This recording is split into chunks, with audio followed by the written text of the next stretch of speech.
These loading screens are brutal. Come on, Blizzard.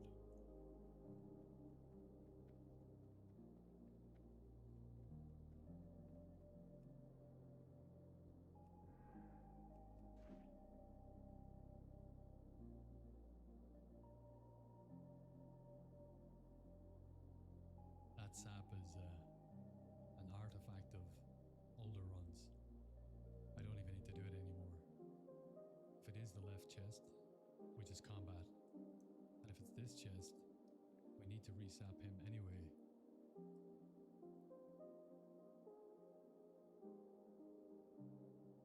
We did download an SDK for audio, which has removed clicks, which is super nice. Some of them still come through, like that one, when I'm talking, but mostly they're gone.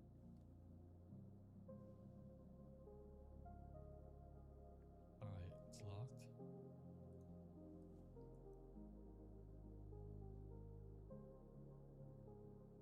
Quiet on my end again. Let's see if I can solve that.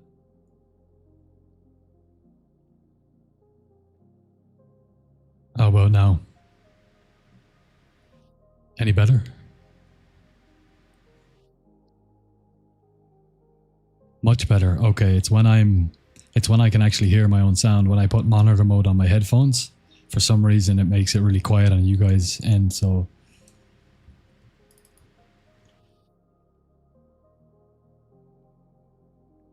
how's the head, Samwise, after the fla last night?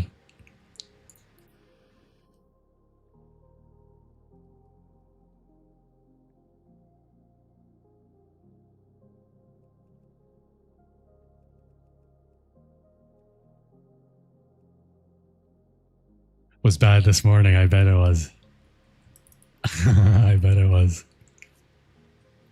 Fine now after a coffee and a cold shower, beautiful. Cold shower will do it. I'm a bit of a pussy when it comes to the cold showers. A mate of mine admitted he's taken cold showers exclusively for the last 4 years. He started doing it during COVID. And now that's all he does. And I know that it's supposed to be really, really good, but they've been nice over here in the heat, but when you're at home in Ireland, oh, it's rough, like. But I hear you get used to it.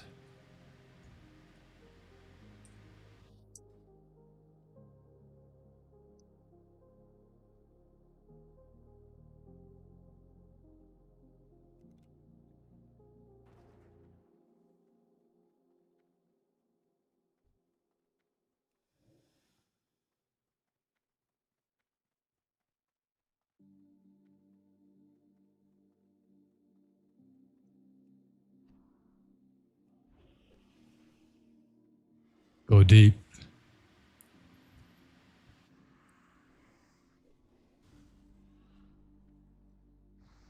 So we can get our 2 clicks.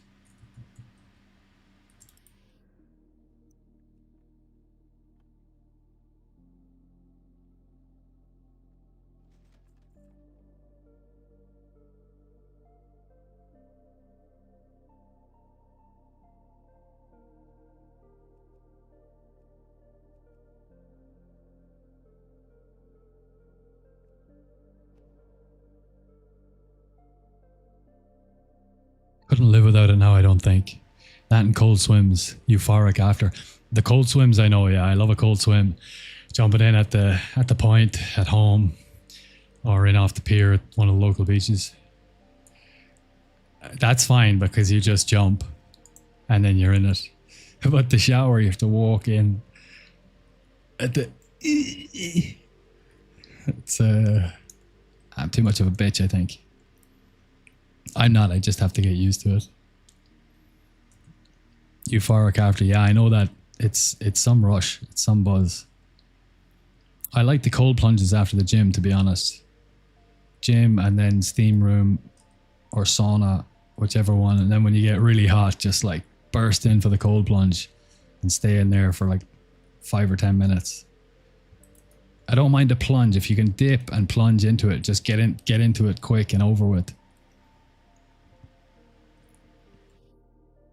But yeah, it feels great. Apparently it's really, really good for you as well.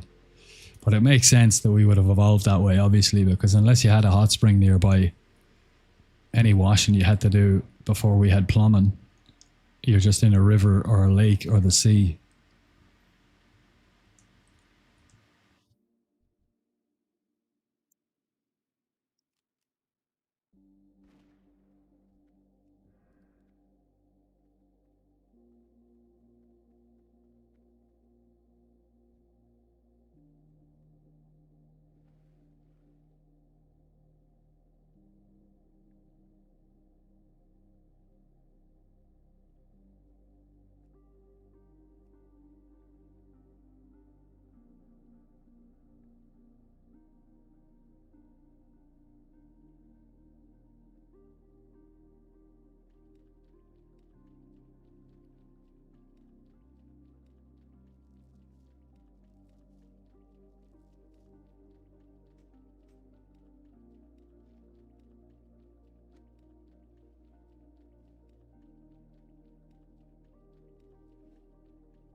I would have thought I would have seen the skull by now. Geez, we were very hung around for a good while there, but we were still very far ahead of them.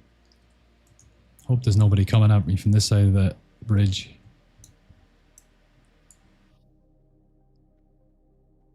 All looks good.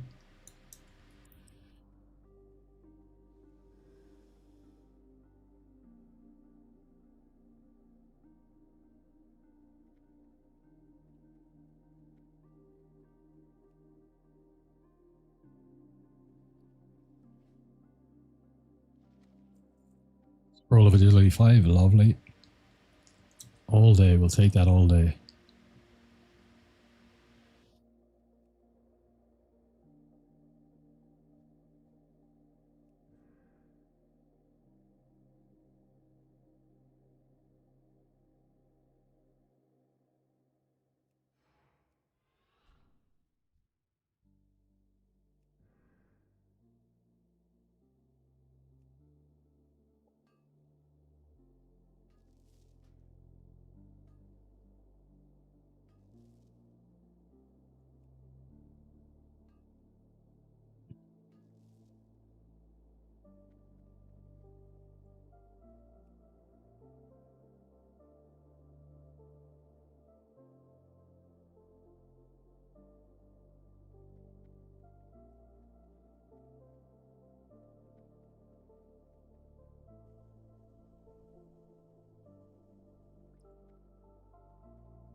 very exciting first run,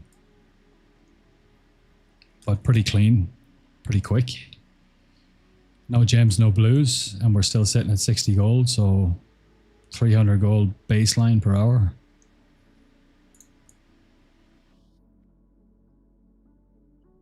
And we'll take that. We'll take that all day. I know I said I was going to just start saving my gold now, so I had to have like at least 5k by the time BT lands, but I saw haste pots in there for 15.10 or 15.20 or something like that, which is 2 gold less than the peak on Wednesday. So I just spent whatever I had, I think 1300 gold, and just bought them all out. We're going to be minted for Wrath, absolutely minted for Wrath, and then we're going to spend it all. We're going to spend it all on 2 Dark Moon card greatness and whatever other bits and bobs we can buy and get our hands on for our DK and Rogue. Will Wrath happen? I'm like 99% sure it will happen. Why wouldn't they do it? They know that there's a customer base for it. They know that everybody wants it. It was ridiculously successful the last time. There's even more people playing TBC this time. They know that the classic player base wants it.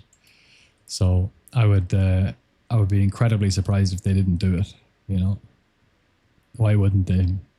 It's already there, ready to ship. Everything's done. It's so easy for them. More money.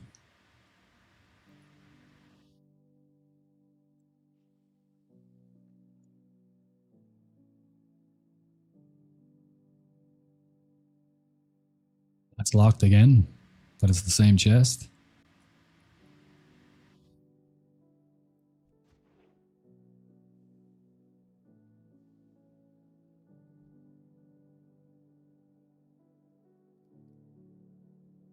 You know what? We've got 3 minutes left on the water walking. Let's do the second chest first so we can save a bit of money. And we'll get that one on the way back out.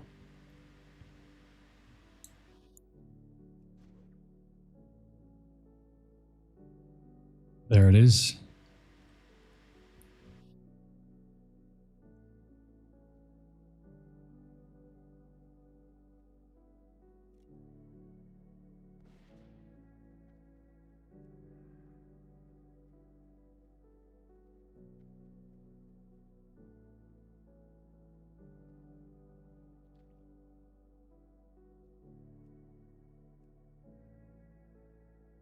I'm so sure they won't, as it's a conflict of interest on Classic Plus.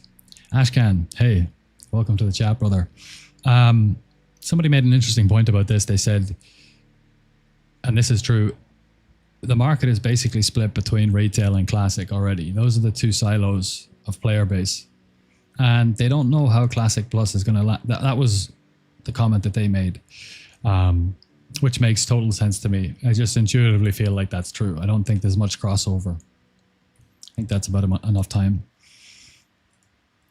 I doubt very much the Classic Plus is going to land at Christmas, or if it does land, it'll probably be sometime next year, minimum. So why wouldn't they keep rolling into Wrath? They don't know how well Classic Plus is going to be received, but they do know that there'll always be a market for Classic. So I don't think it's much of a cost to them to roll Classic Plus and keep rolling retail.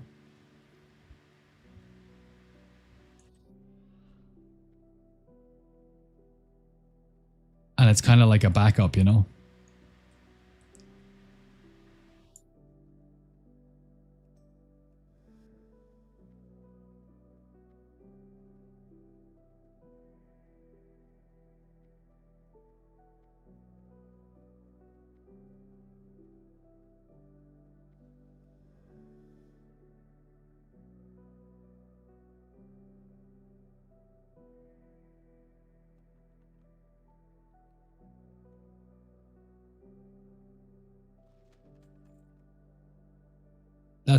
That's my theory anyway. Also, it could lean into the idea that or it could lend to an assumption about the timeline. If Wrath Classic is coming at the end of TBC, which would be around Christmas or New Year, because they did release their cadence for TBC already and their announcement for it. So if Wrath is coming and it's an increased cadence like TBC, that's going to be a year as well. And then they might release Classic Plus end of year 2027 or start of year 2028. That would make sense. And that's a more realistic timeline for development, I think. Unless they've been working on it in the background and they're almost finished and they're just going to surprise everybody it's in September and say, hey, it's ready. Here we go. A week after BlizzCon, I pray. It makes no sense to get Classic Plus before Wrath of the Lich King. Aye, exactly. But I think it's more a question of, or a case of, not necessarily making sense, although that is logical, but that it's just unrealistic in terms of like a development / timeline, you know? But Classic, they know Classic is tried and true. There's always a market for it. They're making plenty of money off it. You know, so it's always a fallback if Classic Plus isn't received well. And retail will always be there and there's plenty of a player base, so I think they'll keep rolling both of those anyway with Classic Plus. There is a chance that they'll announce Classic Plus, and if it is in a timeline like at the end of Wrath, for example, they might say we're not going to do any more Classic servers so that they can drive the Classic people into Classic Plus. That would make sense as well, to try and increase the initial surge of players to generate enough hype and try and start it with a bang and get it and kickstart it. So they might do that.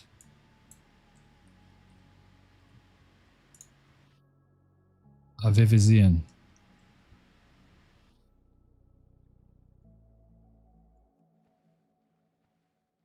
I did get them out of order. Good.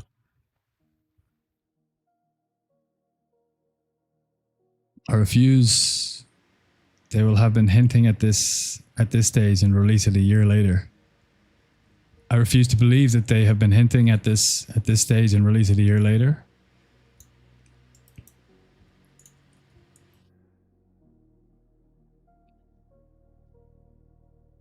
Yeah, I can see they've been hinting at it for a while, but I mean, it's a mega project. Well, it's not that big a project, actually. You're right, because it's based on the old world. It's just updates to the old world. And from the developer discussions, and I know they're all leaks, but a couple of things that have come through ring true.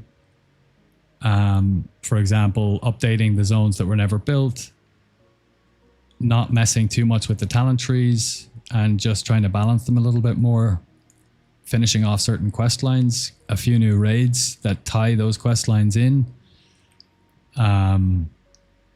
So yeah, fair enough. It's not a huge project.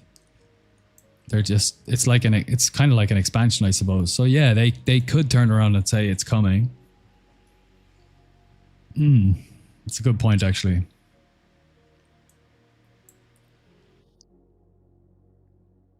They've already been working on it for the last 2 years at least. The SOD was released 3 years ago. They have 90% of the work done. True. There's no excuse for it to be a year away. True. I'd be livid. We would have had confirmation of Wrath on the timeline too. True. Good points. All good points, Sam.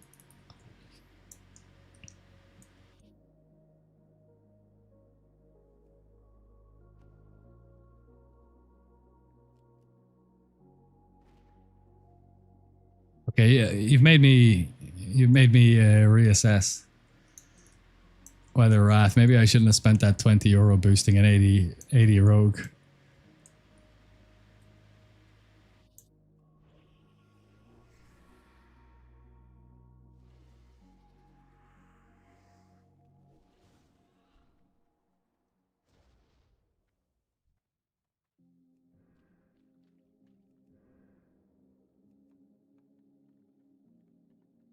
Oh, he's early.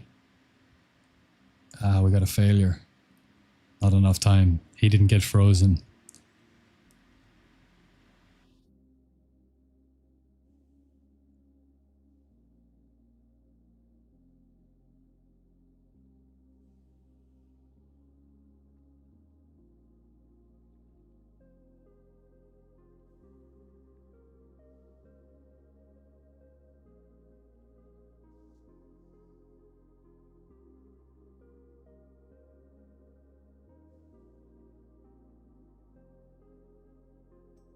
All right, let's just long pull this one then.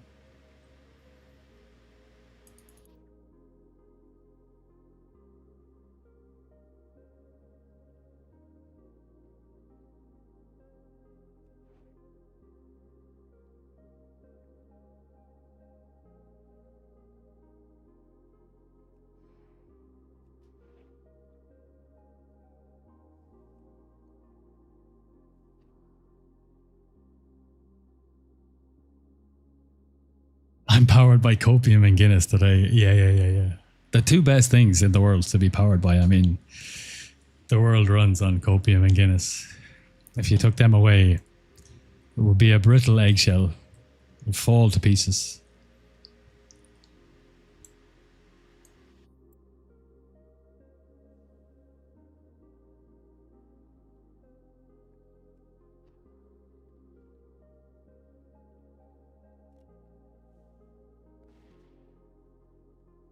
We're going left to kind of pull them a little bit left so they don't bring the water lilies.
Fuck.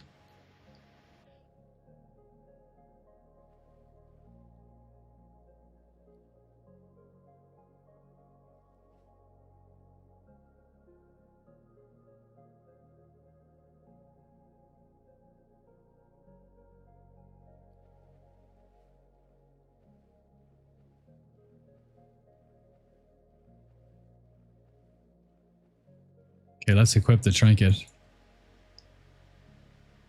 We can use that.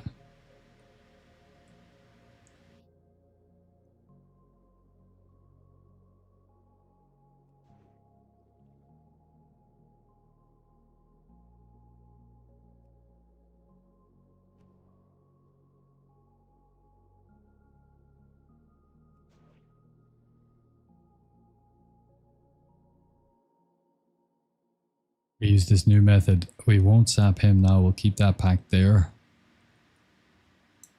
Let's heal up a touch. We'll blind, we'll gouge.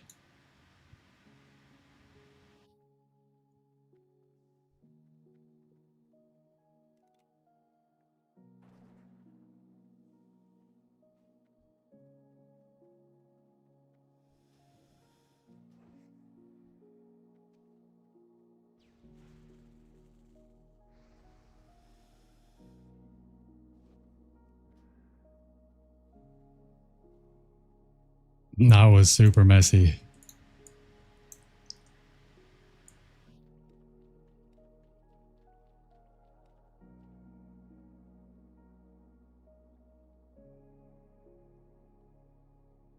When are we getting a Civ game in?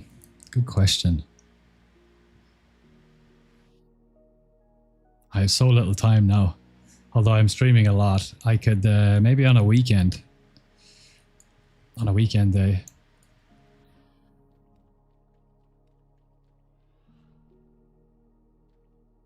I'm gonna try and get somewhat of an early night tonight though, because my rhythm's been shot.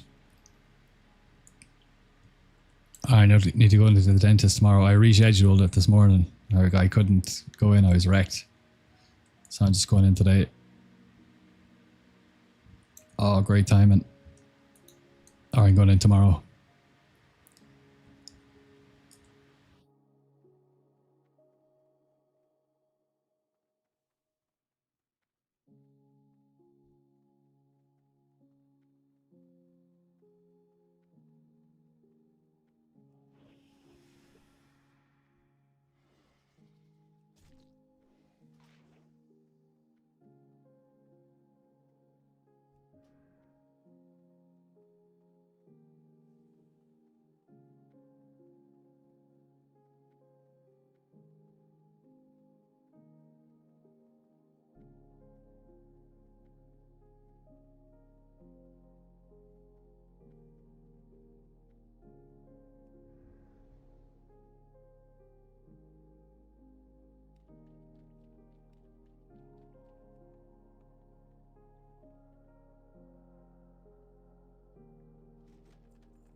Alright, that was a super long run. Let's get out of here. I'm just going to leave these mines here. That's alright. We have scuffed runs in Mana Tombs as well, so it's not going to take the gold per hour down. It might be 1 gold, you know, in the difference at this stage, so whatever.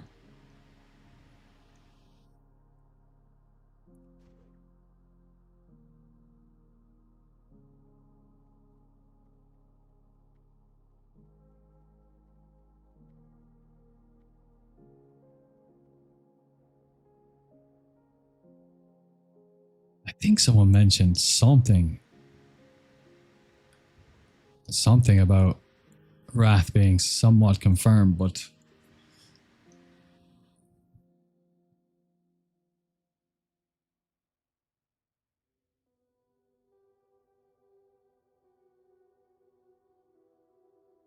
have a look. Is Wrath on the timeline for Classic Anniversary?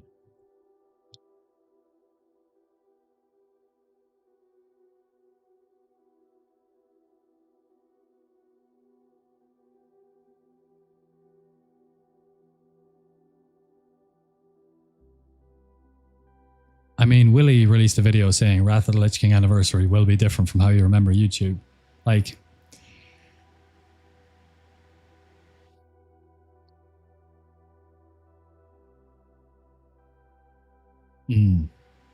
so it's not officially confirmed, but I think I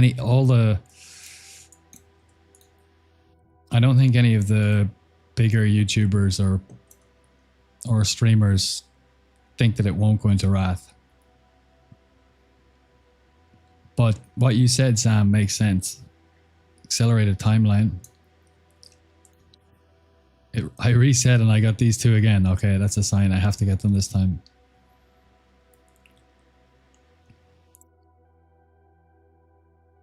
I'd be so hyped if somehow we confirmed Wrath. We wish Wrath confirmed they're saving stuff for BlizzCon first. Yeah. Yeah, if it is coming, it'll be confirmed at BlizzCon. This chest again, and it's locked again. Crazy. But we don't want to waste our water walking, so we'll go and get the second chest first.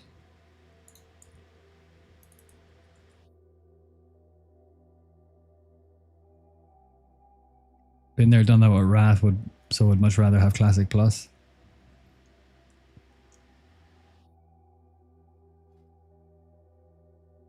I'm 50-50 with you on that one. And the 50 Plus, like the 50 that I'm with you on is I'd much rather have Classic Plus just to see if it's going to be as good as it could be. But the been there, done that with Wrath. I mean, I'll always love to play the expansions when they come around again. You know, 3, 4, or 5 years is enough time to relive the hype.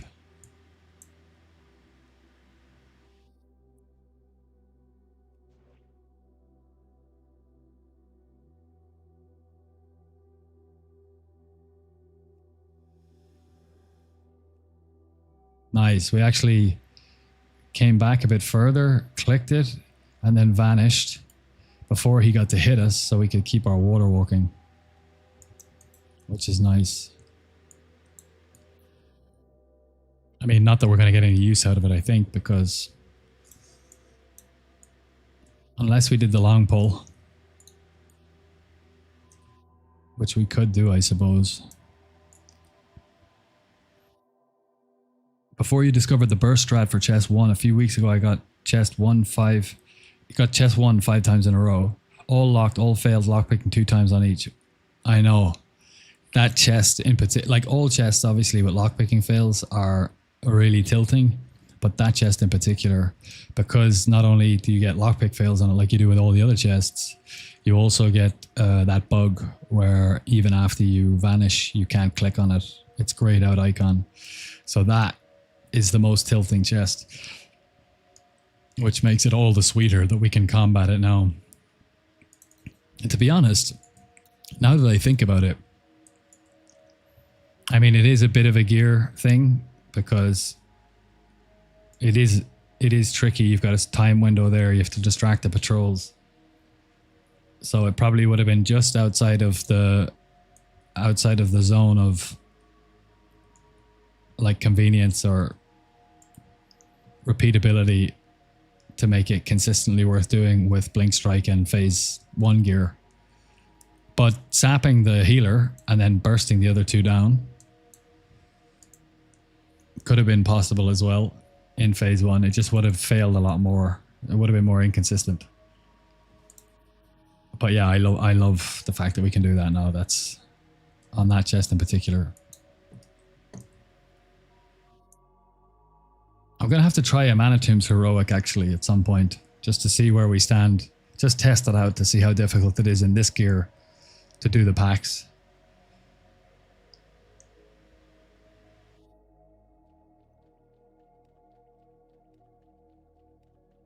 Alright, this is nice. We got the chest 8 without losing water walking, mines moats, and we still get to walk back and save some time. So that was... we got our money's worth out of that. Non-NG, by the way. Yeah, I've been doing the burst strat as harp on chest 1. Love it. It's so good, isn't it? Yeah, it's my new favorite thing about this farm for sure. For sure. And going deep on an NG pull for chest 3 and getting two attempts. Those are the two innovations or significant changes that we've discovered in the last week of coming back to this farm that we haven't done in months. So it's nice to get two upgrades in a week. Alright, everything's up. Looking good on the Ellies. Where are they?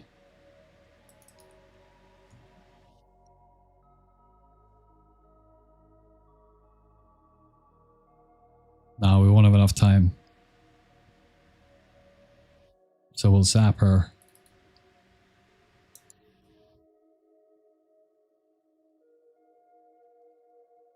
Combat being on the table for chest 1 was huge for me before I got engineering. Yeah. Yeah, it's big. It's big. How's the grind going, brother? Did you go for your dentist appointment? I did not. I logged off and I lay down and tried to see how I was feeling. And I was just wrecked and wired from being up all night. So I just texted the dentist and I was like, listen, I'll reschedule for tomorrow. She said, no problem. Get some rest.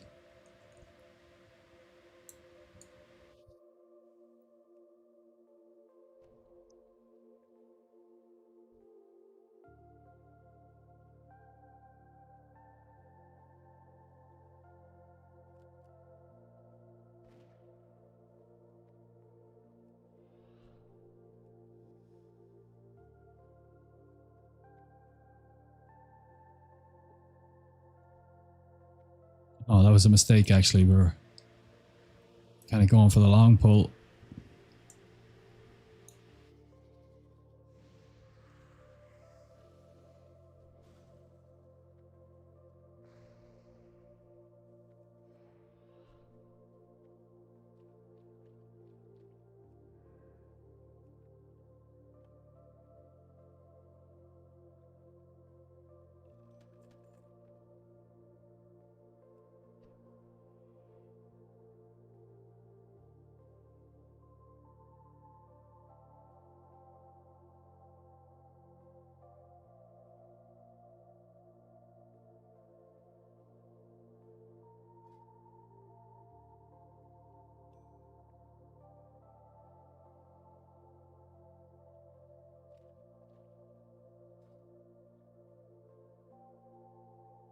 I'll just get the fell and leave the other one. What are we, 34 minutes?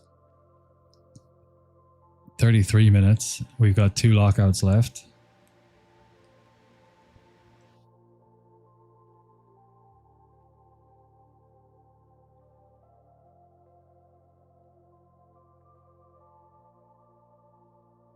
What do we need for the long pull without NG?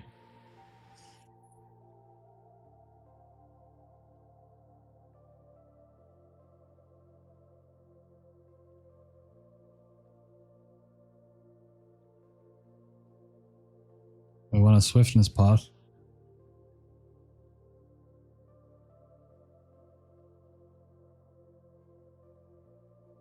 All right, let's go for it. Haven't done this pull in months. It's the most difficult. It's way more difficult if you don't have NG. Because having the belt when you pull here, jumping through this pack is huge. If you don't have the belt and you just have evasion up, it's tricky. But we have to wait for these guys anyway, so it's Mark came up.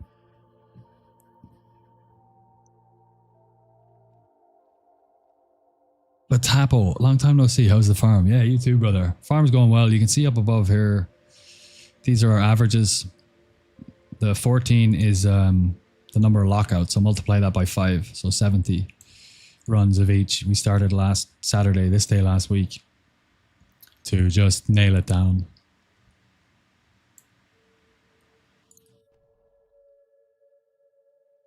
Once and for all to prove SV is worth more.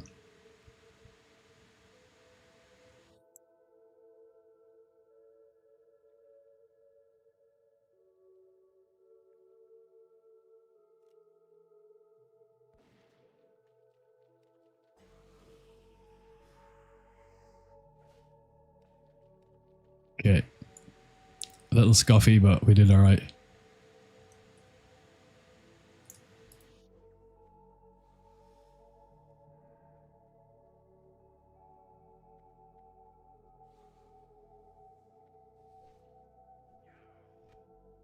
Oh my God. Whew.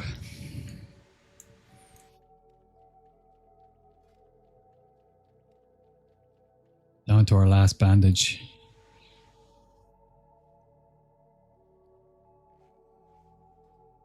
What else have we got here? Stamina. We've already got that up. Spirit. Oh. Let's go. We're gonna have to be quick here.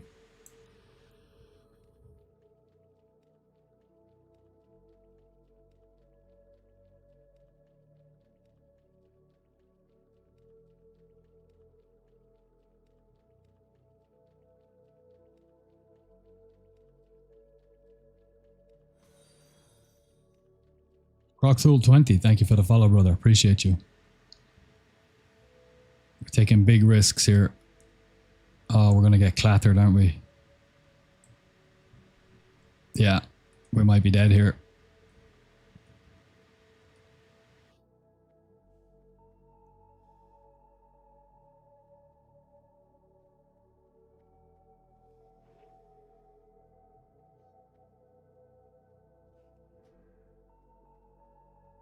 Ooh. Good Lord. Good Lord, that was tight. Okay, this is great. This is what we like to see.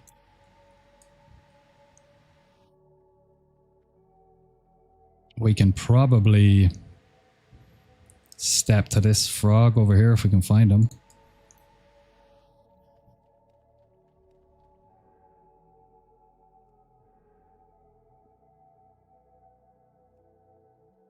And we're keeping an eye out for the bog lord here.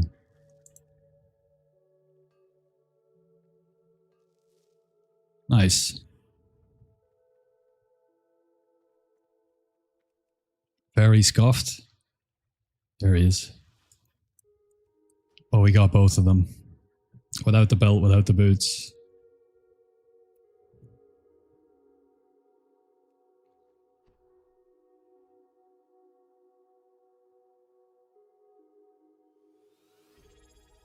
Yo, Vatapo, thank you so much for the prime. You absolute legend. Thank you, thank you, thank you.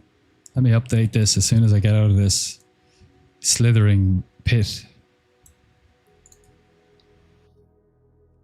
Help me reach my goals, brother. Thank you, thank you.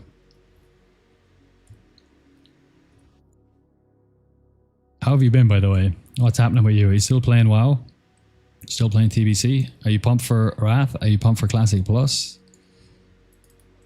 Are you burning out? How's your raiding going? Are you getting the loot you want? Do you have DST?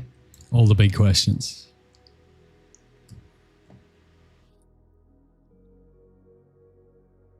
Oh, nice one. 15.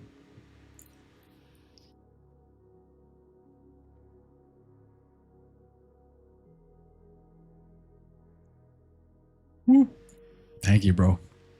Smashing it, smashing it. We're not going to update it. We're not going to be greedy. We'll just leave it at 15-15. That's nice. I'm more than happy with that. Reset. And go again. Surprising to see SV is higher. I guess there's still a lot of variability in 14 runs though. That's not 14 runs, that's 14 lockouts. That's 70 runs of each.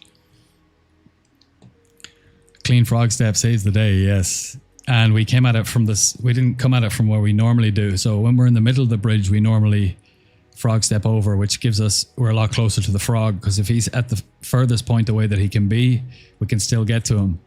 But when I didn't have time, I was going to get killed. So when you come at that little side bit, he has to be near the edge. And if he's not, he'll be too far away. So we got lucky. It was the frog. He was the MVP there. Hello, I'm new to your YouTube subs, Neri777. I've been watching your videos for a couple of days. I want to ask, do I need to have really good gear to farm either SV or MT? I just think 70 with green gear TY. Come to SV. In SV, you can get all of the mines and the gas cloud if you have NG. You can get them naked.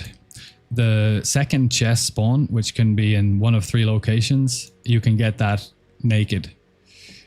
So you can come in here, you can get 4 mines, the gas cloud if you're NG, and you can get 1 chest straight away. And that's going to be worth probably the same as MT is worth. With MT, you need to have PvP gear, PvP weapons, blue gear. That's kind of enough. And you can do it at that. It's going to be challenging, but you can do it with that. You know, bring some healing potions. Bring some healing potions, some thistle tea, bandages, and you'll figure it out and you'll be able to farm it with blue PvP gear and blue PvP weapons. But, you know, the better your weapons, obviously, the easier it's going to be. But for SV, you can just come in here naked and you can get like 75% of the value of the farm. So come to SV, brother. And if you're not confident and you're not sure, just roll up your game and watch me on stream and then play the game at the same time. That's how Samwise did it. He'd never done rogue farming before. He leveled a rogue up to 70. He got to 70. He came straight in here and he was watching along and did it exactly how I did it. Within 24 hours, the guy had clean 5 lockouts in 1 hour, and he had developed his own methodology for one of the pulls and made it his own. So it doesn't take long. And he was getting both chests, all 4 mines and the gas cloud, 5 runs in an hour, making big money. So, you know, you can definitely do it. Let me put some poisons up here.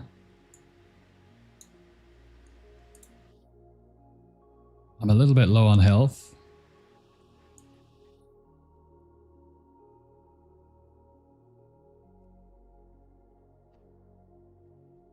You want to wait for this guy to move over here before you sap or he'll see you.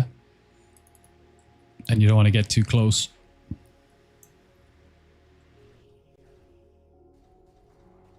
Okay, here we go.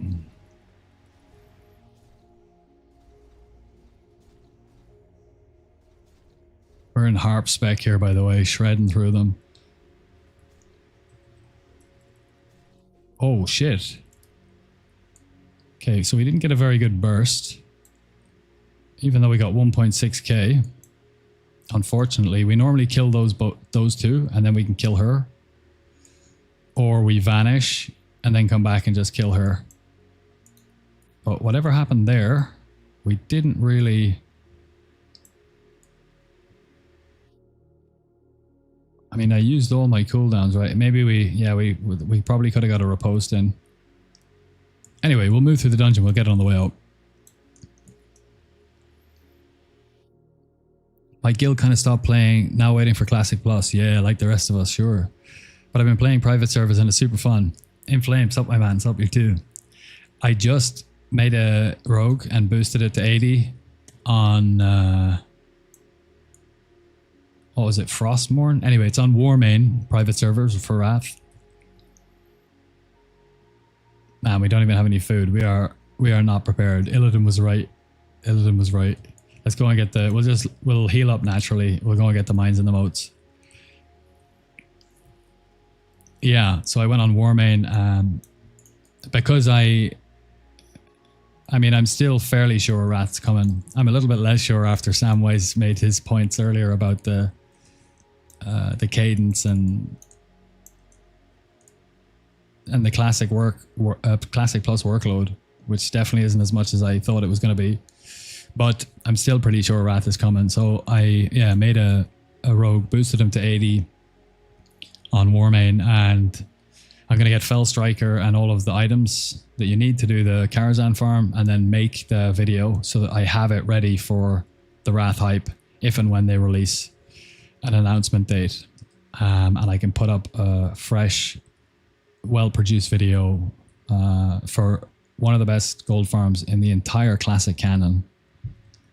And a really, really fun farm to do. Very satisfying. Stamina we have already. Let's drink a healer. It is locked.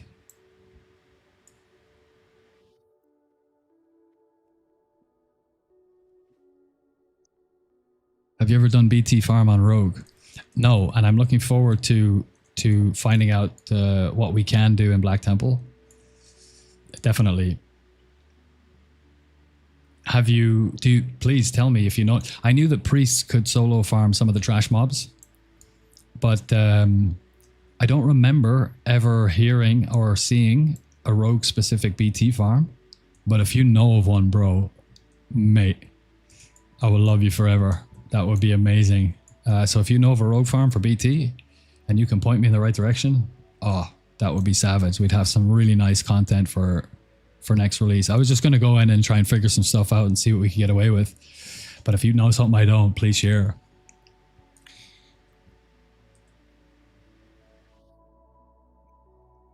Bro, what? I did it last round of TBC. The lockout thing was inconsistent, but it was 1k raw gold per hour. Okay.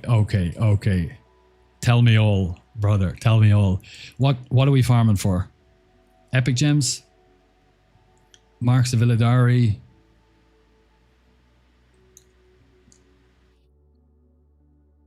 And how does it work? Oh, mate, you got me hyped, bro. It's the trash after the locked door to Mother.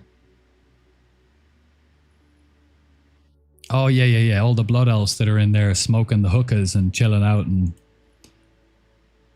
the Kardashians. Do you need to... Okay, can I go in as a... Like, obviously, I make an all group, turn it into a raid. I sneak into the dungeon. I sneak through on my own, and I get all the way up there, and I can do it like that? Or do you need it to be half cleared by a raid and then leave and, like, come back in or something like that? hard part is the lockout. Yeah. Okay. Tell me.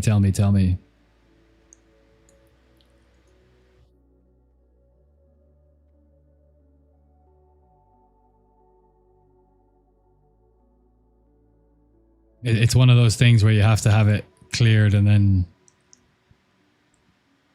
like half done. Ah, right. Yeah. Then it's pretty niche, yeah. Because you need people to come in with you and clear the first two bosses and then agree to leave. Or you just kick everybody out of the raid. And nobody's going to want to do that because they're going to want to clear it. It's going to be very difficult to create that situation.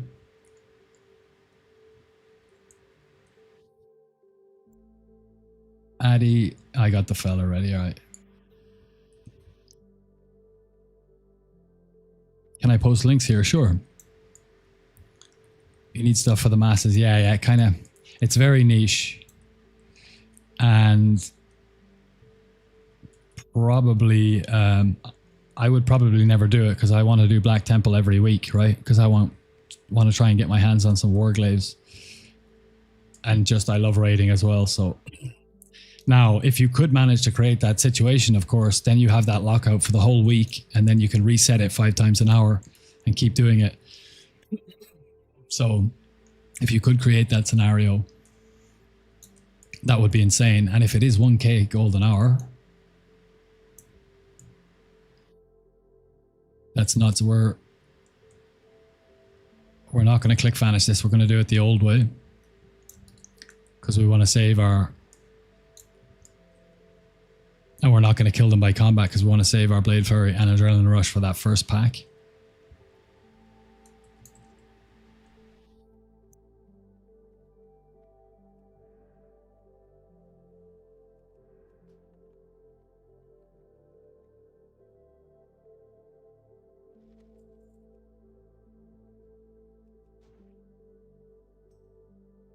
It's definitely not easily accessible. Yeah. There's a few farms like that where you need to have a raid half cleared up to a certain point, and then you can do your shenanigans. But yeah, it's tricky.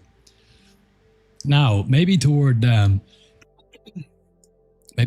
end of the phase, because if it is 1k gold an hour, and you can get that even for 1 week, you can have that lockout to yourself. If you can put the hours in, you can.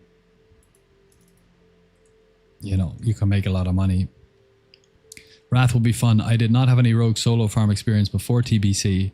I got kind of addicted to it, to be honest. Mate, it's so... I love it.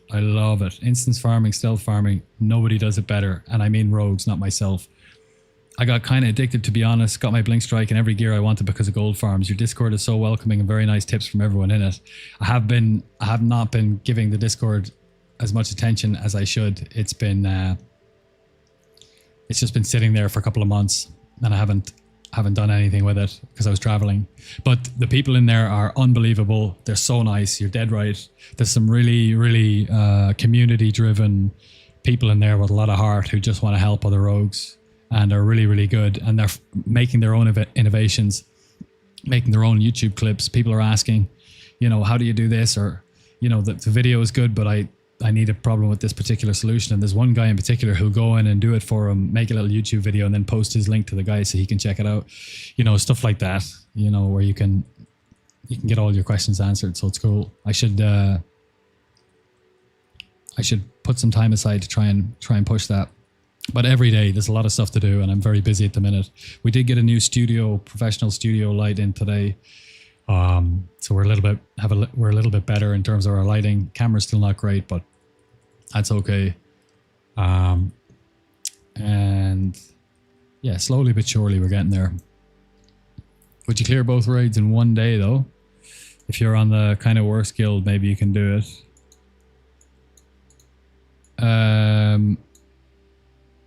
Well, we do in my guild, we do world tours. We do SSC, TK and Gruul. We stopped doing Maggie because nobody needs it anymore. So we will be doing Hyjal and Black Temple in 1 day.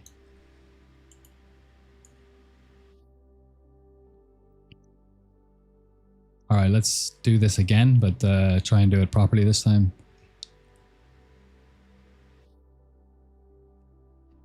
I mean, we'll do protection. If we got stamina, we'll do stamina.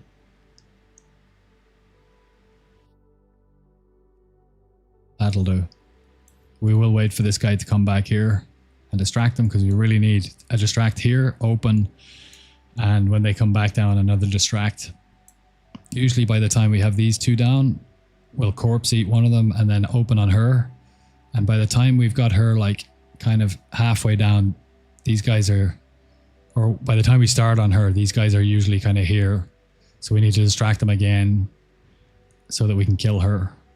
And it doesn't always work that way. So sometimes you need to vanish, come back here, wait for them to go, and then just go back. She's easy when you've got full health and all that. And they're out of the way. It's just one mob, right? And she's a caster. This is the best I could find. Thank you, brother. I'll have a little look at that. Oh, that's a Wrath of the Lich King rogue farming it. Oh, a level 80.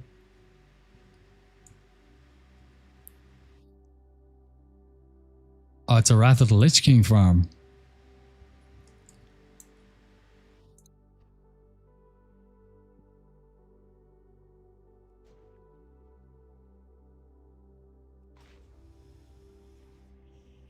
Oh, bollocks.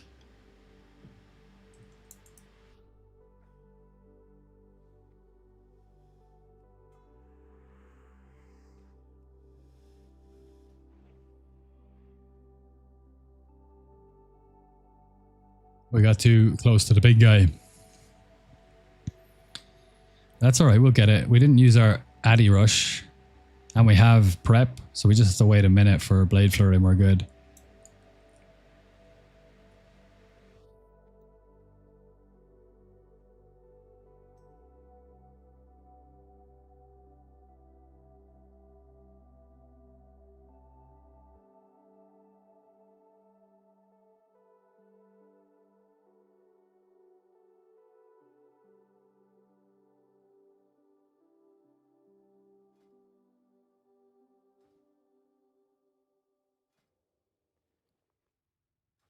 Ah, what a legend. Let me give him some teas.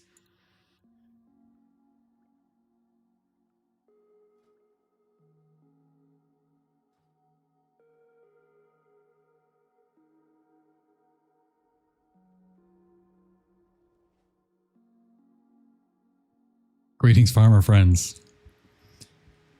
Ah, with Titan Seal Spellblade and Fell Striker. He's using Fan and Knives, so the BT farm is useless at the minute. Right, yeah. Okay, I thought that it was a Phase 3 Rogue TBC farm for Black Temple. But I didn't realize it was a Wrath of the Lich King farm. Okay, that changes it up a bit. Now, we might be able to do that. So if you're a Blood DK in Wrath, you can come in and you can kill Supremus. I don't know if it's possible to kill the other bosses as a Blood DK, but if it is, what we could do is we can make an alt group with the Blood DK and the Rogue, kill the first 3 bosses to open the door, and then go in with the Rogue and do the farm. That might be possible. Might be possible. Or we just ask a guildie to come and help. You know, we wouldn't need too many people to kill the first few bosses. If you can solo Supremus as a DK tank, I think you don't need too many people to kill the other ones. There are some mechanics, obviously, so it's a bit of a Hail Mary statement, but that's way more doable. That's a way more doable farm because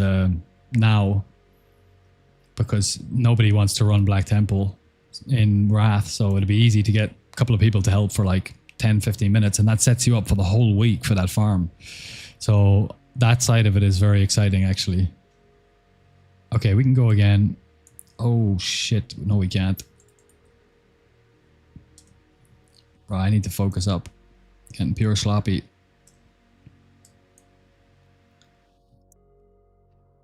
We're gonna just YOLO this. We don't have a vanish, but I'm just gonna hope to kill them all.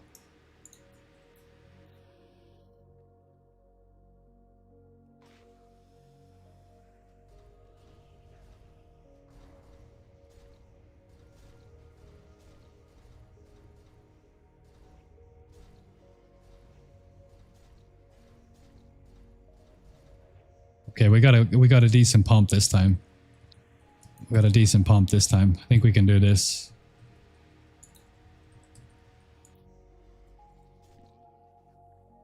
Eat.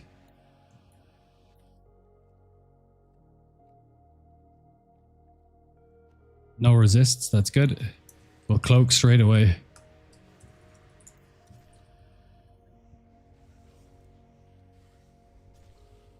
Okay, we're gonna blind and bandage.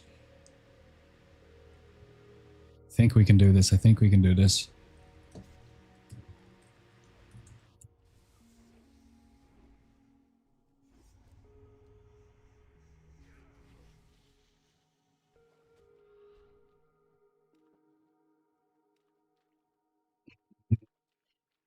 Run away. Ah, well, we got it. We got the chest.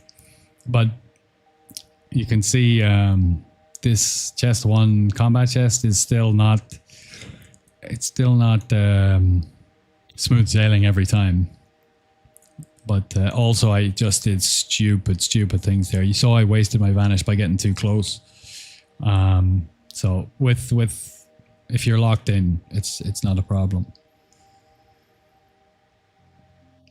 When I was looking for a BT farm in TBC, I saw some Locks Hunters SP could do some. Oh no, I thought we were talking about Fellstriker farms. Well, we were for a minute, but when you said BT, I was just thinking next phase. Yeah, you can 2-man all bosses with a healer. Yeah, we'll do that then. Nice one. Thank you for telling me that. That's really nice. So we'll do. I can actually do that soon because I have the Wrath 80 Rogue now. So nice one. That's content. That's a new farm I can get down and then make a video out of. Appreciate you, man. So the BT farm and the Kara farm. We'll see which one puts out more gold per hour.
Wow.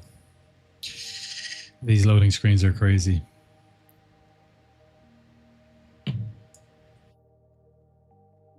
Let's see if we get rewarded for our pump. Living Ruby will be nice. Noble Topaz, also nice.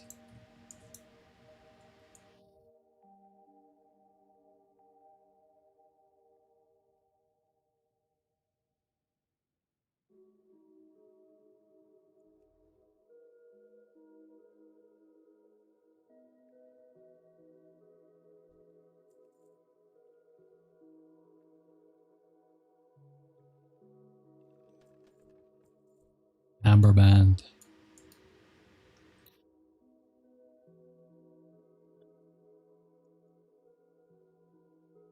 Alright, 1 run left. and then we cakewalk MT.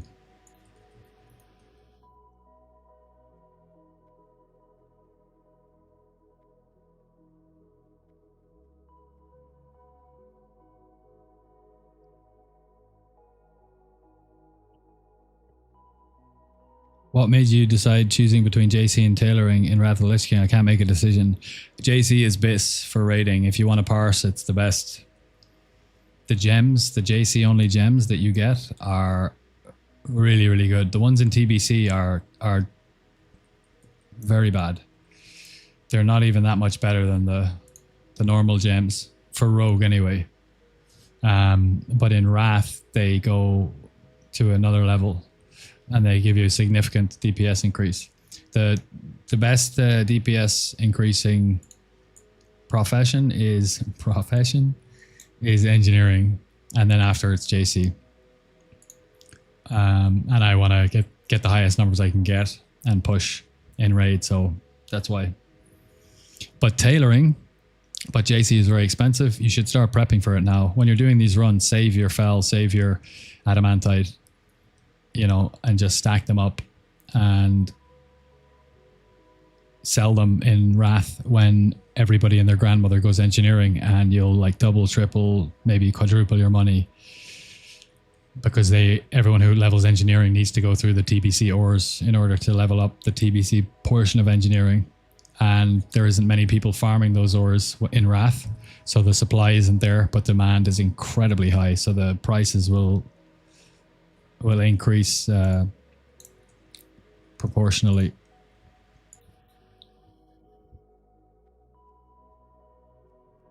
Literally, if you start stacking fel and addy now and you don't sell them, you're gonna be well established with gold for the start of Wrath.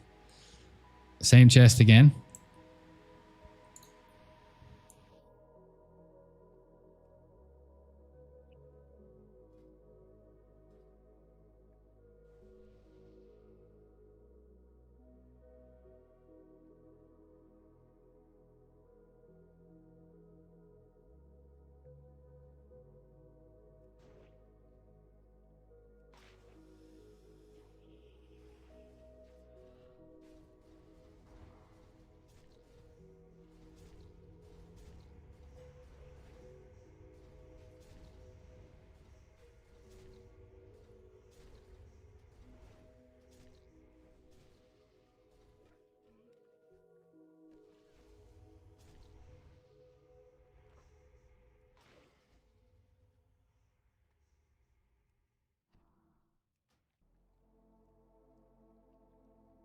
We got to resist, but that's okay. He will actually run back. I'm going to cloak this.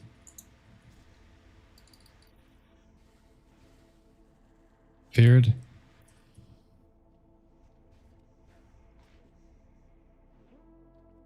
Vanish. Sprint. Blind. Gouge.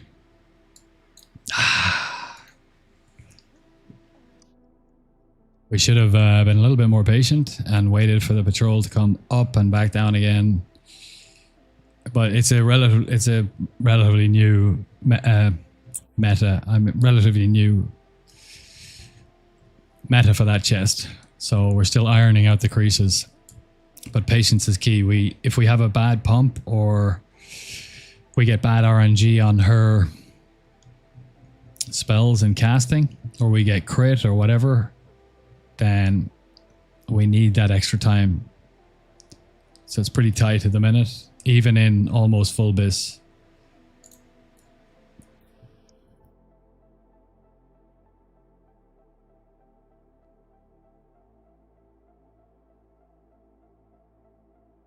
Yeah, so JC is very expensive, but if you prep for it now, and just sell the spare ore, you'll make loads of money.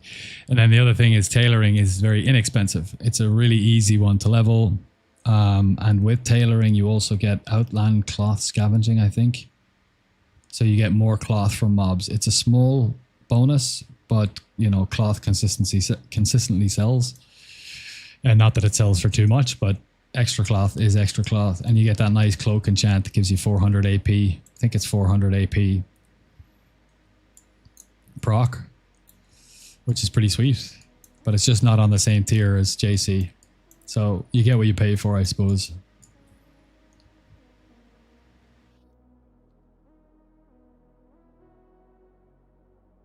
But both NG and JC obviously require the same raw materials, so that's kind of handy, because if you are mining now, you can always just keep mining. I'd level one of them up to max, like NG. If you're doing these farms, it's going to be NG anyway, right? Have NG and mining max, go into Wrath, burst up to 80, and then just mine everything if you don't have money. But if you have money, get JC and NG up at the end of TBC to their max level, and then use your money in the first week of Wrath to buy out all of the ores that you need to level both of them up to max level when you hit 80. And this TBC around, I noticed in the first week, the price of ores and raw materials for things was absolutely dirt cheap, because everybody was creating the materials or farming the materials or out in the world gathering those resources as they leveled, but nobody was focusing on leveling their professions. So the market was saturated with raw materials and no real market to use them. And then after people started hitting 70 and started working on their profs, the price slowly rose up, or rather quickly rose up. And then about a week or two after that, it was up to like 2 gold 75 or 3 gold for 1 adamantite ore.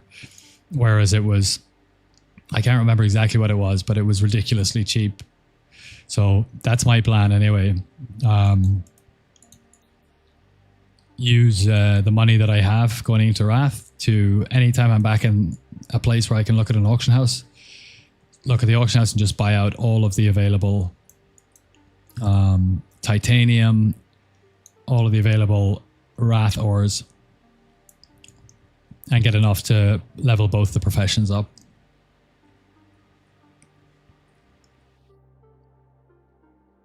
You have to be super careful here, because if you go too close, if you go any closer than these bushes, he's going to see you. And if you get close to him, he's going to see you. So it's a real minefield here.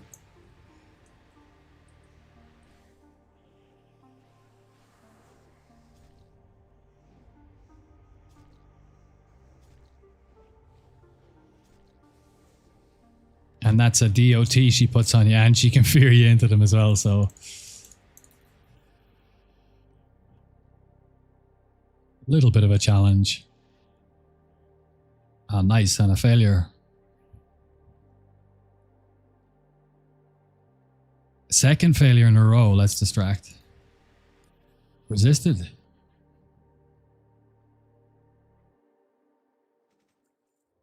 Okay.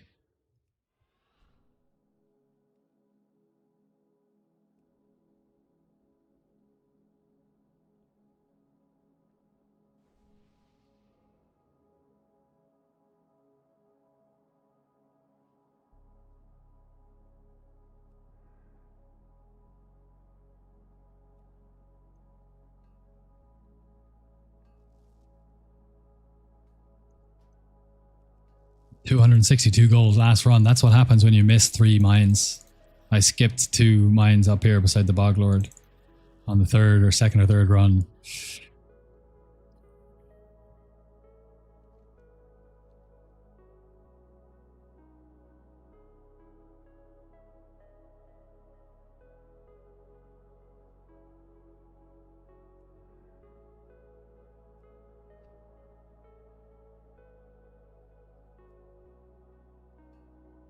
If it's a 2-tap, we're good. If it's a 3-tap, we're good. If it's a 4, we'll have to pull back. Actually, we might be alright.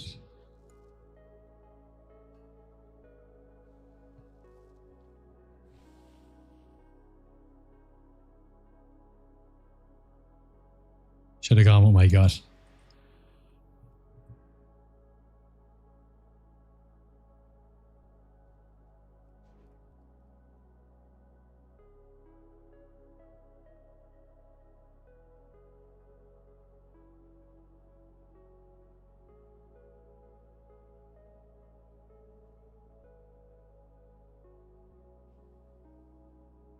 This is something that I'm concerned about for Classic Plus. Mage AoE farms, Rogue Stealth farms, Hunter farms, the farming basically, which uses, or rather discovers vulnerabilities in the various systems in order to gain access to assets in the game and make a lot of money. That is a legitimate reason for people to play this game outside of raids. And the stance that they take on that and how easily you can do that. I mean, look, farmers and players will always find creative ways to get what they want. But if Blizzard like goes hard in a design aspect from the start on that, that would ruin it for me. But I don't see how they can, because they're basing it around the framework for Classic and it's still based on the same underlying code. So I think pathing, abusing pathing, using NG trinkets and combinations of talents to be able to do, you know, all sorts of crazy gymnastics so that you can do stuff like this is still going to be a thing. And I hope so. I just hope that we can find something good to do in the new content, in the new instances, and that they don't make them, design them in a way where you can tell they designed them specifically so that people couldn't engage in those kinds of things. That would really, really annoy me.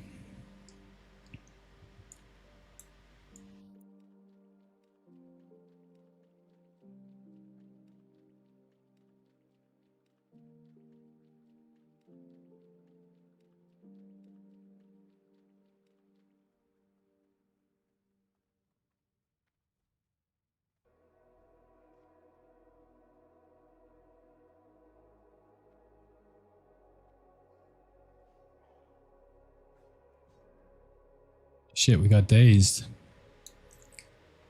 And we're actually in the wrong gear set, so we don't have our Beltorog boots on. But whatever.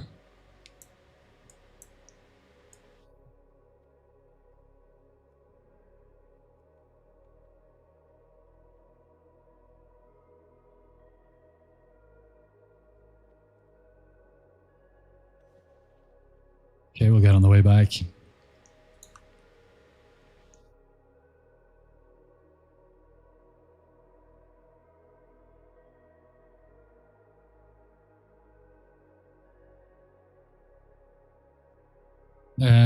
There's a new strategy somebody showed me for those two chests on the platform.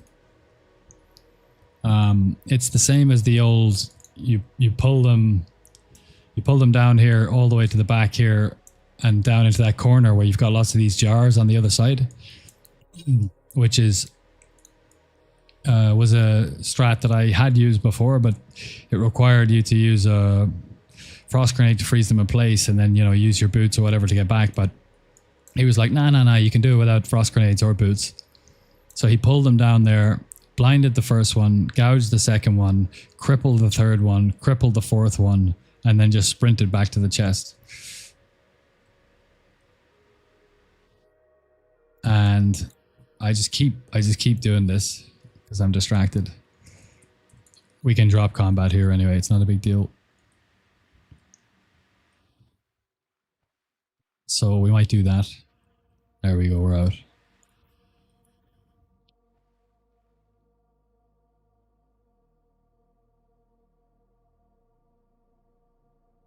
Yeah, blind, gouge, cripple, sprint back to the chest.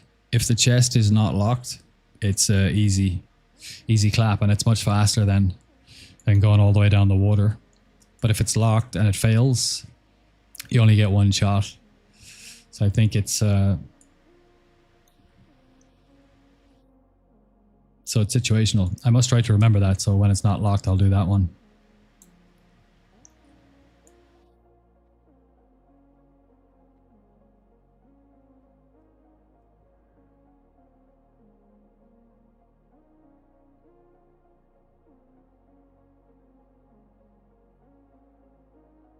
Okay, the gas cloud is here.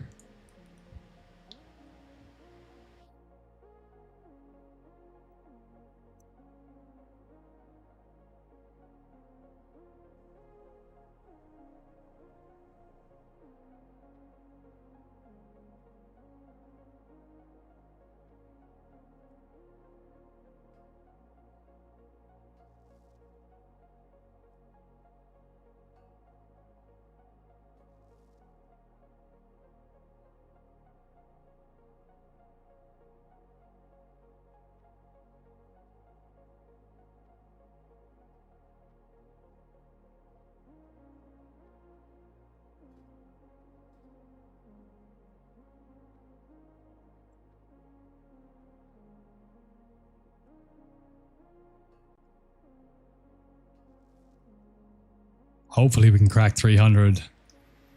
I never like to come out of SV with under 300 gold in 5 lockouts. That's... And we did the day before yesterday because we missed, I think, 3 mines in the hour. Which happens more often here than it does in MT. So I think that actually skews the gold per hour slightly. SV should be slightly higher than MT.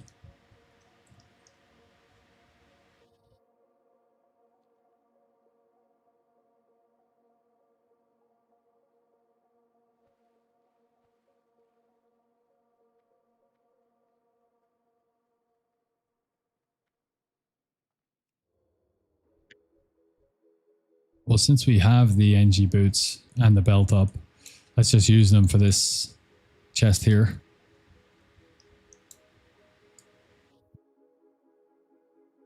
Which one is more fun for me? SV, but it's also more frustrating. It depends. You know, SV is more fun and more engaging, and you can loop through and do multiples. So I like that. But MT is really nice if you get an upgraded weapon and just want to go in and pump.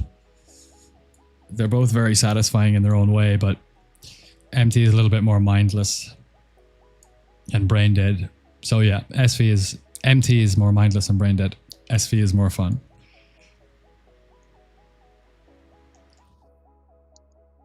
And also MT is kind of done, as in there's no real more innovations you can... Well, we are hoping to be able to kill Tavarok consistently at some point in the expansion. Let's get these guys first.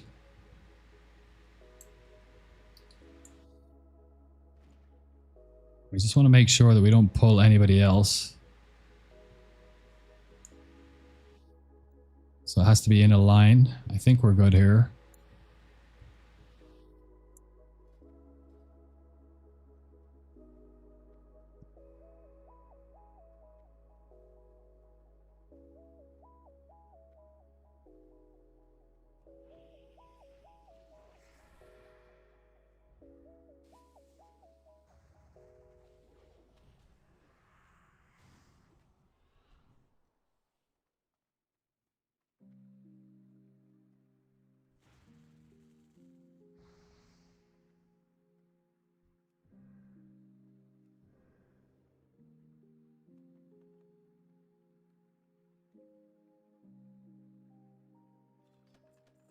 And a Talisite for our efforts.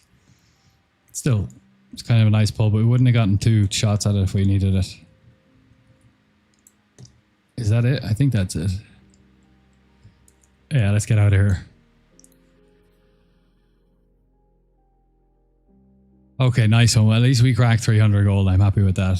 307.37, so we'll round the 37 down.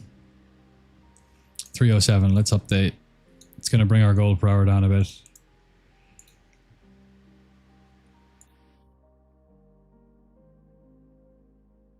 Let's get our calculator out. SV, 381 gold per hour multiplied by 14 plus what do we say, 7? 5,641 divided by our new lockout number 15. 376.06, 376. So we lost 5 gold per hour. Which would have been, we would have got that 5 gold from the adamantite. So it's because of the not getting those addies.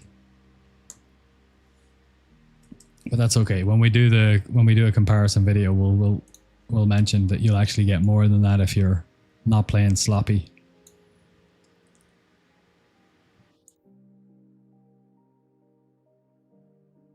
That's 15.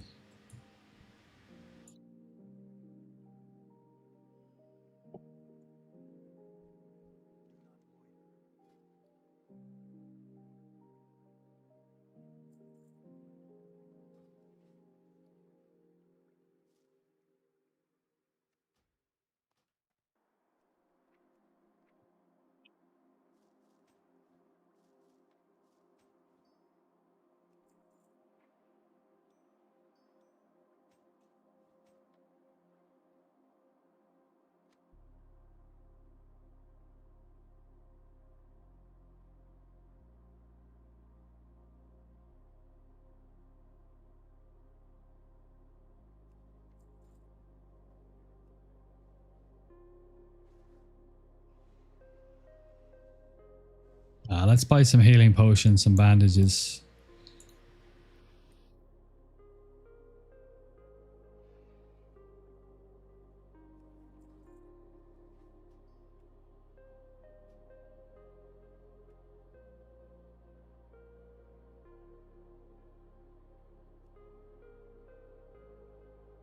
Without engineering, is MT and SV more compatible?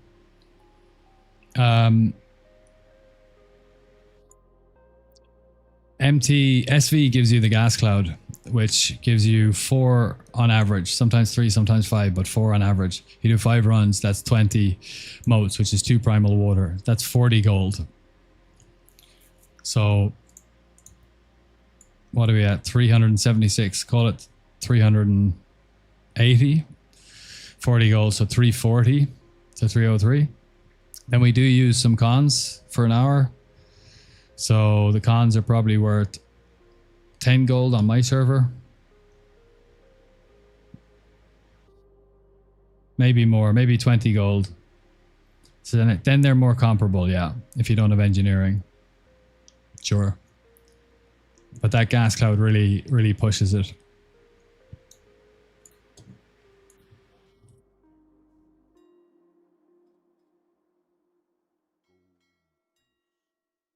Four gold, 44. Okay, we're not doing much with that.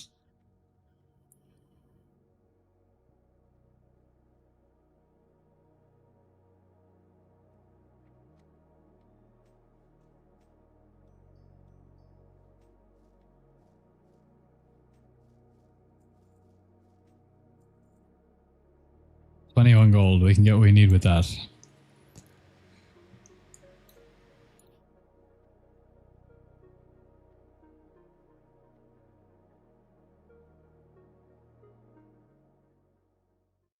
Let's kill that.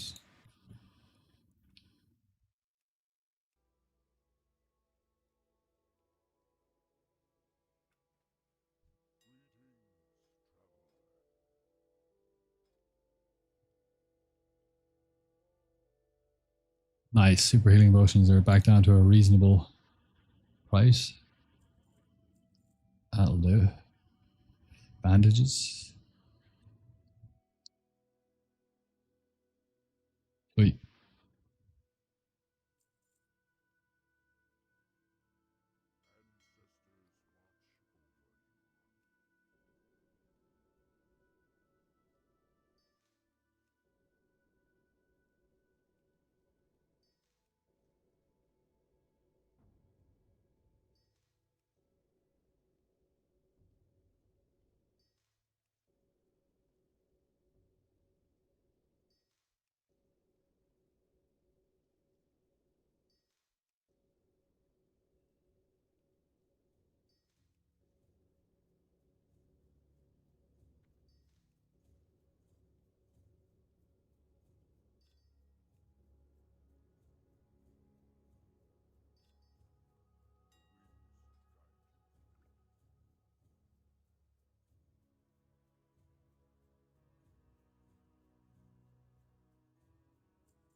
One sec.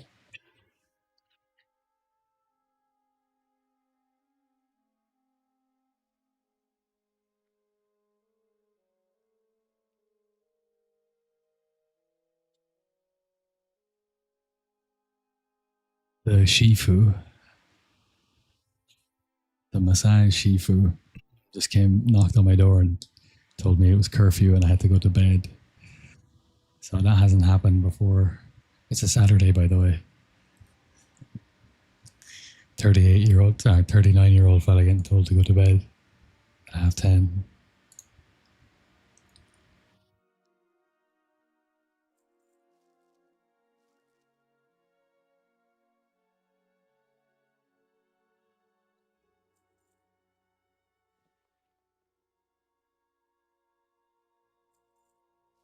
I think when I stream my raids, I won't be using camera anymore because I have to get up and raid at 2:30 a.m. And, well, by that stage, actually, everyone's asleep. But if I got caught doing that, if I got caught raiding at 2 a.m., I'd be in a fair bit of trouble.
Running MT right now, got super lucky this run with a Living Ruby, Night Sight, and 2 pieces of Nature Resist. Nice. They won't sell for as much as Shadow, but some people are still getting geared up for SSC. Yes. And the MT ones are lower level, so it's not the max Nature Resist you can get, which will affect the price as well. But still, it's always nice to get resist items, especially Nature or Frost or Shadow, since those are the big ones. And a Living Ruby and a Night Sight is very, very nice. So big grats on that, brother.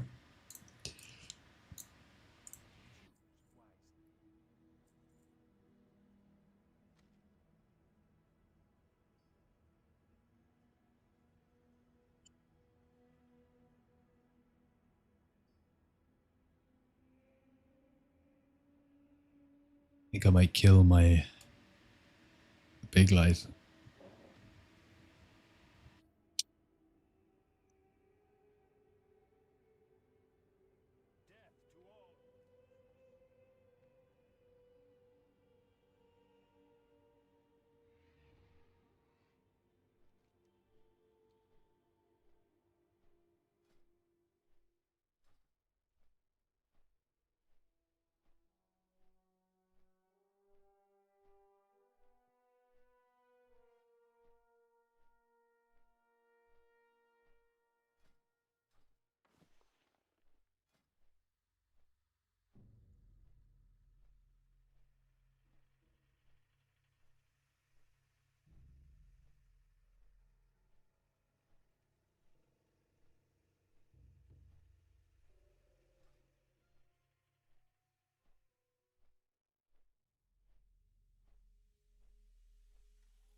Hopefully it's the right chest so we can get a little bit of time out of this. It is beautiful. Out of the perceived weakness. 3 seconds left. That's nice.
All right, so it's up there.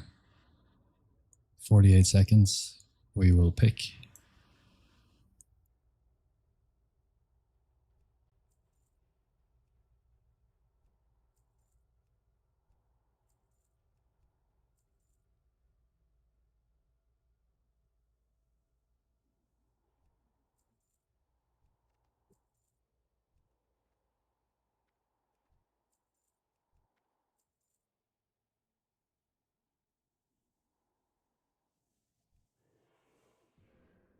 You're going to resist.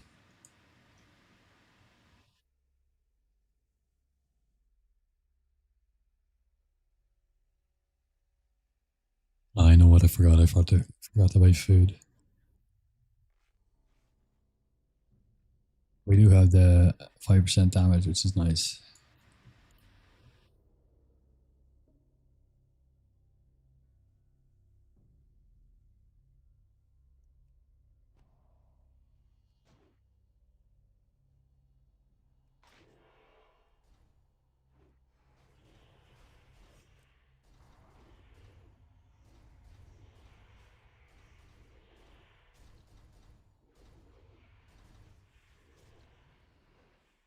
Okay, they didn't even get one Shadow Word Pain off. That was lucky.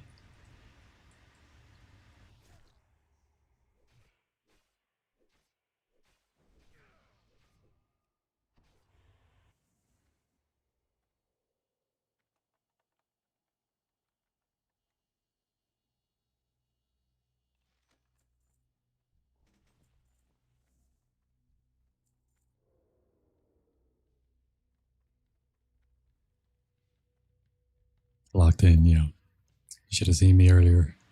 You probably did see me earlier. The SV wasn't good to us today. It wasn't very kind. But then again, I wasn't very good to SV either. Let's take some responsibility here. Can't blame it all on the dungeon. I was playing shite.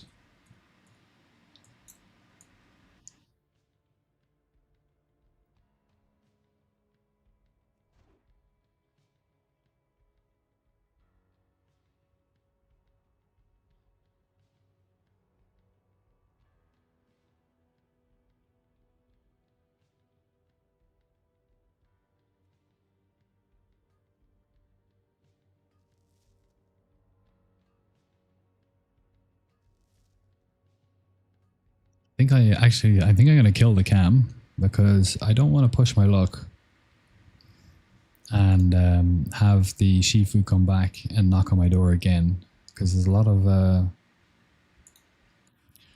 of tension at the moment in the academy, and something is going to happen. I don't know what it's going to be, but something is going to happen because there's just too much tension happening at the minute. And somebody's going to get kicked out of the school, or I don't know what it is, but you can just feel it in the air. I had dinner with one guy today, and he was telling me his side of the story.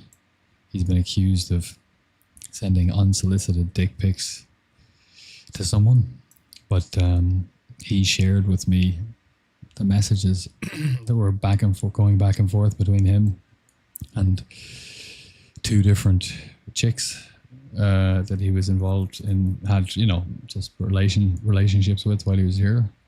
And they were flirting with him, sending him sexy messages. He was sending them back. And then one of them got jealous because they weren't in a relationship or anything. They just hooked up a few times and they had an ongoing, situationship. And then he went into the local city to a nightclub and hooked up with a Chinese girl. And then the one back at the academy wasn't happy about that and started making his life difficult. And then I think she made some kind of allegations of harassment against him. But he showed me the text messages they were sending, and she was flirting with him hardcore, 100%. And then she was sending messages to him saying that she didn't like this other guy in the academy. But then I saw messages between her and the other guy, and she was sending him flirty messages as well. And, with XXs and come to my room and I'm in my pajamas and I'm ready, all that kind of stuff. So she was playing both sides and just a bit of a shit stirrer, I think, and a troublemaker. Now, he might have left out some information in that story that that makes him guilty of something, but I can tell straight away that the person who made the allegations against him is not telling the truth. So, and he's in this tricky situation where he's in this tricky situation where he's pissed off a lot of people here, but it's just because he's one of those fellas, he can't really control himself, and he's a little bit loud, and he's a little bit insecure, and he just wants people to like him, but it's coming out in a very kind of juvenile way where he's acting out and just being kind of annoying and being a bit of a nuisance, like, not showing a proper respect to the environment, leaving weights around and sweat on the benches and stuff, and not cleaning up after himself, and being loud at night and banging doors. And those things are all annoying, and they'll change the perception of a group of people toward you. And the trouble is, and I was trying to explain this to him, once a group of people, like, I feel like he's a decent guy at the heart of it. Like, he's just a bit of an idiot, as we say in Ireland. He's a little bit of a fool, and like just a little bit hyper and a little bit over the top, and just gets himself into mischief all the time. But when a group of people have decided that they don't really like you, and somebody decides to make an allegation against you, whether it's true or not doesn't really matter. A lot of people, because of the bias they have toward you already, will lean into the opinion of somebody who's made an accusation, which is really fucked up, because those are really serious allegations.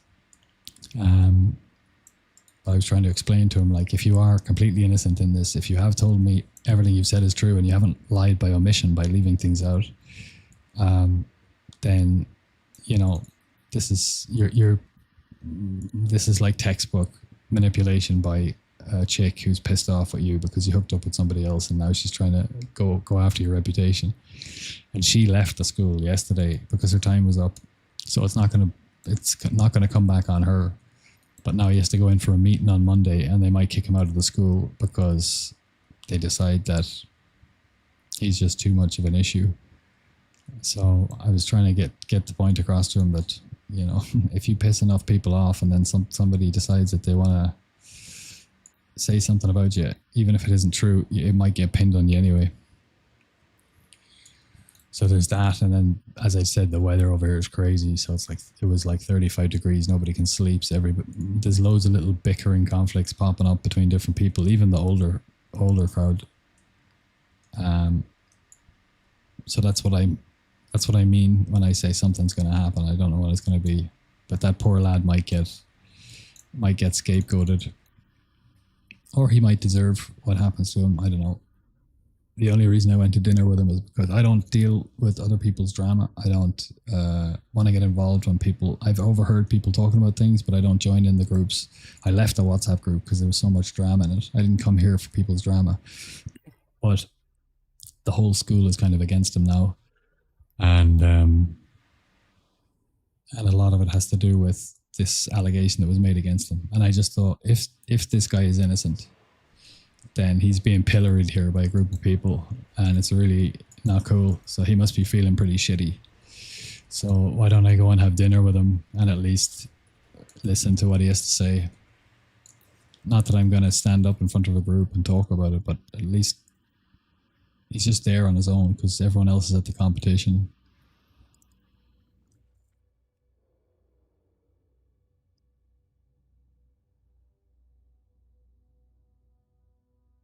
But hey, I have been told that women would never do such things. It's always the toxic men. Yeah, of course. Yeah, women are completely innocent. They don't do anything wrong ever at all. They don't falsely accuse men of things. That doesn't happen. And if you say that it does, you're a toxic piece of shit.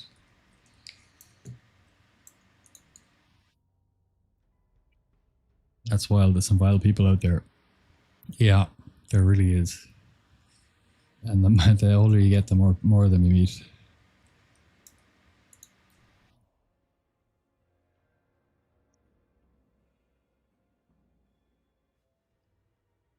Never happened. What are you talking about? Yeah, exactly. It's one of the craziest social power dynamics, and it's something that in our culture we're becoming more and more aware about, especially with things like the Johnny Depp Amber Heard case.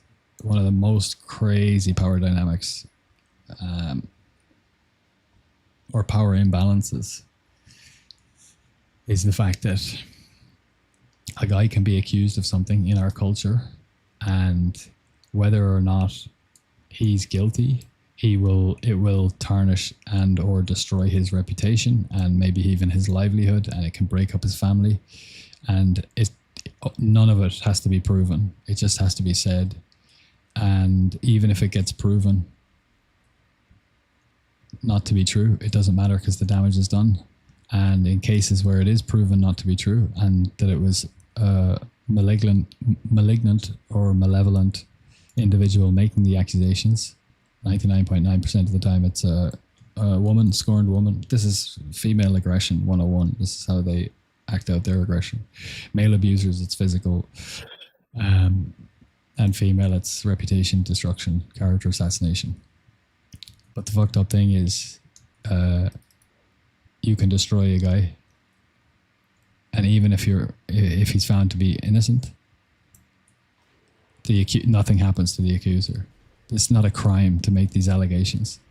There's no jail time. There's no nothing. It's just like you can just say it, no problem, and nothing will happen to you. You know, that's pretty fucking mental.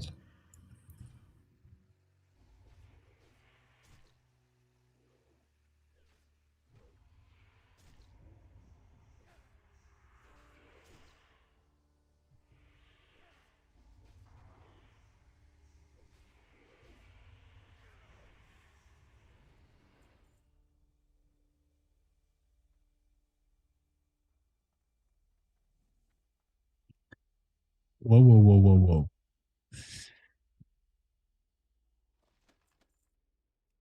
Where is she now? What a manipulative person. She was definitely manipulative in a certain sense because I saw the messages and I know that she was flirtatious with two different guys at the same time. But then she was trying to say to the one guy that she liked that she didn't like the other guy, and then sent him screenshots of her conversation with the other guy. And in the conversation with the other guy, in the screenshots, she was flirting with him and he was flirting back with her, which is crazy to me because I don't understand why you would send a string of messages of you flirting with another guy to the guy you like and then simply write the words "I don't like this guy" underneath it. Like, you're not gonna just look and see that you're clearly flirting with him. It was so weird. So uh that was fucked up. But like I said, hold on. Like, now we got onto the point of female manipulation and reputation destruction, and we obviously mentioned Amber Heard. But I did say earlier on that I don't know if this guy was lying to me either by commission, saying something that did or did not that didn't happen, or by omission, leaving something important out that did happen that would completely change the context and would make him guilty. So I haven't judged. I haven't judged him to be innocent or guilty. I simply listened to his side of the story and didn't judge him like everybody else was. But he could be guilty still. He could have been a piece of shit scumbag. He could have done something bad that he didn't tell me about. I don't know. I just know that this chick who made the allegations of him being of harassing her was 100% flirting with two different guys at the same time, and she had a reciprocal consensual sexual relationship with this guy that she's accusing of harassing her.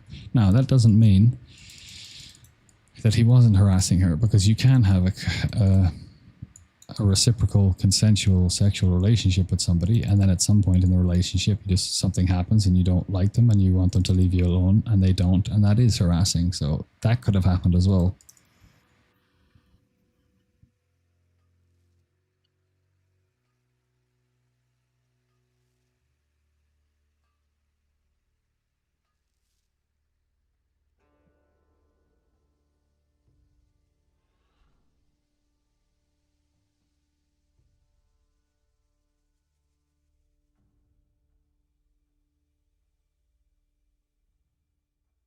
So the jury is out, but this is what I walk. That's one issue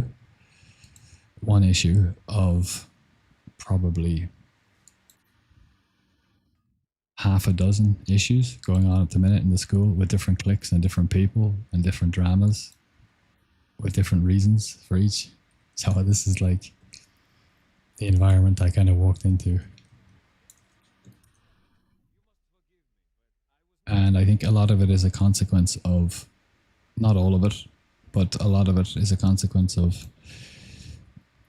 the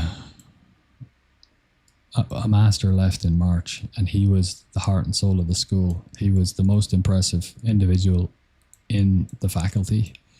He was doing everything in the school. He was holding the whole thing together. The spirit of the school was this man, and he left to start his own school in March.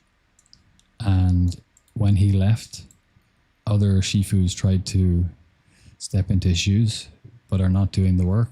And the ethos, the discipline, the routine, the organization, the soul of the school, the whole spirit of it has fallen apart. So that when I landed here, there's been people who have been here for like a year, or people who were here for 2 years, 5 years ago and came back now. And they're like, this is a shit show compared to what it was. So there's a lot of disgruntled, unhappy people who are kind of whinging about that. And I understand where they're coming from. That kind of looks like a bird, doesn't it? Like that's the beak, and those are the eyes. Kind of like an owl, and that's like the head, and this is the body. It kind of reminds me of Pidgeotto, the Pokemon, a little bit. When I got here first, I was like, shit. And I started to let the cynicism and the criticism get to me. But then I realized, hold on a minute. You're here for 6 months. You're unfit. Block all that out. And the trainings, when I am training, it's kicking the shit out of me. So I'm not better than the training. I'm not better than any of it. So it's still the best place that I can be for 6 months. All I have to do is stay out of all of the drama. You know, I can observe it and like just see it for what it is, but not let it go into my heart or mind or affect me like that.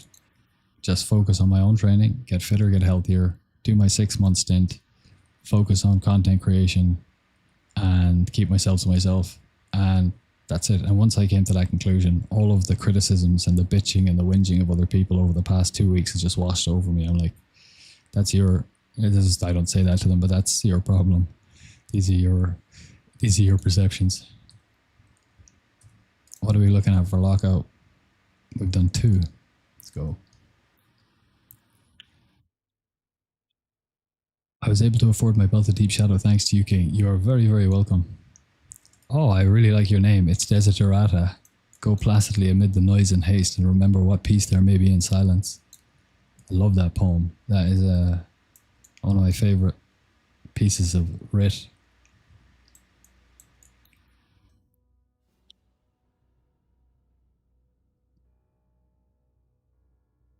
Yeah, that's effed up. It's basically having your cake and eating it too.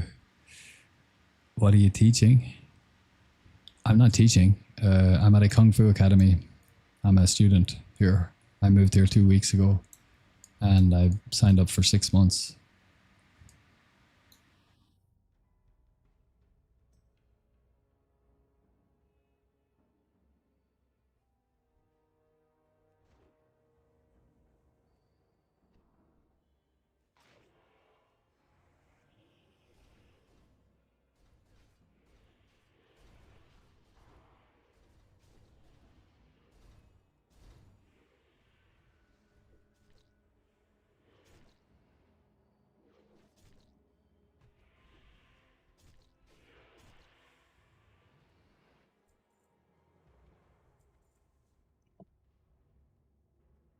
Bingo. At least it's not Streamer University. You're a child of the universe. Yes.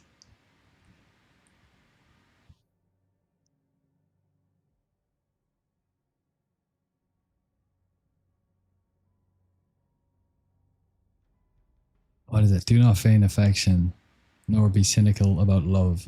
It is as perennial as the grass. You're a child of the universe. Something, something, strive to be happy. What's the something, something? I can't remember. You're a child of the universe. No less than the trees and the stars. Is that it?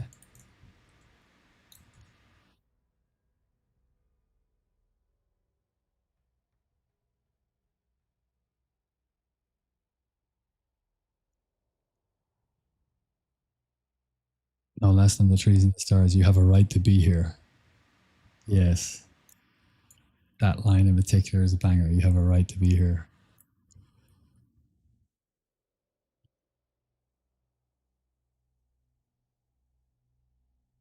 Yeah, that and Rudyard Kipling, If, are my two favorite poems.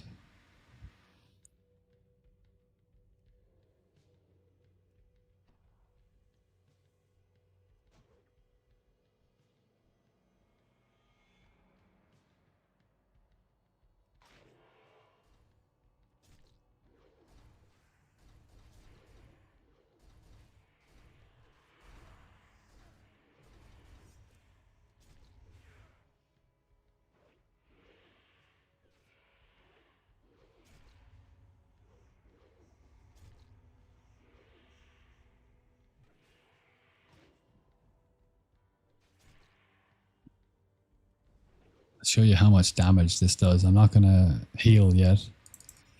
I was almost at full health. And this would almost kill me, maybe even kill me if I let it go. No, not yet. But yeah, it's no joke.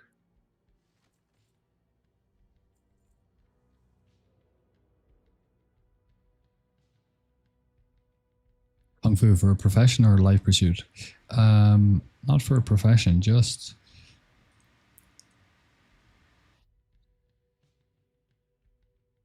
I think as I've grown up when I was younger, I would put a lot of pressure on myself, unbeknownst to myself, by assuming the thing that I was doing was going to be the be all and end all of my life.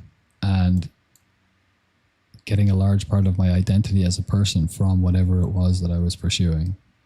And that's a very dangerous thing to do. And it took me a long time to realize that.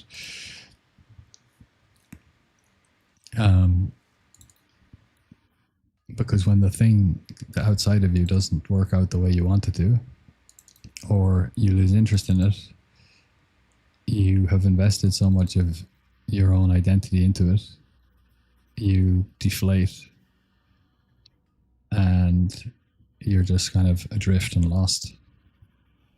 And so I don't think of it like this big thing of a life pursuit. It's just a place where I can be, where I can get fit and healthy. And I enjoy training, and I enjoy martial arts training. So it's a 6 months stint. And in 6 months, I'm going to go down to the school that the master who left here set up. And I'll do another 6 months there. And then we'll see. So the next year is train Kung Fu, get as fit and healthy as I can. I'm stretching a lot. A micro goal, I want to be able to do the side splits in a year, and I want to be able to do a standing back flip and a standing front flip in a year. Those are my mini goals. And anything after that is that's it for now. Those are my small goals for now.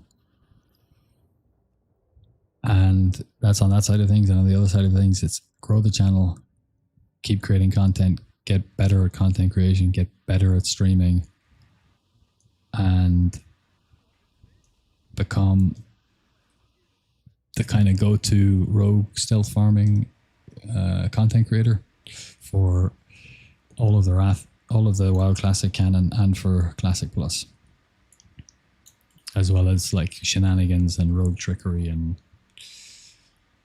interesting creative things that you can do with the class, that kind of stuff.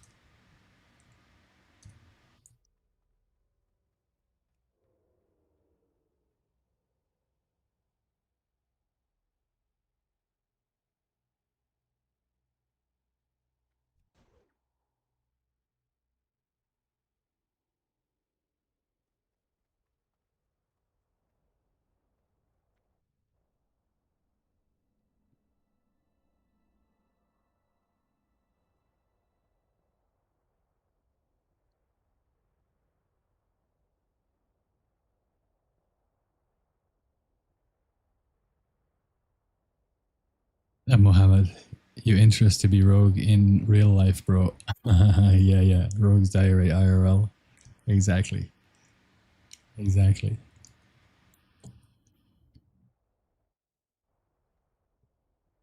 Will be kind of funny to be able to reproduce all of the rogue combat animations in real life and do them with like two swords.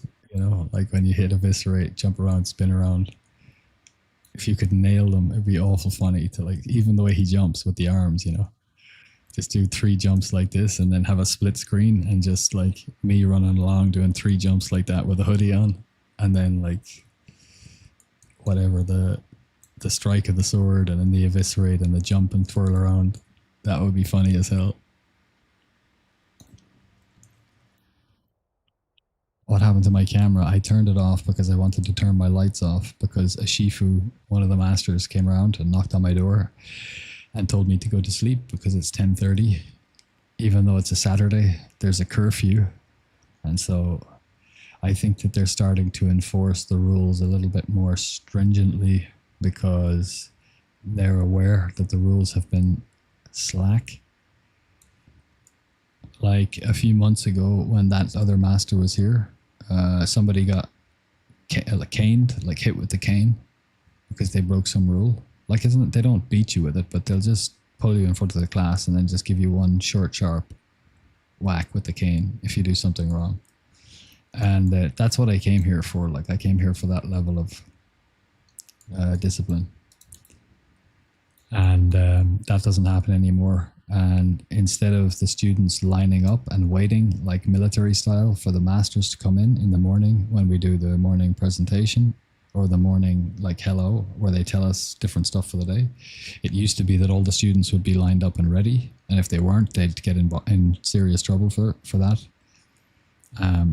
And then they'd be there, and then the masters would come out, and then the morning routine would begin. And now it's the masters and the translators standing lined up waiting, and the students are coming in and they've got flip flops on, and some of them are still in pajamas. There's a lot of younger people here in late teens, early 20s, and they've got a very casual perspective to it. And unfortunately, since the master left in March, the spirit and the whole thing has kind of fallen apart somewhat. So the school doesn't want to risk losing money by kicking anybody out or enforcing rules, because apparently students have been saying to the school that, you know, well, if you don't do this, I'm going to write bad reviews and then you won't get this, that, and the other. And then the school isn't doing it. Now, if somebody made a threat to me or an institution to denigrate it or undermine it by making a bad review because they were being reprimanded or held responsible for something that they actually did or something that they didn't do that they should have, and instead of accepting responsibility for that and enforcing discipline on them, they back down from a threat of a bad review, you've completely lost control of your authority in that situation. The school has done that. And apparently last year, around December, the school made a decision to focus more on the finances and try to make more money out of the school instead of focusing on the ethos, discipline, and the spirit that had gotten the school to where it was. So it's kind of crumbling, and they're not making the right decisions in response to the shifting culture to bring it back in line. So I turned off my lights because I think we're in a period where something might happen. There's a lot of tension in the air, and I don't want to poke my head up and break a rule at this time in case they decide to make an example of me.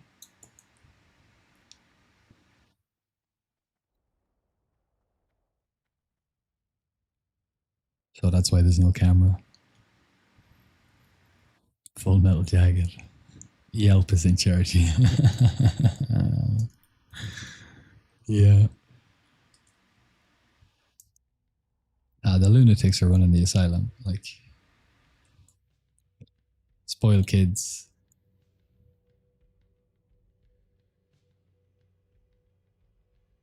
I was a teacher for 7 years, and I've seen what happens when you lose control of a class, of a group of people. When you lose respect from a group of people, you never get it back.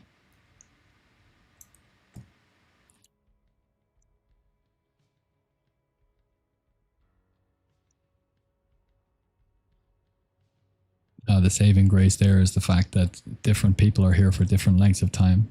So there's a lot of people that just come for a week, or 2 weeks, or a month, or 2 months, or 4 months, or 6 months like me, or a year. And I was going to sign up and pay for a year up front, and I'm so glad that I didn't now. I decided to pay for 6 months. Something in my gut kind of told me to pay for 6 months.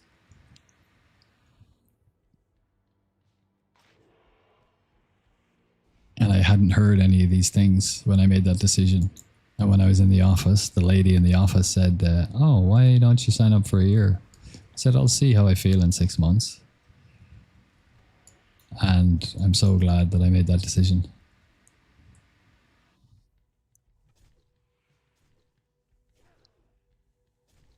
If I had have heard about this master's school, because he's the reason why I came here, the master that left, it was the one that I wanted to come and learn from. So if I had the information that I learned over the past week, in the first week, I would have stayed here for a month, and then I would have gone down to his school. I would have paid for a month. But I have paid, and I've reconciled that decision, and come to the conclusion that I am still going to get great value out of the 6 months here. So it's all good. Are you going to another school in 6 months? Yeah. Yeah. The other school is on an island in the south of China. I'm up in the northeast of China at the moment.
D-Timmer, have a look up. Have a look at in the screen, top right of the screen. You can see the gold per hour difference there.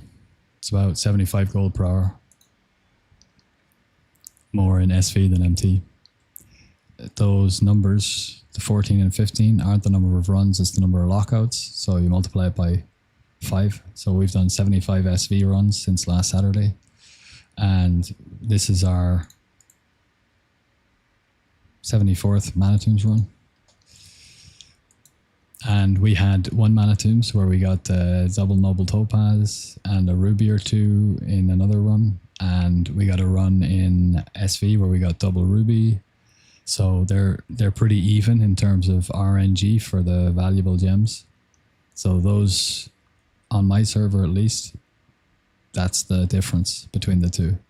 75 gold an hour more in SV. Now in SV, you have to spend some money on consumables, and depending on your server, that could be a little or a lot. However, well, you can choose to spend some on consumables. You can do SV without buying water walking elixirs, without buying grenades. You can just do it with a non-con run. The runs just take a little bit longer and they're a little bit trickier, but you can shave.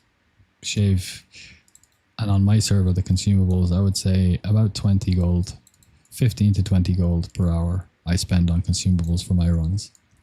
So that takes it down to about 50 gold per hour more than MT. But it's still early days. 75 runs each isn't actually a lot when you consider gem drop rates and the RNG on gems once they do drop. Nutties, thank you for the follow, brother. Appreciate you. No, I didn't get a double ruby in a chest, no, but I got 2 rubies very very close to one another. 2 rubies in one lockout, I think. But I got a double noble topaz in a chest. I got one chest. It had 2 noble topaz, a green item, 3 super mana potions, and 6 gold 99. Or was it 96? Anyway, nobody has ever seen a 7 gold chest, so it can't hit 7. So the best gold roll. Look, that's a very minor thing, but it's on the Rogues Diary Discord. It's something that we do track as like a mini game. It's like the best chest anyone's ever found. You know, double ruby is obviously the best, and then. But also, if you get double blues, double rares, double gems of noble topaz is good as well. And then if you get super manas, that's obviously better than healing because they're worth more. And if you get a green item, that's nice. But if you got a scroll IG5, it would have been better. And if you get a high gold roll, it's like, you know, good rolls on every single possible thing that you can get.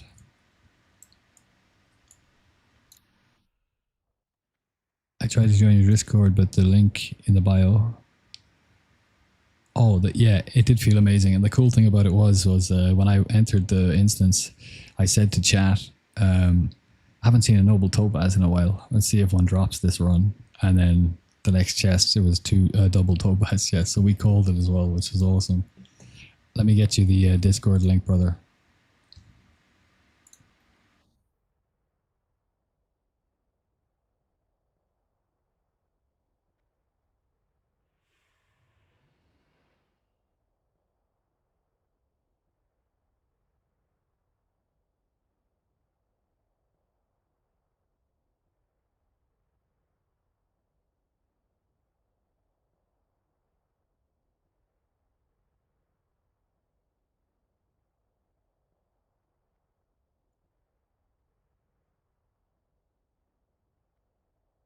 Oops.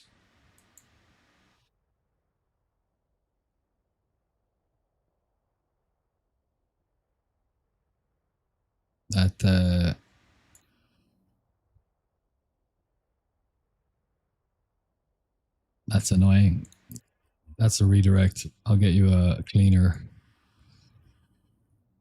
version of it.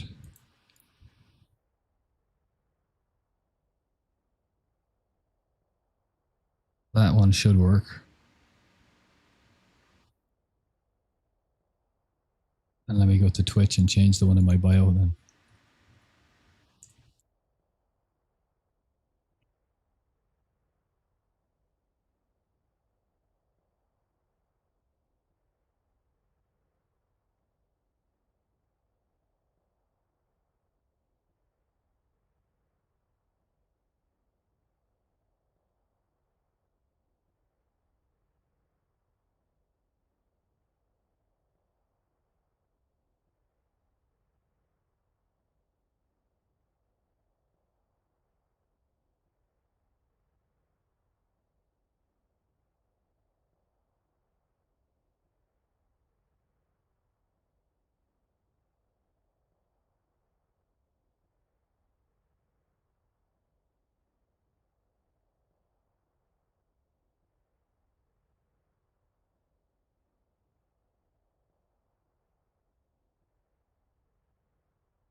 All right, thanks for letting me know that the Twitch one was invalid. I just updated the social link.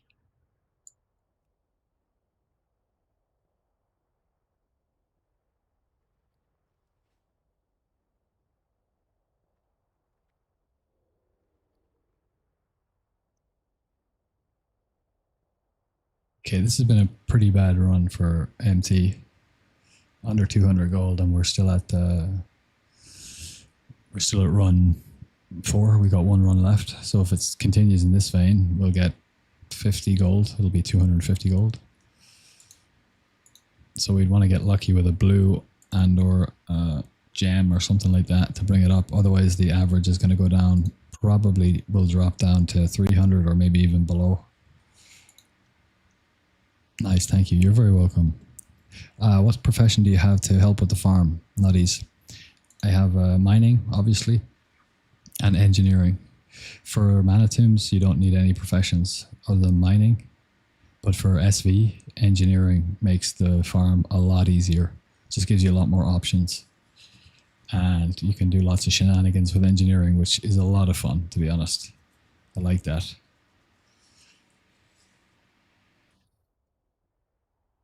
All right, give me 2 minutes to go for a quick bio, and I'll come back and we'll do the last run of MT. And what time is it? 11:15.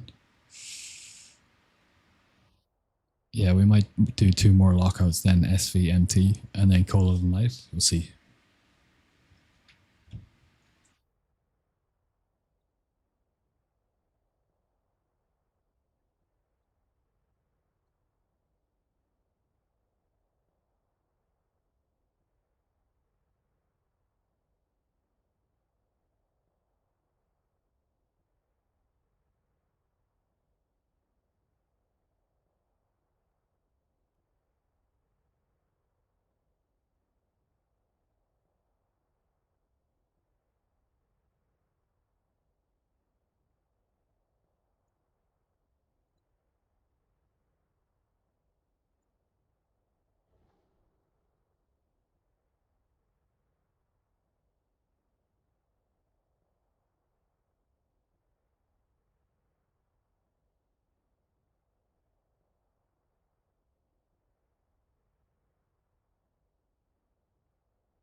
All right, we're back.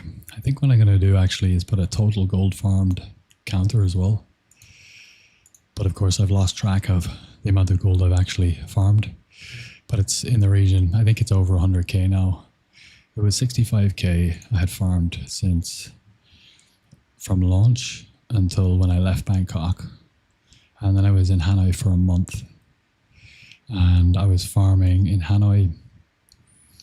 And if I was farming between, I was farming still farming SV, but SV wasn't actually worth. It was worth a little bit less. It was about 300 gold per hour then, because that was toward the end of phase one, and everything had dropped down. But if it was 300 gold an hour, and I was probably out farming for about 3 hours a day, that's 21 hours a week. Call it 20. That's 6k a week, and I was there for a month, so that's 24k. So that's up to 89. And then I was farming MT while I was traveling here and there. So it's easily 10k because that was 6 weeks I was traveling. So we're going to put it, and what have we farmed so far here? I'm going to put 100k and I'm going to add what we've farmed so far. Let's get the calculator out. It's just a nice metric to track. So 376 gold times 15 is 5,640, and 5,640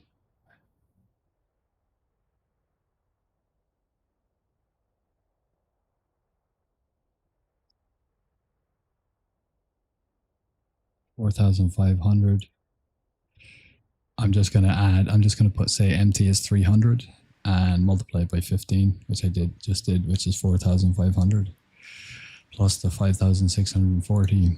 That's 10,140 gold in a week, actually, in 7 days, but 8 days. But Sunday we didn't farm that much.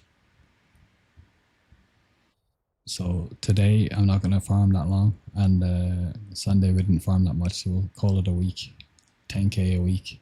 That's 40k a month, but I've been farming a lot this week, and I was farming this much in the first in phase all the way through phase one. So we're going to put it at 110,140 gold total. Let's make a new copy. Let's make a new source.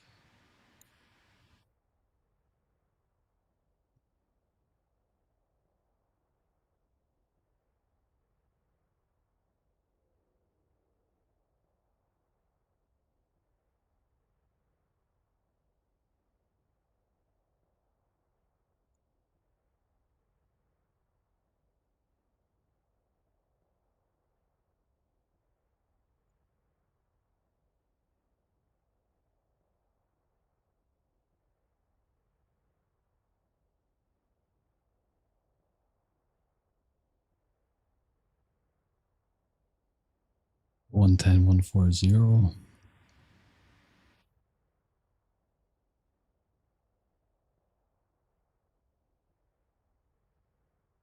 Go TBC total.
Yep, that's fine. Let's do that.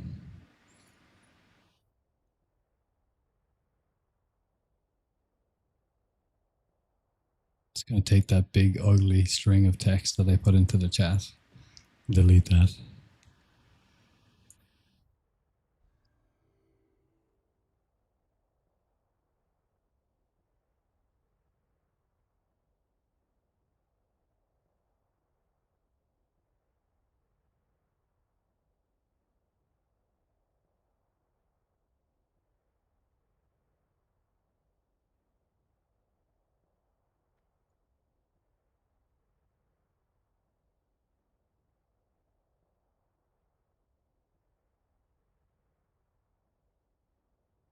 Okay, I don't know how to delete it. Whatever. Let's get the last run done.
Ah, bollocks.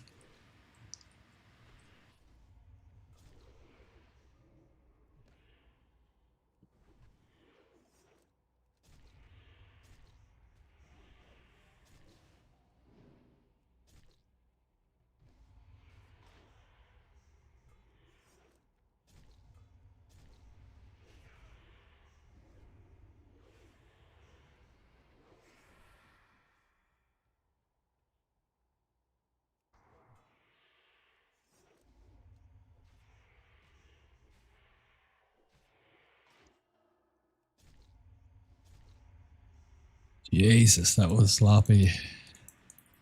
I'm losing it, lads. I'm losing it.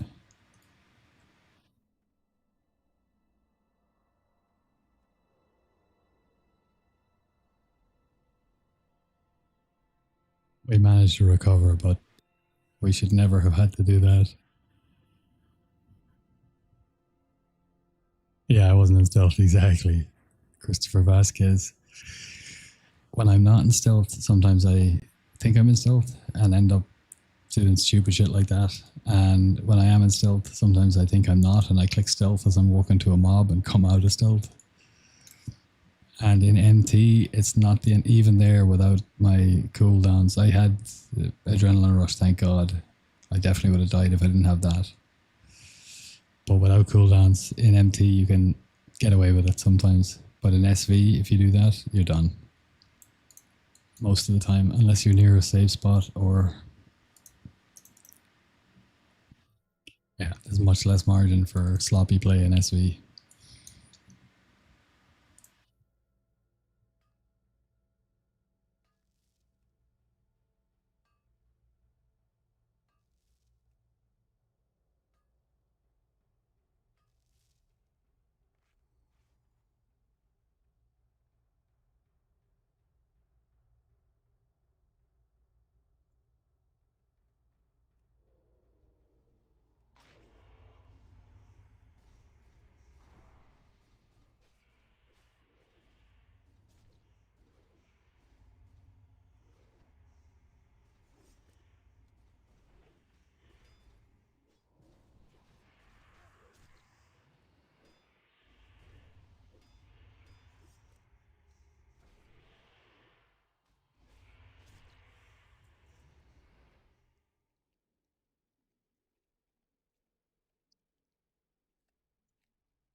Okay. Yeah, that was a pretty bad Manitoons run. We got all the chests, we got all the mines. We just didn't hit. I don't think we hit a single blue item. I'll check when we get back to Shatra. We didn't hit one gem or one blue item. That is the worst Manitoons we've gotten so far. We did get a 501 gold Manitoons though when we got a ruby out of it. No, when we got the 2 noble topaz in that chest. That was a 500. That's our best Manitoon so far. 501 gold in 1 hour. But our best SV was 541 gold in an hour. But this is definitely our worst. Our worst. I don't think we got a single blue.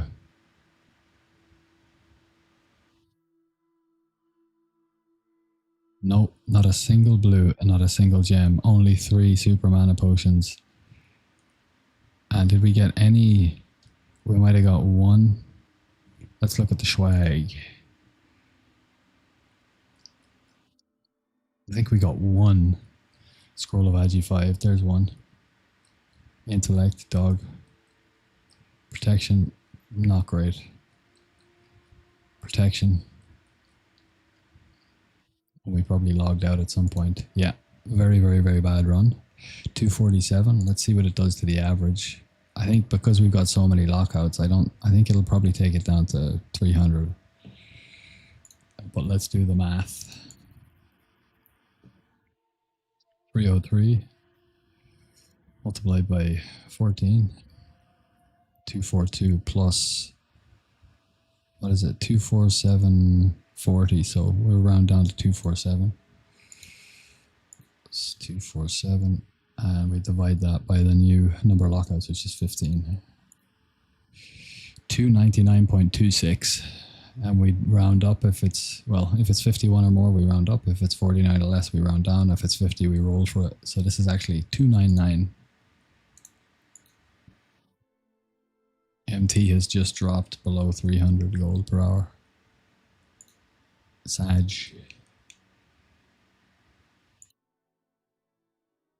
But I factored in that this was going to be worth 300, so I just added the 300 to our TBC total. So this is what we're at now.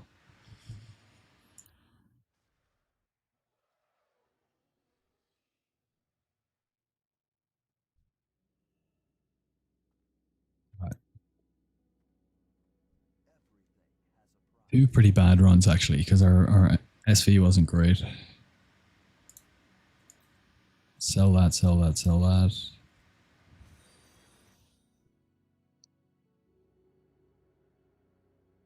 Jelliole, thank you for the follow, brother. Appreciate you.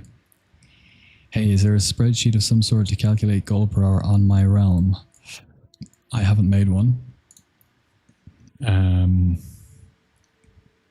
haven't made one. Yeah, you'd have to look at the average number of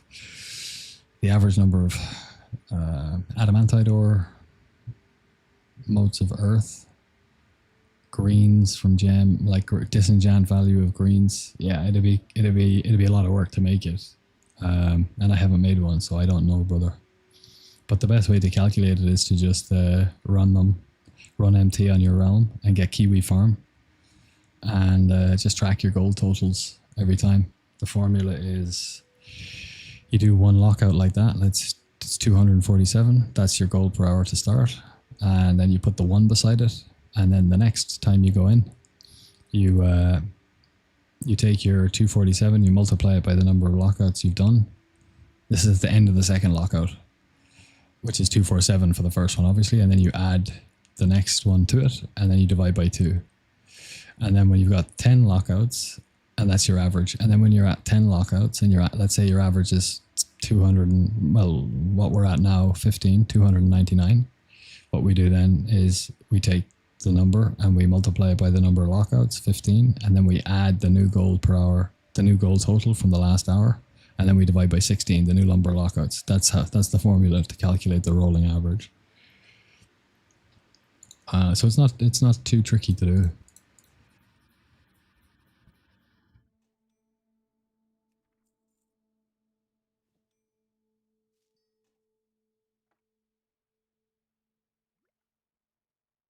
But it only shows you the gold per hour before investments, just the raw gold you're getting out of the gold value of all the assets.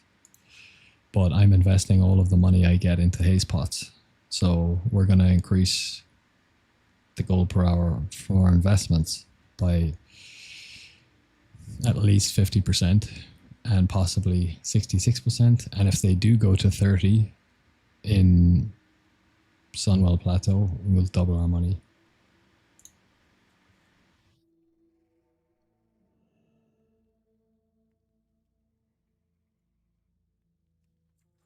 Okay, what do we need for SV? I think we're good on water walking. Hey man, how did the solo farm go? Is it worth doing? The first run we did, it was worth 75 gold, but it took us a lot more than 12 minutes. And you can kill the last 4 bosses, but if you do that, the runs go from 12 minutes to like 20. Now, we only did one lockout, so I am certain that we could shave that number down by a little bit. But the meta at the moment from that first lockout would be go into the dungeon, jump down, kill that big room, go out to the room beside it, kill that room, and then leave. That's 12 minutes. It's very, very RNG. If you don't get dark rune drops, it's absolute doggy doo-doo gold per hour. And if you get a good amount, you can get 400. But 450 gold per hour, you would have to get insanely lucky to get that. And you can't get it consistently. And then the bottom end of the farm is really bad because you're just killing trash and you're getting some greens and blues, but they're not worth anything. Whereas the very bottom for MT, we've just seen it, 200, let's call it 250. 250 gold. That's the very bottom you can expect from MT. That's when you get all the mines and all the chests, but you don't get any gems, you don't get any blue items, and you don't get any of the good valuable scrolls. We got like 1 scroll of agility 5 or 10. So that's the very bottom RNG of what you can expect. 250 gold per hour. And it's, as you can see from the average, it's 300 gold per hour. But if you get lucky and you get some nice drops, we've had 500 gold in 1 hour. So it's not worth doing compared to MT and SV, definitely not. But it's a fun little farm. It's definitely good. It's definitely a viable farm for classes who can't do what we can do.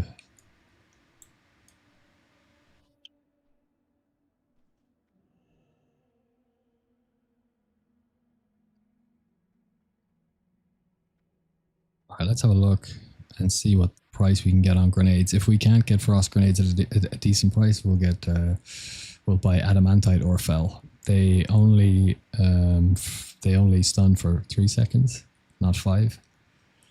So we won't be able to get 2 cracks at chest number 3, for example, with the lesser grenades. But it's all right. By the way, why do you think the haze pots will double in price? Did that happen before in previous TBC? Yeah, they didn't double. I think they went to 25 gold by the time Sunwell came out. So that's what I'm expecting to sell at. And I'm buying all the haze pots that I have bought now. I have 1,118 haze pots. And I bought these all at about 15 gold 50. I bought some for less than 15. I bought some for 16. But about 15.50. So if they go to 25, we'll make 66% on our money. So, but next phase, they'll probably go up by a couple of gold, and by the end of next phase, they're probably going to be like, between now and Sunwell, they'll keep creeping up. So we will keep buying them, but after this phase, the amount of profit we'll make on subsequent haze pots as the price increases is less, obviously, until we get to a point where we just sell. I'll probably stop buying them at a certain point and start reinvesting the gold into fel iron ore or something like that, or just start stacking gold. I don't know. We'll see. All right, I want to get free action potions, and I want to get some form of a grenade, and I want to get instant poison. Let's get the poison now.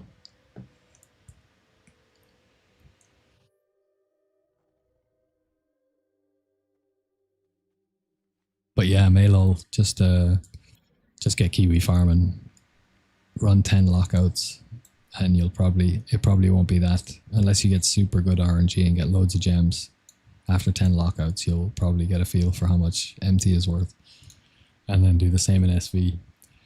But SV is, it doesn't matter what realm you're on. SV is always going to be more because it's the exact same assets. You just get more of them in SV.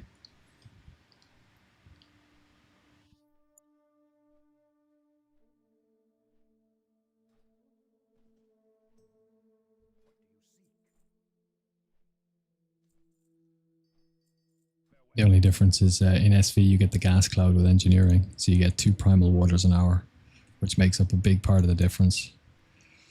But you can get lucky and get the Shadow Res level 70 base green Shadow Res gear from the chests, which can be huge. And the Frost and Nature Res bits were very valuable before Phase 2 because people were prepping for SSC.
If hay spots are down to 15 now, or almost 15, which is good. Maybe we'll buy some more. I think I'll start buying some more demon slaying, just for my own personal loot.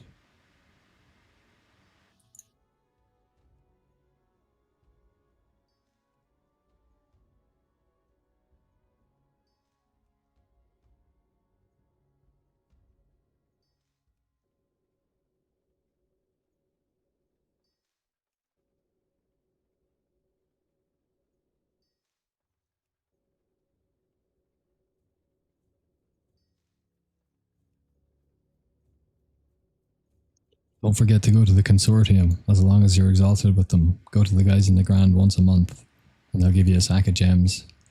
The last sack we got 3 rare gems and 2 uncommon. We got a noble topaz, a dawnstone, and something else. The sack before that we got a living ruby and another, I think, a night's eye. So you can get, it's free money.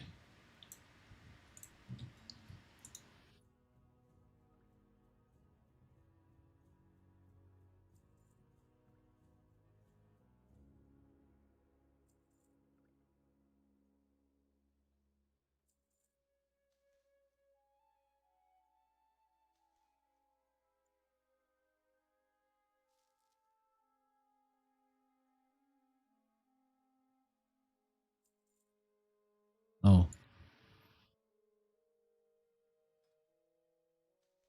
we'll hold on to the ores.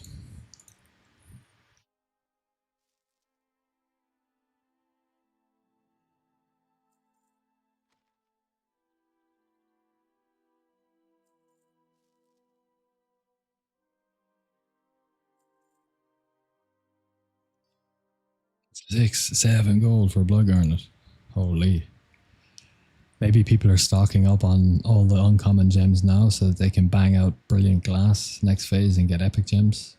Possibly. Let's go demon slaying. How much is a spinal dust? 1 gold, 22 for spinal dust. Yeah, people are getting ready. Okay, we're back down to under 6 gold. That's good. There were 7 gold something on Wednesday, so we'll buy at this.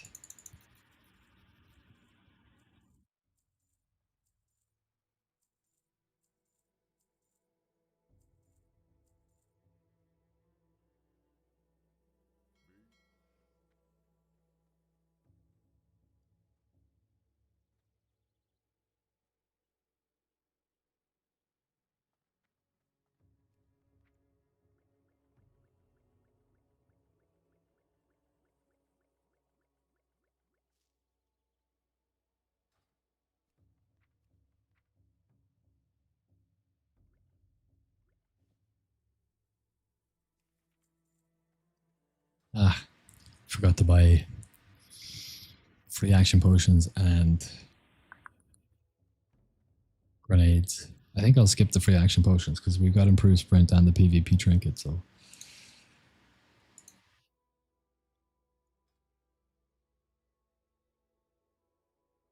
and they're 2 goldies. Let's see what frosties are at. Yeah, we're not buying those. What about fell iron bombs? Wow, what the hell? What about adamantite grenades? Jesus, what's going on? What the hell? All right, well, if we're gonna get anything, we're gonna get frosties. Let's just buy 5 for now.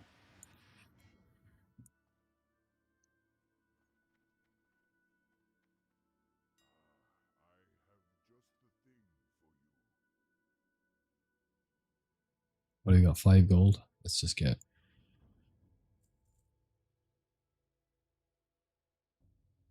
a couple more.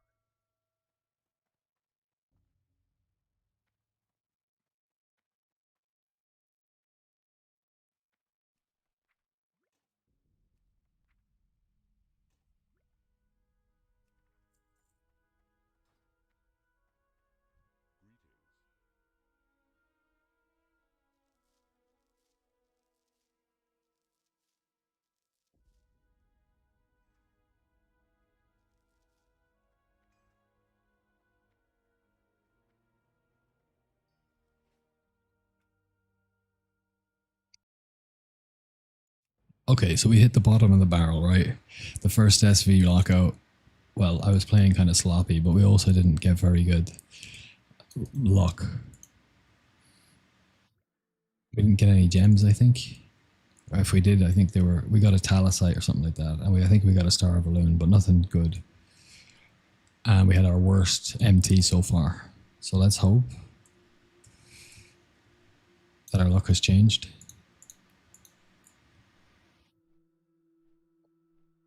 What if we went from 0 to hero? What if we had our best lockout yet in SV this time? What if staying up past my bedtime makes me money yet again?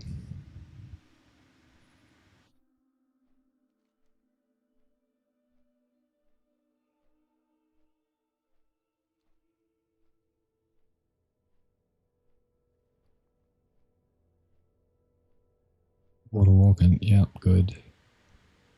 That's fine. Yeah, we're good to go.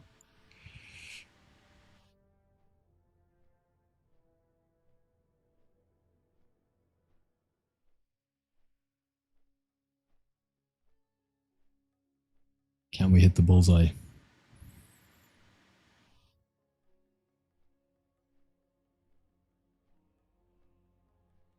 Here it comes.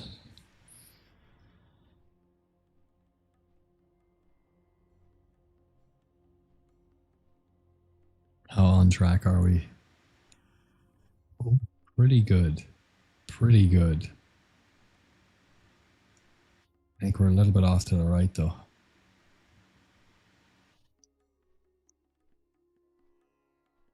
Let's see. We won't know until we get close.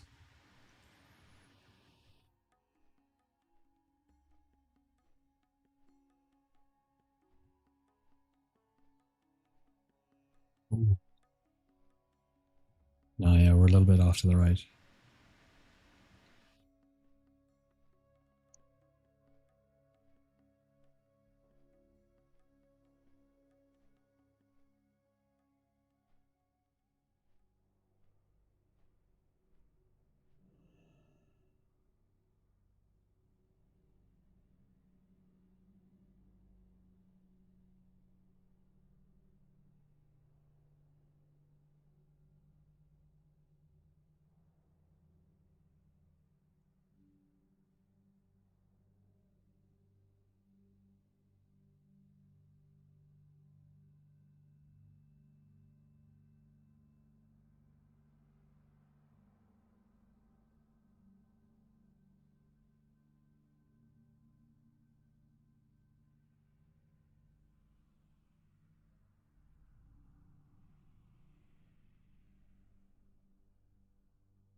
Ah, nice. We've got loads of time. That's great.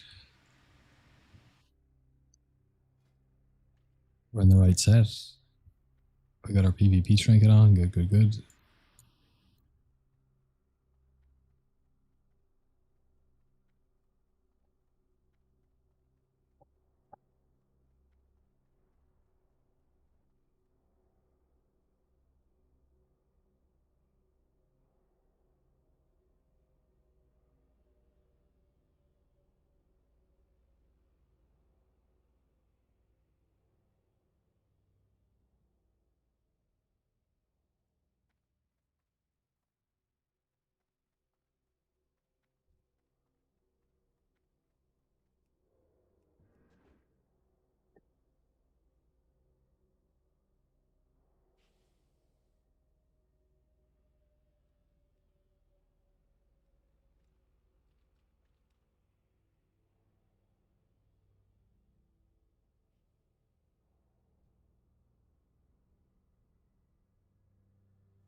Nice. It's over there. It's not locked.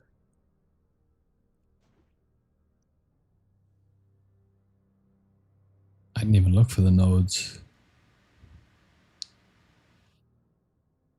The double bog lord, is it? Yeah.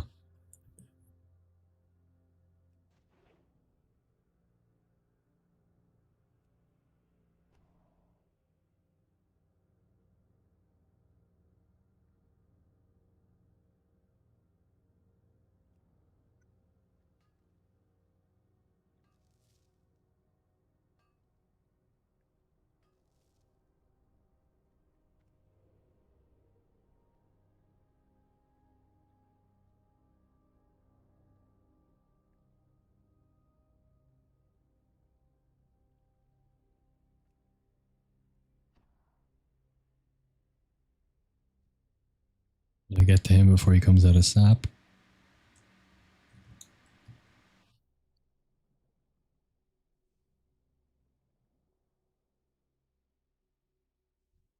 Okay, this looks good.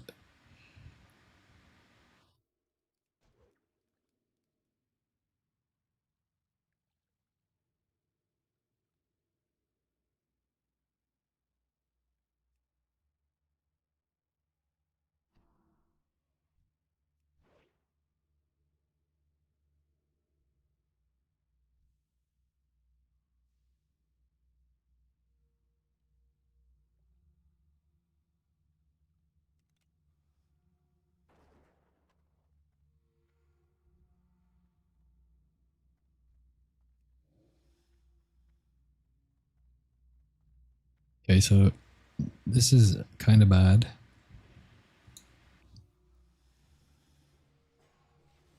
We've got a lot more mobs on us than we usually do.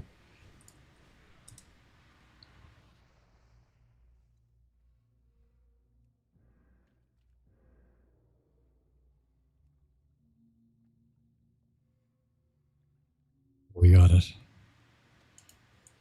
Super scuffed, but we got it.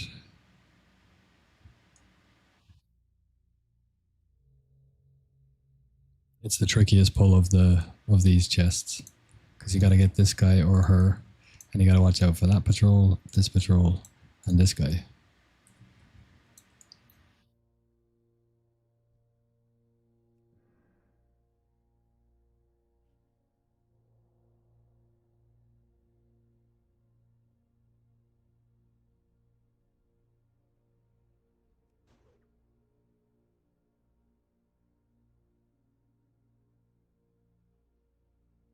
Nice. We got a combat chest.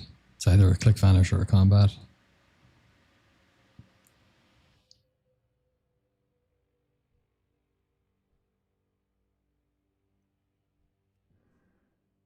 It's not locked, so we can click vanish it.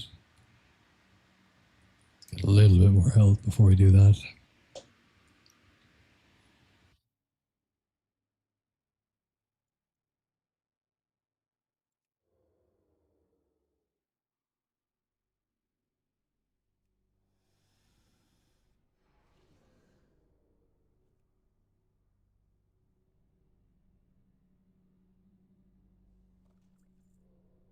Nice one. LPS, that's a good start.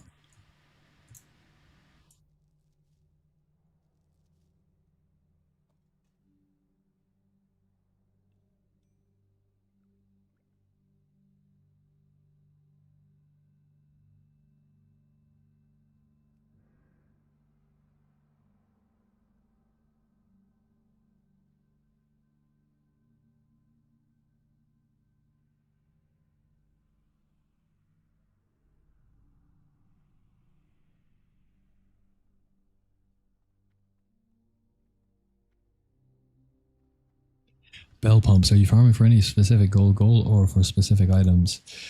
Not farming for specific items. Items that we can get from chests in here that are lucrative are really the only ones left are really the green of shadow protection items, which will sell for a lot for Mother Shiraz. But we're farming just for the love of the farm. I love stealth farming.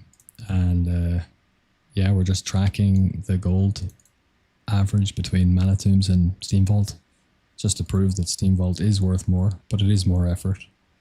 And you can see there in the underneath the map that we have some data there of how much the averages are.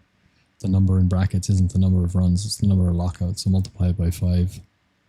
We started tracking it last week. I put a poll out a couple of months ago asking people, what do you think is worth more gold per hour, Mana Tombs or Steamvault?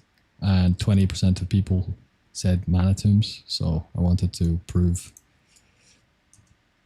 that Steamvault is worth more. But Mana Tombs is a better farm if you're looking for work-life balance. You know, if you're working from home, if you want to do some, you can go do that and then jump into a couple of PvP arenas and then go back. It's way better if you have nice gear and you like combat farms. They're both amazing and I love both of them. That's why I run both of them back to back.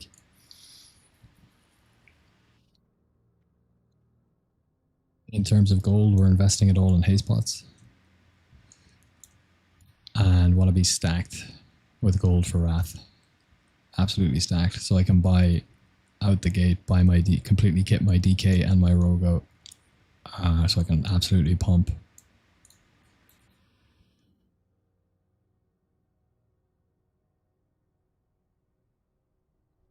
How about you, Bell? Do you play rogue? Do you gold farm? What's your main? You playing TBC? You liking it? You raiding?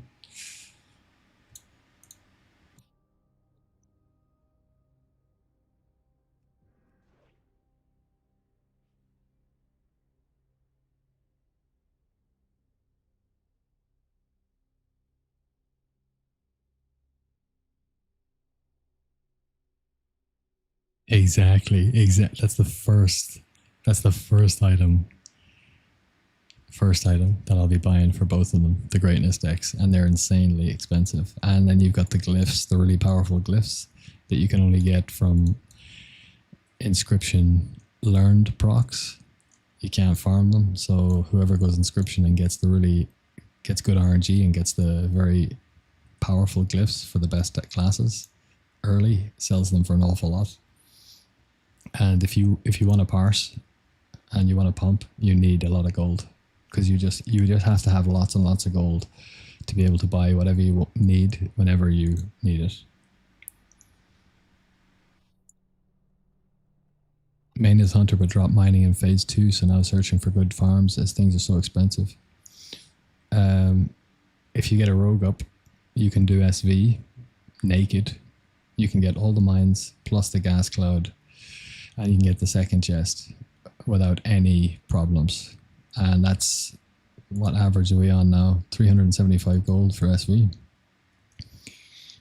If you don't get the first chest, you're probably looking at about some in the region of 300 gold an hour. Whereas to get that from Mana Tombs, you do need to have decent weapons, some half decent gear. That doesn't take long to get either. You can just get a rogue to 70, farm Eye of the Storm, and get the blue PvP gear and a couple of weapons. And that should be enough.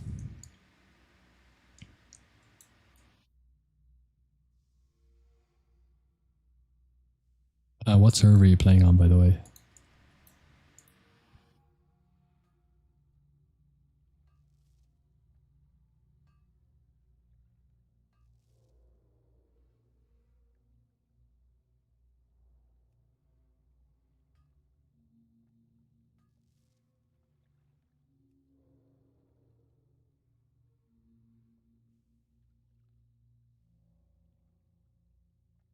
Dream Scythe. Oh. Yeah. I would love to play at some point in one of the top guilds. That would be amazing. That would be so much fun. I was considering making another rogue on American servers because I live in China, so the ping to America is actually better than it is to Europe.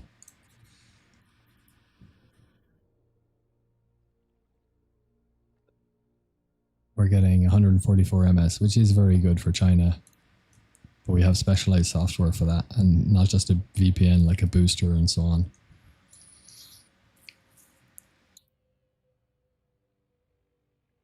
I would love to be in a serious speedrunning guild just to learn all the shenanigans. I love shenanigans.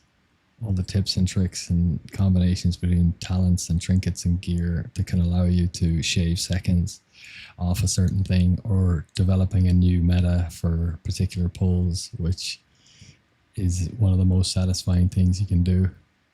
I do it in this context, and it feels great, and that's one of the big drivers for me, because I don't have to be in a highly organized guild or find the right guild to be able to do that in instance farming. But I would love to play as a rogue at some point in one of the speedrunning guilds, just to feel the pump. Yeah, it's a lot of fun. Big team effort with a lot of shenanigans with NG items mainly, and pulling trash packs into bosses. Yeah. And you jump when you jump when you sapper, right?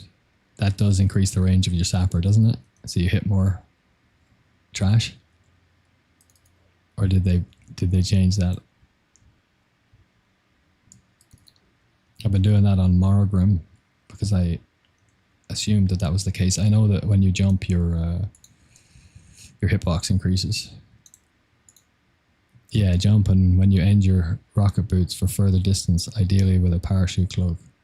Yeah. And when you end rocket boots. Ah, cool. I'm going to start trying to implement that.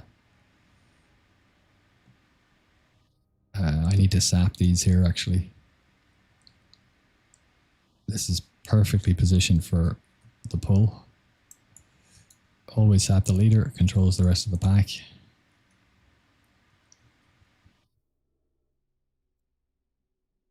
Morgrim ads don't count on parse. Oh, I see. I always use a sapper anyway,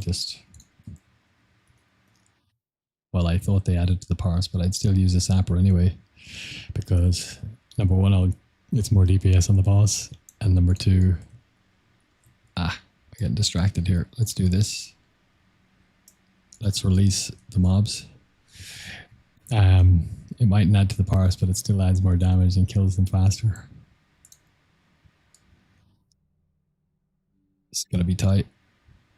No, we can't do it. We're going to pull the Ellies.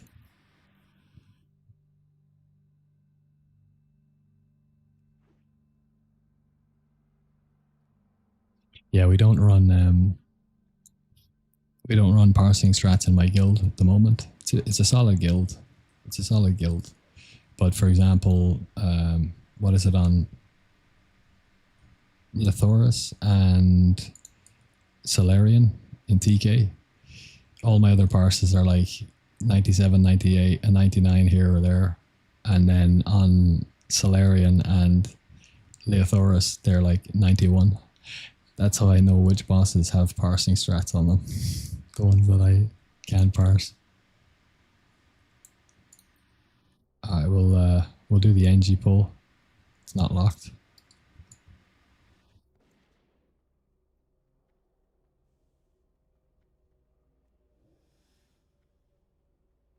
We're a little bit early, but we can still get there without pulling.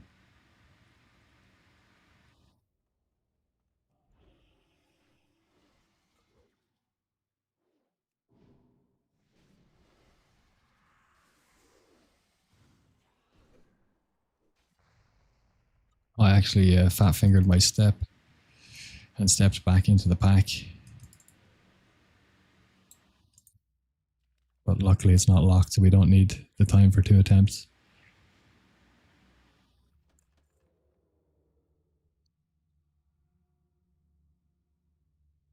Also need at least one true split character fully geared, so that discourages a bunch of people.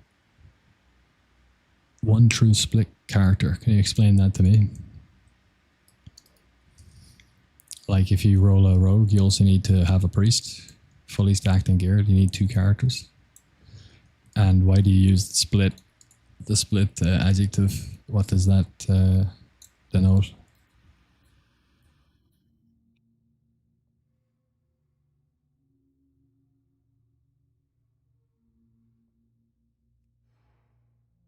We better lock that. If it wasn't locked, we'd try the non-NG, pull them down there, blind, gouge, cripple, sprint back, and get it. But you only get one shot, so if it's locked, we'll just do the old-fashioned way.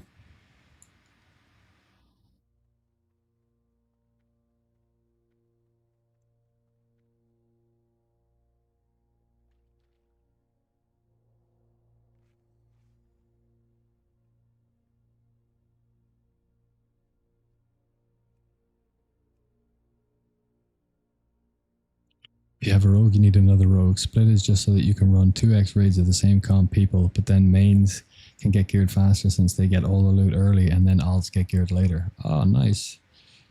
Yeah, we already have that. I have another level 70 rogue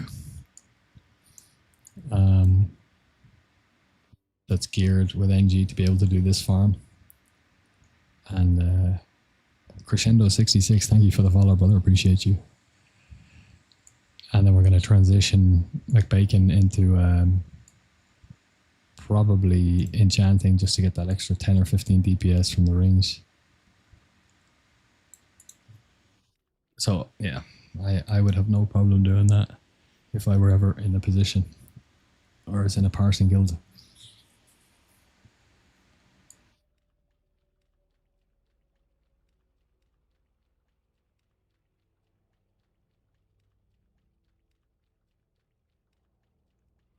Don't want to get hit from below and lose my buff. So I'll sprint here.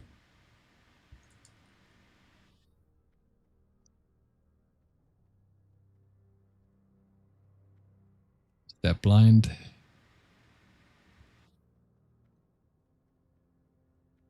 And you don't want to jump here because, well, he's too far now, but if you do jump, if he's close, hitbox increases, he'll hit you and you lose the water walk. But I mean, you can vanish anyway.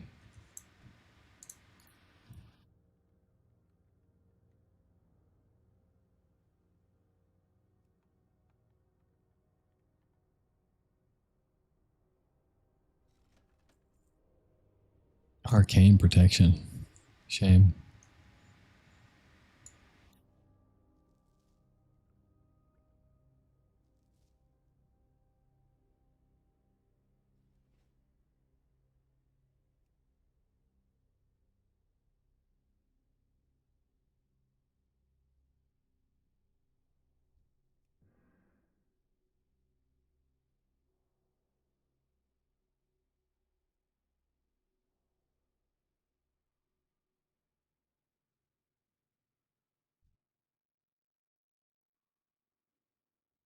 Hey, are you guys going to be running?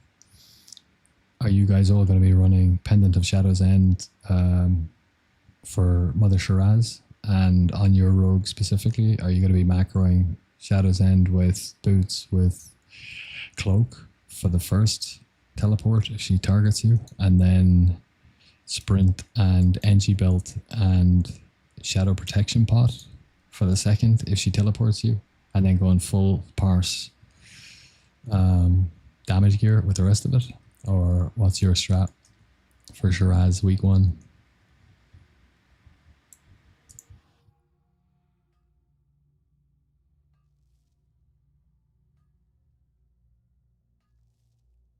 Oh, maybe, yeah. Maybe you don't want to be sharing your strats. Since you're a competitive speedrunning guild, you probably don't want to be giving away your secrets on stream. So don't answer if you don't want to.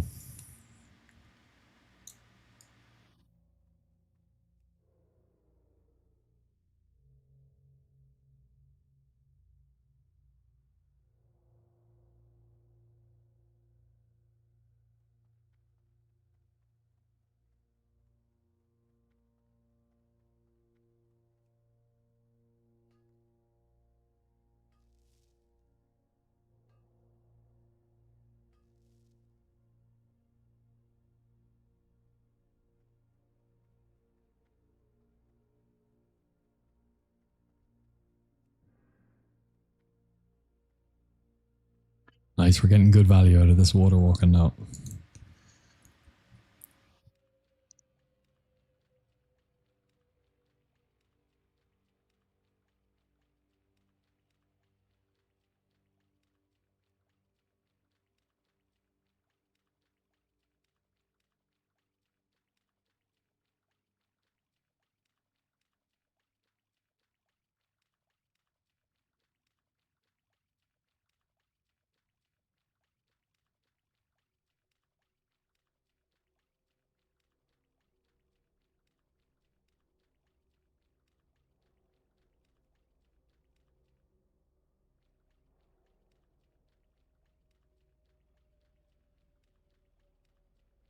Two runs, 20 minutes. That's fine.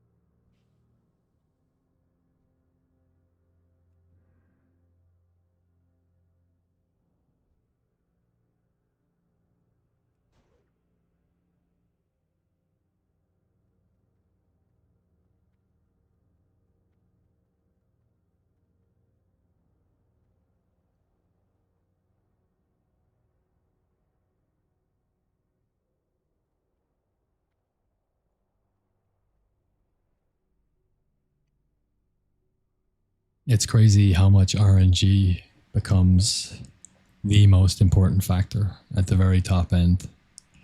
When your rotation, execution, everyone is locked in, everyone is playing to the best of their ability.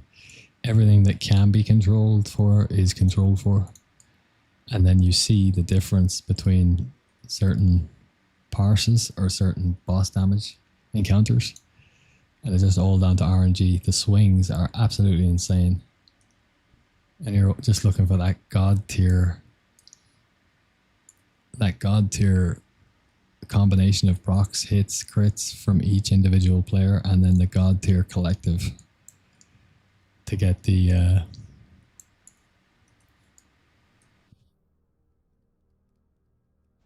win, whatever the win is, whether it's a new record for speed or damage.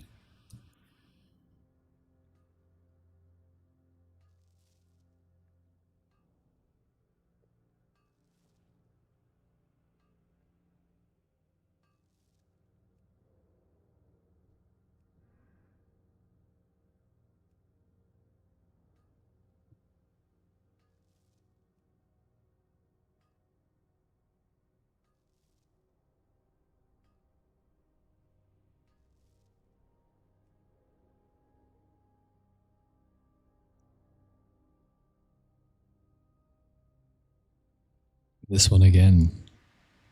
Well, it's not locked. That's good. We have everything. Oh, this is perfect.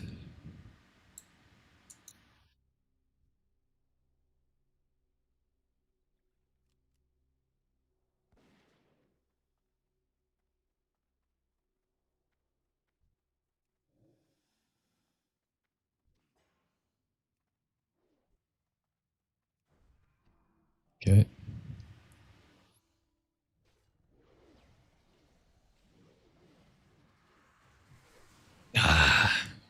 Left it too late. Trinket ran out.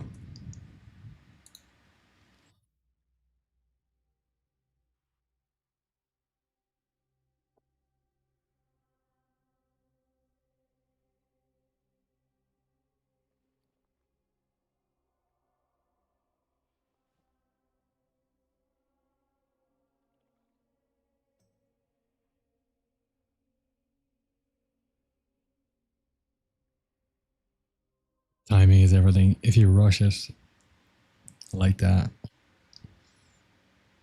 chest especially, you're in between 3 different packs with one mob that patrols in each pack. That if you're not in the exact right position,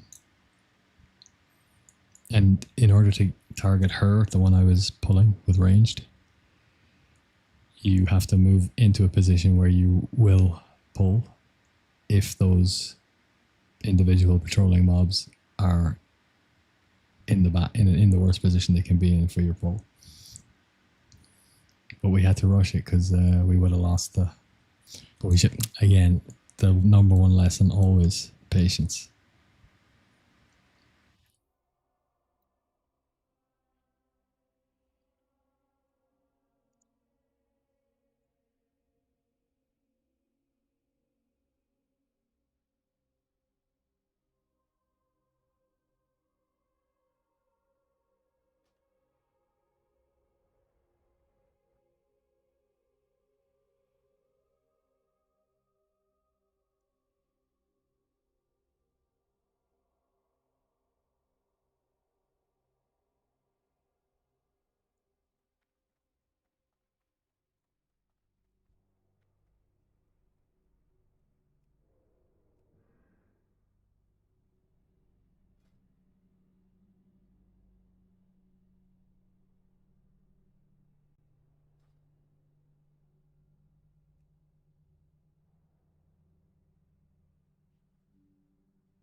All right, we'll get that one on the way out. We need to wait for the belt anyway.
Nice, managed to keep our water walking.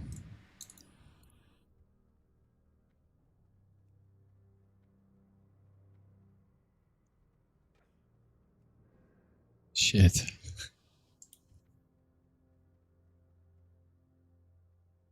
Spoke too soon.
Nothing to see, nothing to see. That didn't happen.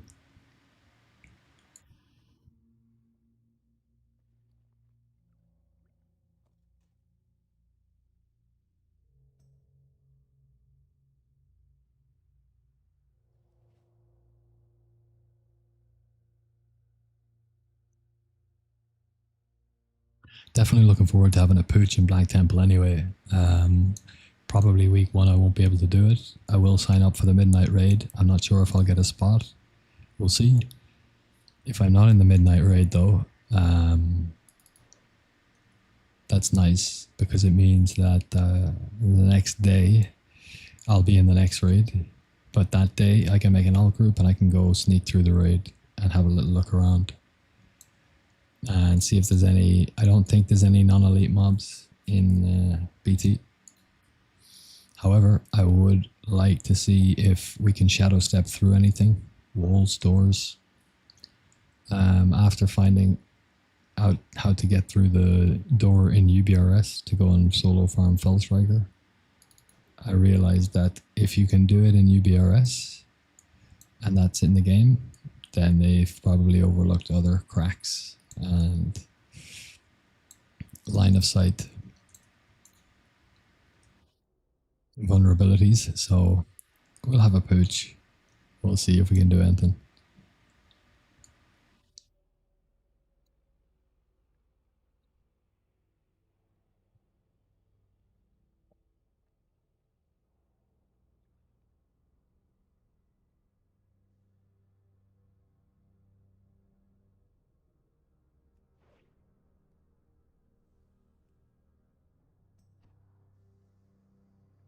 No resists, that's good.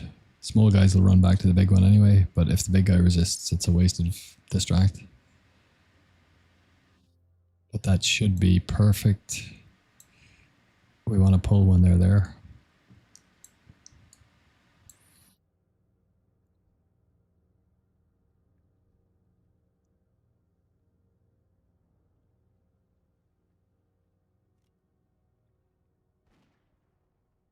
All right, better, better, better.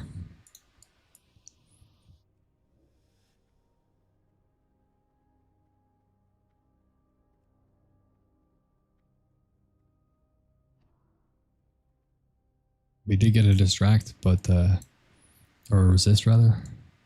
But he should go back.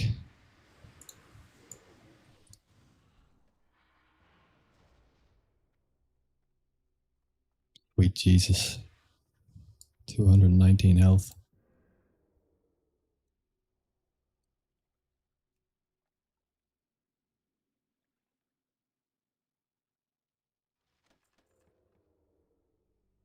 We got the belt failure there. That's what happened.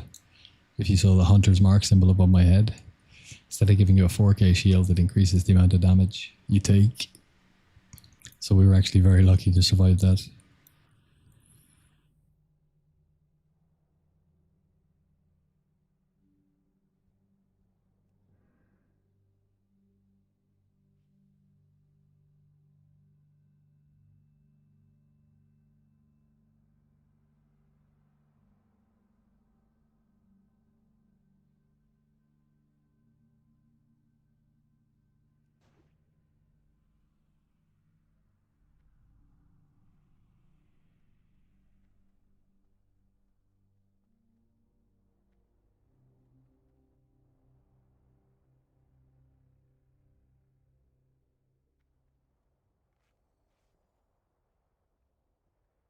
Two more runs.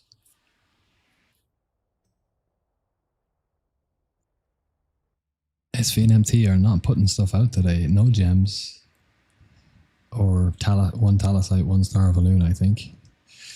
In almost 3 lockouts. And very few blue items as well.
get it on the way out. We need to wait 2 minutes for the belt and the boots.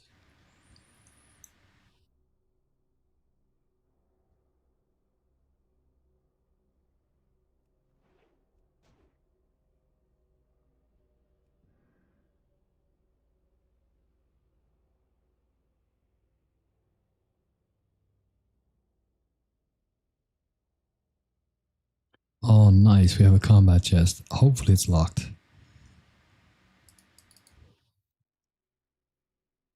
We can justify the pump.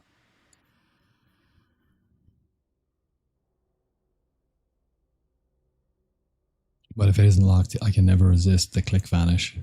It is locked. Nice one.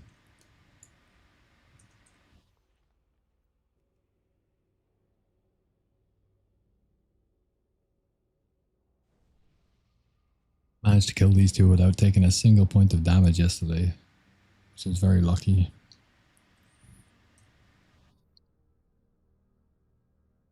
We don't need the stamina. Yep.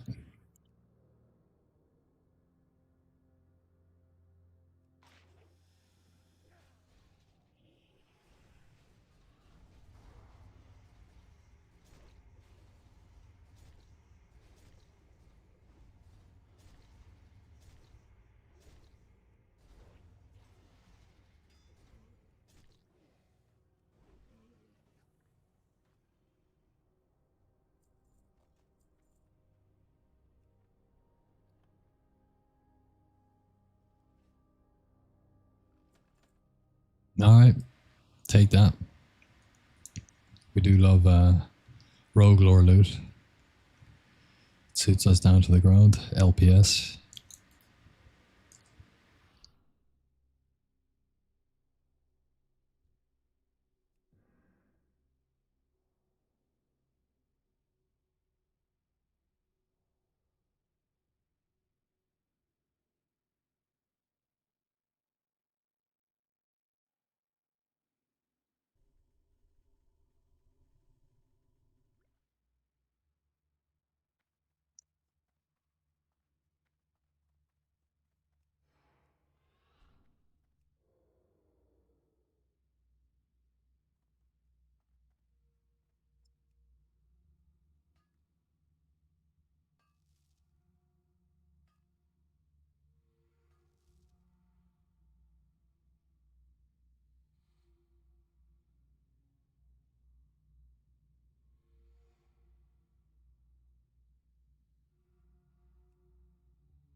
That's another thing we're gonna do.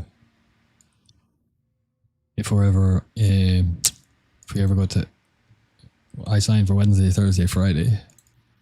So if I'm ever on a Thursday or a Friday, as well as pooching through Black Temple, we need to go into Mount Hyjal and see if we can somehow shenanigans away to get up to where those ancient mines are that drop epic gems. Mate, if we can figure that out, oh, that would be worth so much money. Because you can just go out, reset, and do it again.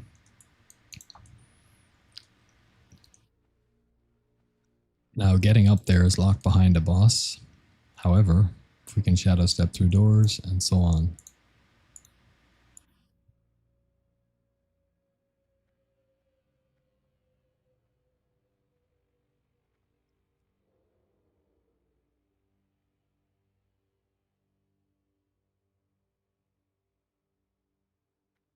But yeah, if we can figure out how to get those nodes, we'll be mining epic gems 24/7.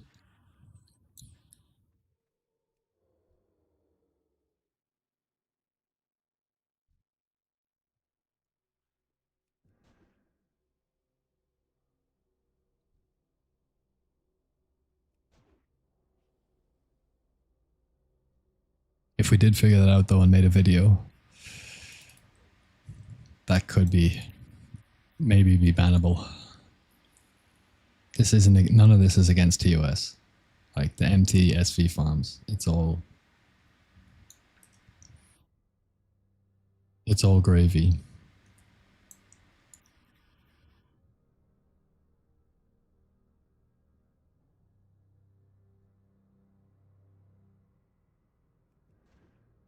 Oh, hold on. We still got a chest to get back here.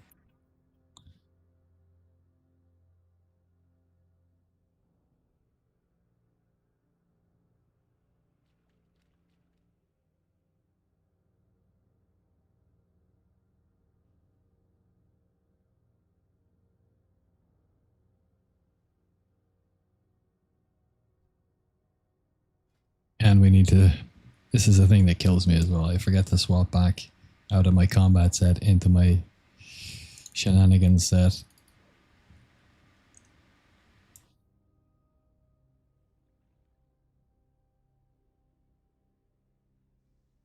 It actually looks pretty good for timing. They should be... This pack should be around here. And this pack is like here. So it should be perfect for the pull. Everything is up.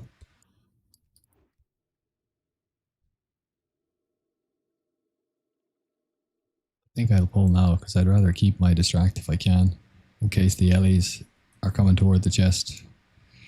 So you just have to get right behind them here. And just out of range, and then you've got enough time usually for them to go up and turn by the time you're out of here.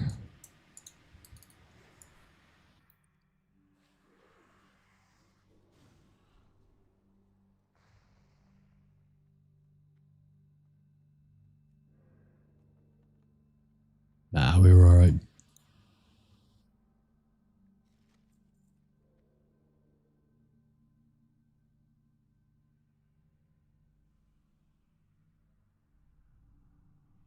How does Kiwi Farm get the auction house prices? Pretty sure it uses Auctionator whenever I scan. But you have to be mindful. So price of items. I don't show poor at all. Common is always market value. Uncommon is disenchant value. Which means if you do get, like say, Amber Cape of Shadow Protection, for example, it won't actually be registered on the gold per hour.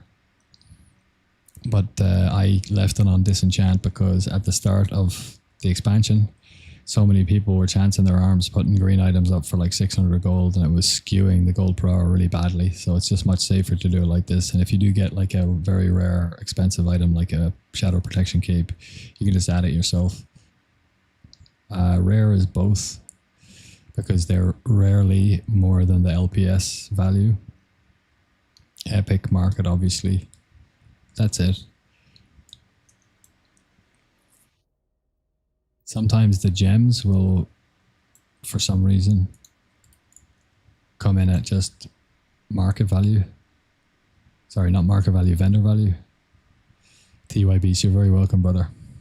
Do you notice a big difference between the contents of the MT and SV chests? I imagine so. Yeah, so there's two types of chests in MT. You've got the Fel Iron chest and the Adamantite chest. The Addy chests are the same as the Addy chests in here, in one regard, because they're Adamantite. Well, actually, no. They'll drop lower level loot, but it'll tend to be slightly higher level than the Fel chests. And they drop major manas, the classic ones, instead of super, which are worth about 25% of the supers. They also drop major healing, of course. Now, the lower levels chests still drop level 5 scrolls, which is really good. So we're not losing money there. And they also drop the same gold value, roughly. It's like somewhere anywhere between 6 gold and 7 gold. There's never been a chest that I've seen, and nobody on the Discord has seen a chest that has raw gold of 7 gold or more. It's always 6, but there's been 6.99, 90 something, you know? So it basically can't be 7 gold, but the Fel Iron, lower Fel Iron chests still give 6 gold, you know, an average of 650. Plus or minus, you know, 49 silver. Did we get the swag? We reset. Where are the... There's a chest. We passed the mines. Right.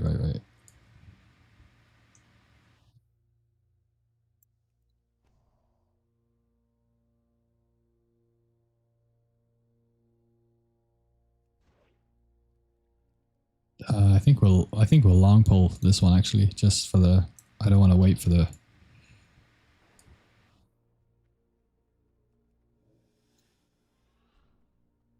And we can step right through this pack.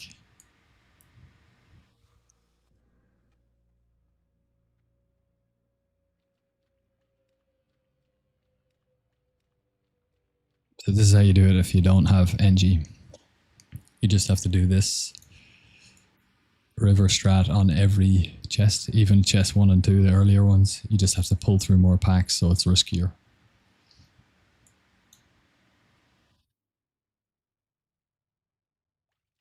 Feels about right. Maybe a little too late. We'll use a Swiftness potion. Other than that, between the two different types of chests, yeah, lower level pots half the time. Same gold, same scrolls. Lower level items, gear. So when you do disenchant the greens, you get lesser planar essence. You always get greater from here. So the disenchant value is less. But in terms of gems, I don't know, because gems are so RNG. They're rare in and of themselves. So I could go look through all the VODs and count them all up and so on and so forth. But I can't be arsed. Okay, this is going to be a little bit cooked. That's fine.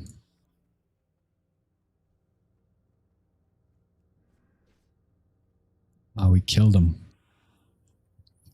We killed our grab, guys.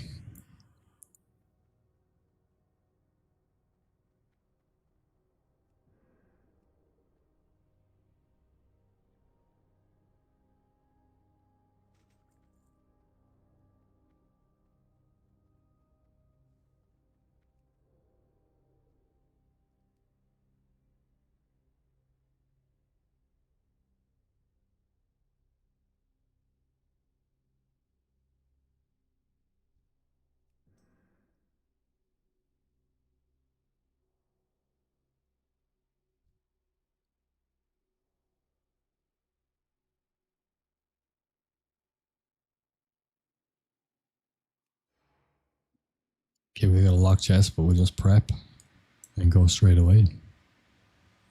We've always got our gnomish cloaking device for that extra vanish once an hour.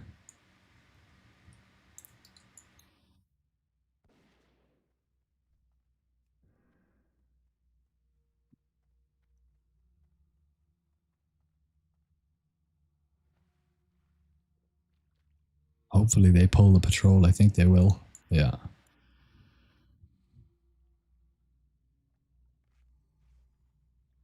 Mana Tomb's better. Look in the top right corner of the screen, brother. Underneath the map, underneath the Kiwi farm screen. That's Mana Tomb's gold per hour average and Steamvault's gold per hour average. And the number you see beside it is not the number of runs, it's the number of lockouts. So that's 75 runs at MT and 75 runs at SV. That's the difference on my server.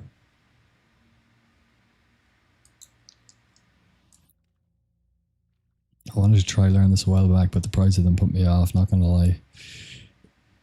Yeah, you do have to, you don't have to use some cons, but it makes the run easier. The initial investment into the belt and the boots can be a lot for some people, but those boots and that belt are incredibly useful for PvE as well in certain situations, and they allow you to do all sorts of cool things in the game. So I just love anything that's engineering, any kind of shenanigans I love, because you can find ways to use them creatively for lots of different things. You can do it without engineering. I have a video on showing each of the pulls, but it's more technical, less margin for error, but it will be more gold per hour because you're not using cons.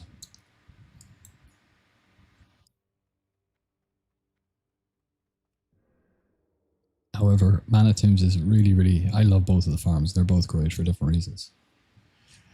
But if you work from home or something like that, or you got a young kid or something, you can do 30 minutes Mana Tombs, get your 5 lockouts done, and then, raise your family. Ooh, we got a double gem. Not great gems, but it's always nice to get a double gem from a chest. That's rare. A Night's Eye and a Teleshite. I like that. That makes me happy.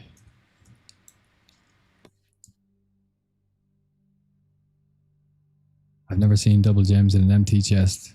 I got one, was it yesterday, chat? Or was it the day before? I can't remember. We were going in for one of the lockouts. I said, I haven't seen a noble topaz in a while. Let's see if one drops. Next chest, double noble topaz in the chest in MT. Green item, 3 super mana potions, and 6 gold, 96 silver, something like that. So really, really good chest. That run itself, just the single run, was worth 205 gold.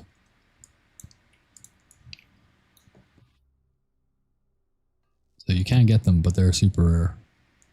The Holy Grail is double ruby. I still haven't gotten one yet, but plenty of rogues on the Discord have dropped screenshots of their double ruby chests.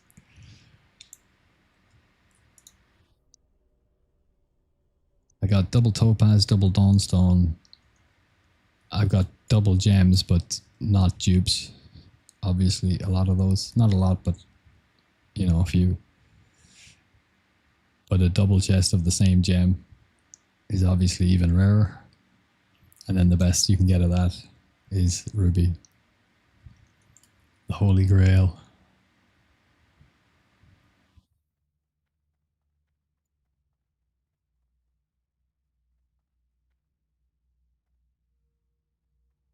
It's our last run, isn't it? Yeah. 310 gold. Not a great lockout.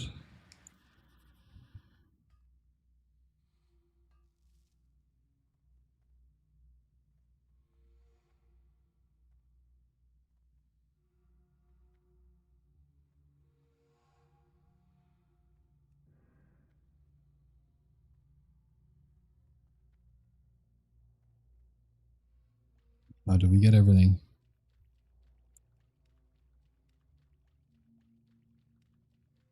Chest.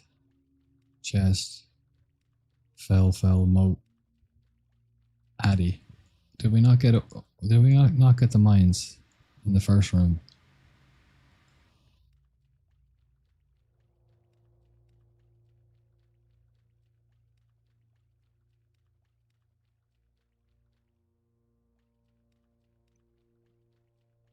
My guild lead just asked me, is your mining at 375?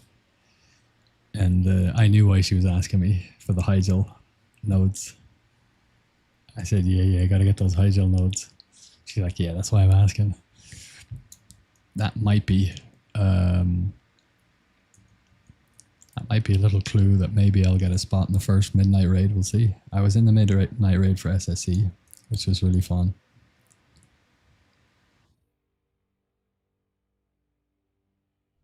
We run 3. They run. All right, let's do the Boglord. We're gonna do. Oh, nice. We have everything up. Oh. We can go right now.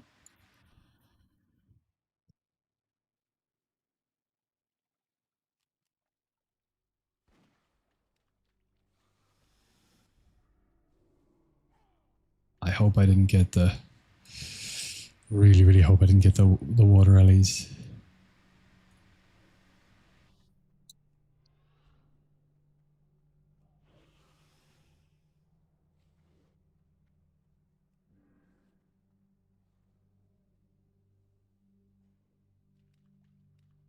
We're going to find out if I got them soon enough, because they're always the first ones to come around the corner. Get the Boglord, and then we can get both of those mines at once.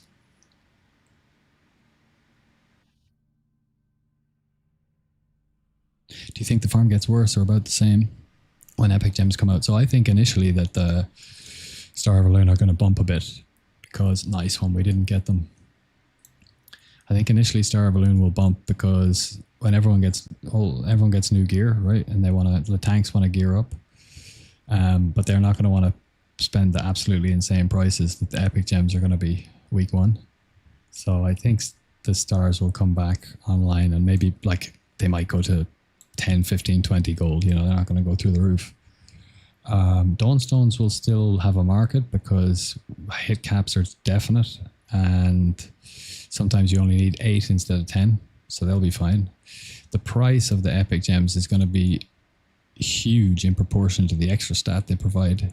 It's only 20% more stat, but they're going to be like, I don't know, like 500% more money, which is kind of insane.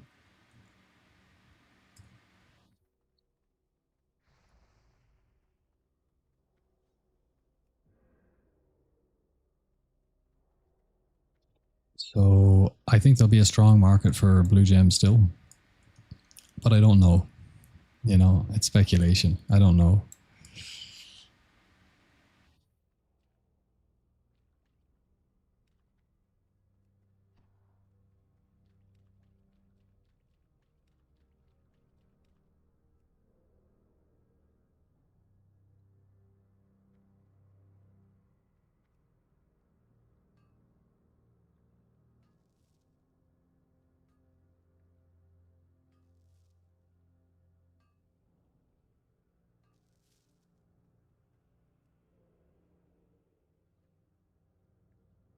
Well, we didn't get the last tap, but it's such a tricky one. Your timing has to be perfect for that pull. If you're too late, then he's coming right behind you, and you can maybe get one tap off. And if you're too early, he'll come back around the other way. Oh, that was not great. Right. But the best version of that pull, we don't have to do it anymore because we can now we can combat chest this first pack. But the best, most satisfying and difficult version of the pull is if there's a chest here, then you pull from here so that you social aggro these or range aggro these as you pull him. And you do the pull and you come back here, you crack the chest, you get the mine, and you need to go and get that mine. And I've only been able to do it once, I think.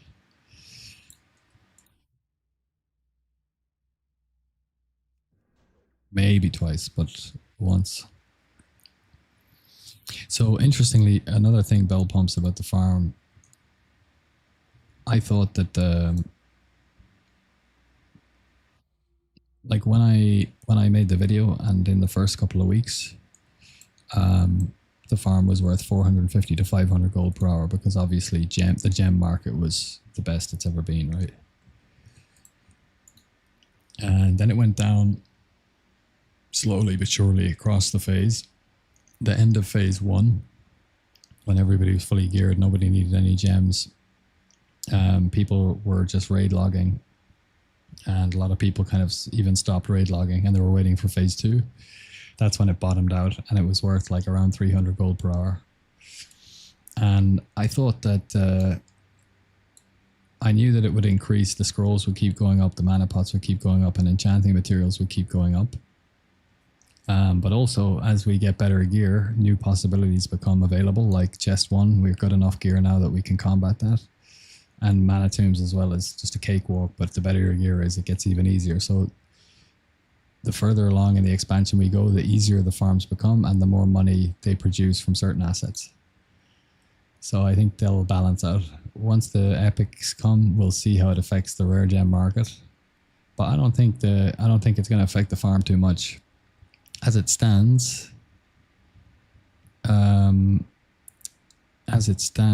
lot of our money is still coming from the ores. About half, I think. And then the rest of it is coming from the disenchanting materials. And those are the things that keep going up. So the amount of money we're actually getting from gems, like, because gems are quite rare, right? We didn't get, okay, we got 2 gems there, but they're not worth much. 28 gold, so that's 33, 5, and those 2 gems are that 33. Without them, it was 300. So not a great run. But, and then you don't see every lockout, you don't see gems every lockout. So they're not a huge part of the farm. Part of the gold per hour. It's mostly ores, disenchanting materials, scrolls, and pots. And they're just going to keep going up. as they always do in every expansion. So the farms, this farm and MT are going to be BIST until Wrath. Like, and this one's technically BIST for gold. All right, 33331. Let's do the calculations.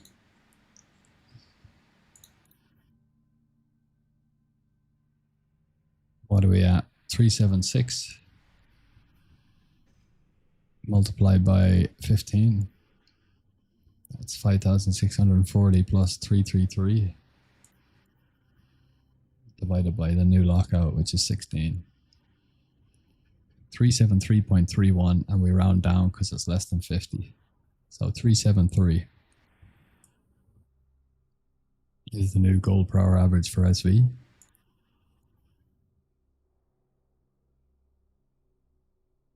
And the more lockouts we do, the less that will swing. And the more it stabilizes and just becomes set. However, it will shift phase to phase and even shift kind of week to week between phases as certain things become less expensive.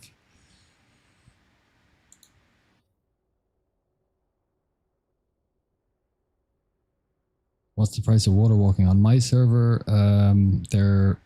It fluctuates wildly, actually. Sometimes I get them for 1 gold, sometimes they're 2 gold, sometimes they're 3 gold. I don't buy them if they're ridiculously priced, because you can buy swim speed potions as well, which do the trick also. They're 120 on my server now, but they've gone up. They were less than a gold. And if you don't want to use any cons, you can get the Azure Silk Belt, which gives you 15% flat swim speed.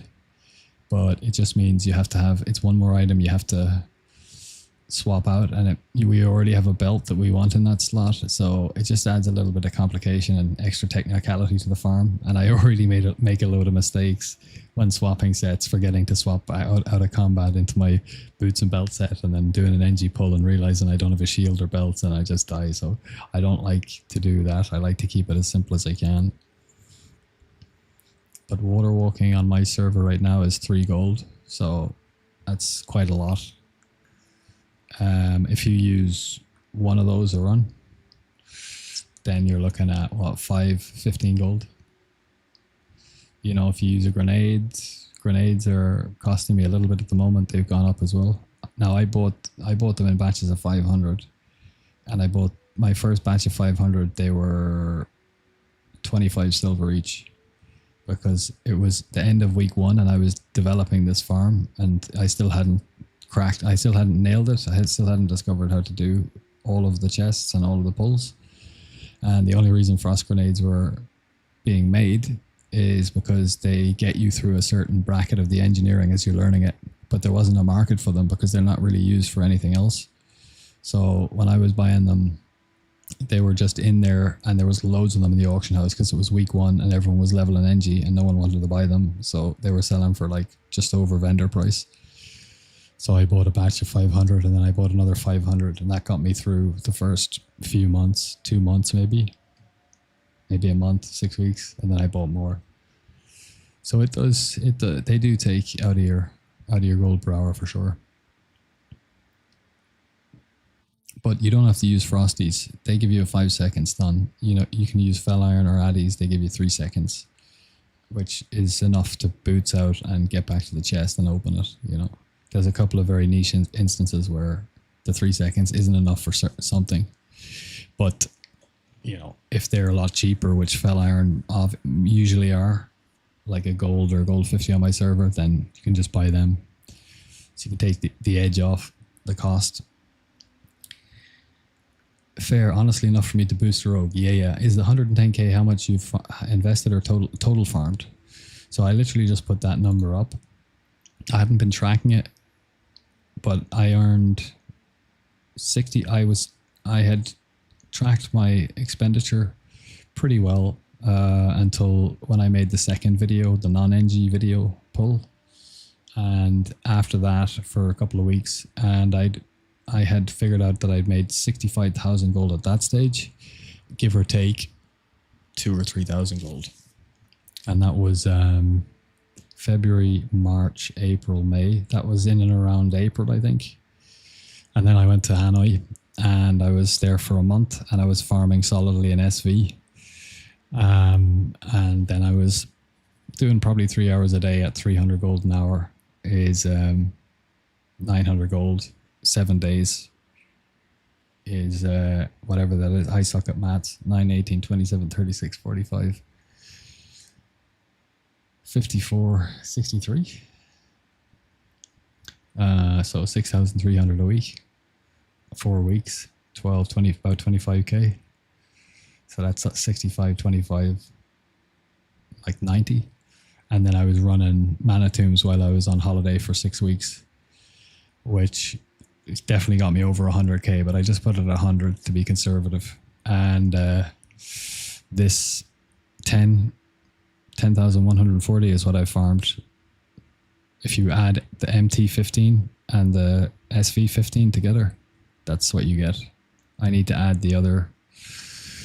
Oh, I should have done that actually. I'll do it now. Get into the routine. 33331. So I've farmed a little bit more than that, but not by much. But it's a nice metric to track. It looks good. I like looking at it. It's a lot of money. Let me see.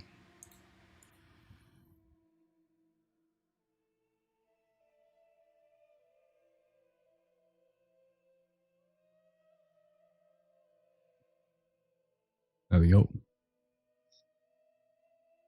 So yeah, that's total gold farm so far. Most of it I spent this like 2 blink strikes, all my gear, all the pre-raid bisc gear, multiple flying mounts, multiple profession, like relearning certain professions. Spent 10k boosting a second rogue, paying mages to boost a second rogue to 70. Then spent a load of money getting him pre-raid bis and blah, blah, blah, blah, blah. And it all adds up. And then raid cons every week. I'm dropping 30 haze pots in every raid minimum. I'm dropping everything, like everything that I want, I bought. And now I'm just saving.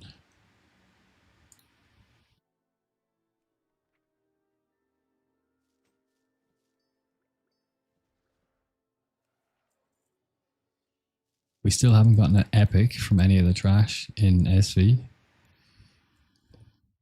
I don't think the epics can drop an MT, to be honest. I think it's just a little bit too low level requirement for epics to drop. I could be wrong, but that's my hunch.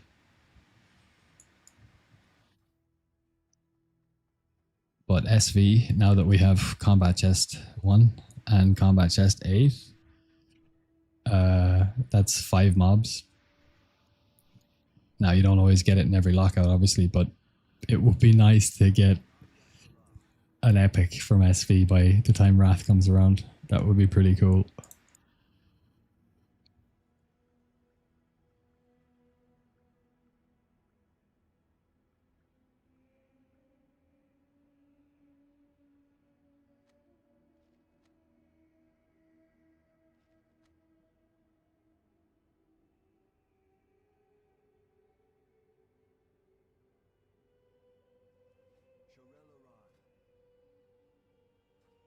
All right, let's do an MT lockout. All right, we've added the average and we've added it to the total. Let's reset.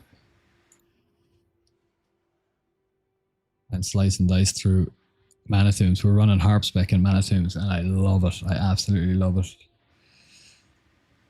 Somebody mentioned it to me in the chat. They're like, you should try Harp out for Mana Tombs. It's like, what's that? It's like Hemo Adrenaline Rush Preparation. It's a PvP spec, but you can modify it for Mana Tombs. You lose Shadow Step, but you don't just spec swap all the time. And I was like, all right, I do love Shadow Step, obviously, but then I put it on, and it's so nice. It's so fluid, and it's really, really good in ways that you don't really realize until you play it. When you open up in combat, sometimes you'll often have to sap a mob, then you're going to cheap shot, and sometimes for the packs you'll want to blind in the last room. There's a 4-pack beside a node, and a nice way to open that is sap one, cheap shot the other one, blind the third one, the fourth one comes into the cheaped one, then you blade flurry, burst those 2 down, then the blind comes out, kill him, and then you go for the sap guy. But when you do that in combat, you have less of a range on your blind, so the blind doesn't reach the other guy. When you sap, you lose like half your energy. Then you cheap shot, you've lost the rest of the half. So by the time you are actually attacking the mob, you've got no energy for burst. Whereas in harp, your blind and sap and cheap shot are all cheaper because of talents. So you can just do all of your opener shenanigans and CCs and then start pumping. I mean, it feels really fluid, and it's a really, really nice way to zoom through. Sethek Heroic, if it's an Anzu run.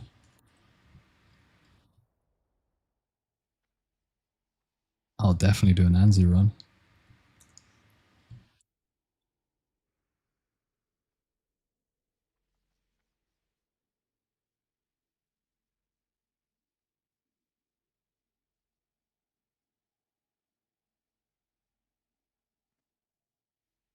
All right, we're gonna go and do an Anzu run, guys.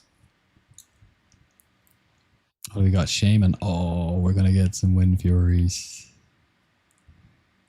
Nice. Nice, nice, nice. I think my best burst on the first boss in combat. I haven't done heroics in harp. I did one earlier, SV, and it didn't perform as well as I thought. But on bosses, of course, you don't get combat potency, and you don't have the increased length or duration of slice and dice.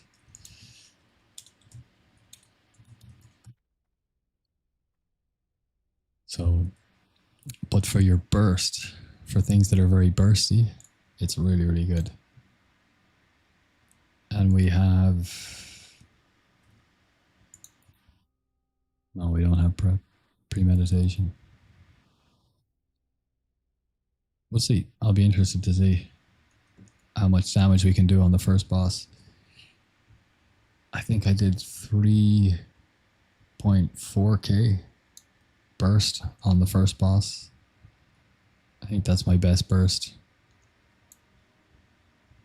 Need big deeps as this, my pretty fresh shaman.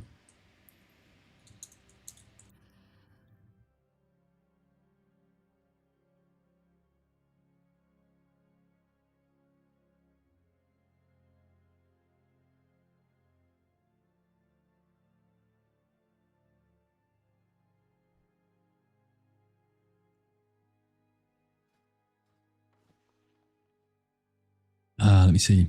You got a link to that bill? It sounds cool. Yeah, I just released a Manitoum's farming guide. It's on my YouTube. Go to Rogue's Diary YouTube, and it's the latest video. It's not as comprehensive as my Steamvaults, my two Steamvaults videos, the NG version and the non-NG version, in terms of tips and tricks and other stealth farming like fundamentals. But it just shows you how to deal with every pack in Manitoum's. And at the very start of the video, it shows you harp spec, mouses over each one. I don't go into detail for each one, but just copy the talents point for point, and you'll feel it as you play it, how good it is. And watch the video and try obviously play whatever way you want, but if you try the pulls the way I do them, you'll feel how satisfying it is to just flow straight from you come into the instance, you sprint, you look left, it's not there, you look right, the pack's there, you're still in sprint, you instantly sap, you cheap the next guy, hit into a blade flurry, hit into slice and dice, and start pumping hemo and riposts, and you just melt through the trash. It feels so smooth. And you get the same peak burst as combat swords. 2.3 is the best burst that I can get at the moment, but I'm undead, so I don't have berserking, I don't have blood fury, I don't have the expertise that humans have.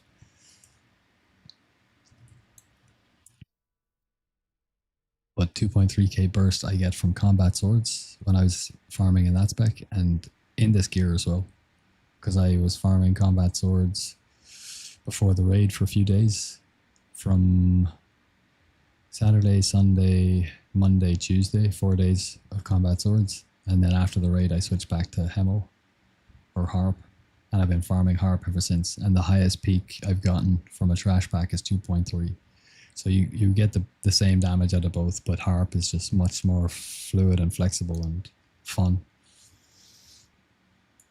But it suffers on bosses. Obviously, you don't have the energy regen or the slice and dice uptime. Um, I'll be right back, guys. And then we'll go and farm, see if we can get Anzu. That would be nice. I would love to get myself an Anzu.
Oh, nice. Fully. Well, I think this person's in my guild. Oh, yeah.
I really like farming this dungeon.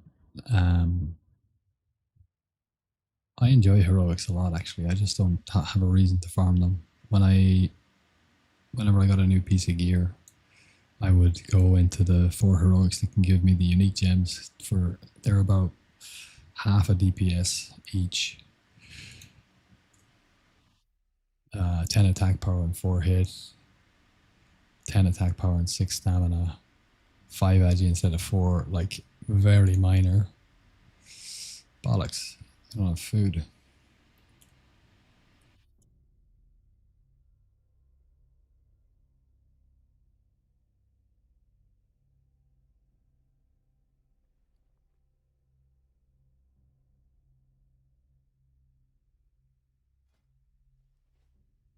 Hey,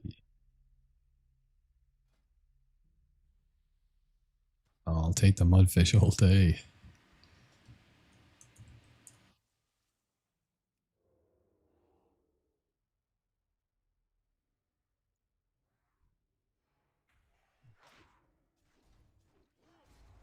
So I usually cloak a couple of seconds in. There you go, because they hit there, and we usually can get rid of that.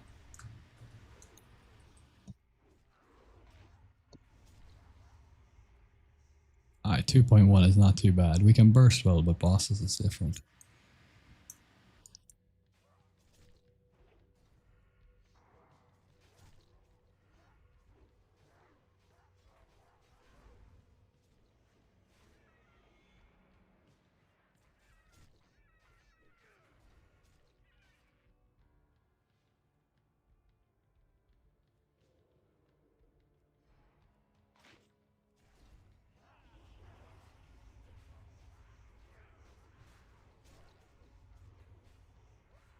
And Hemo is going to help everybody else out as well, which is nice.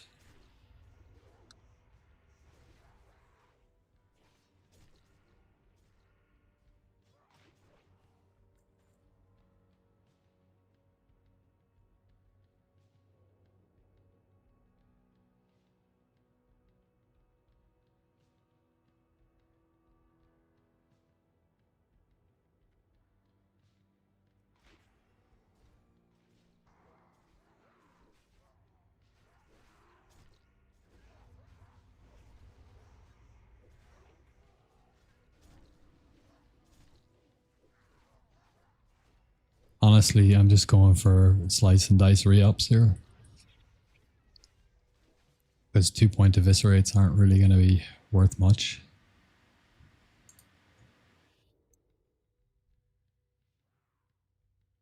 It's either that or another Hemo, because Talon's such a slapper. I think I'll save my Blade Flurry though for the next pack.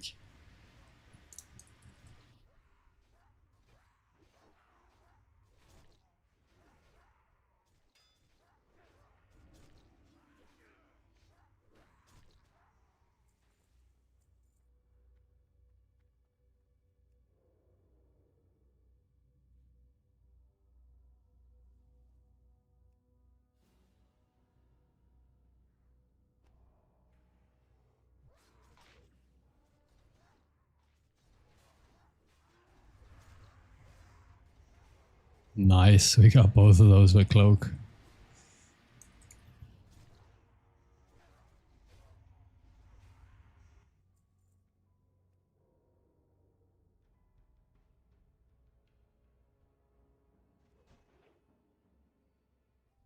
I'll just let him see me a little bit, so it keeps him back. It's another way to control they're going to pull.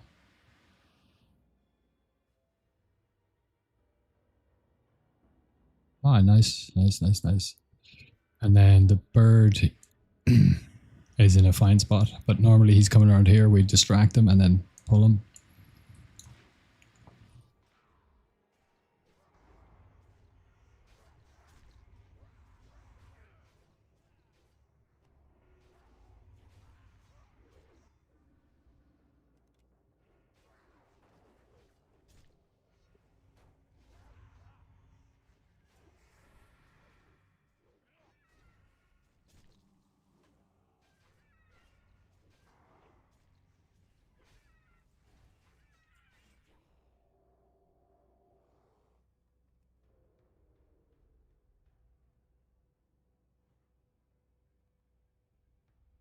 We got no blade flurry, so I think I'm just going to stagger it.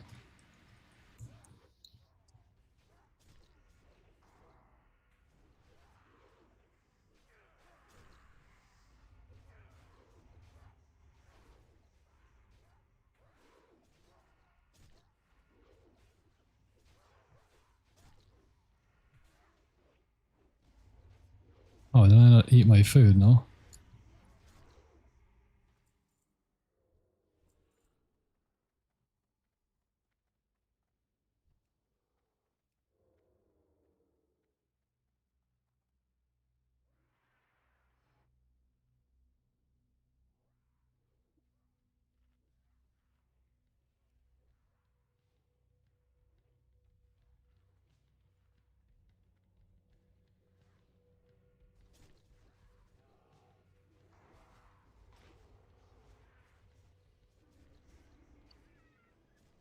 We're the most undervalued support class in this game because in a heroic, if the group's kind of in a bit of trouble or something, we can turn every offensive ability or offensive. We can turn our combo points from offensive into support immediately. We can kidney shot things instead of eviscerating. We can use our blind or a gouge instead of doing extra damage to micro CC.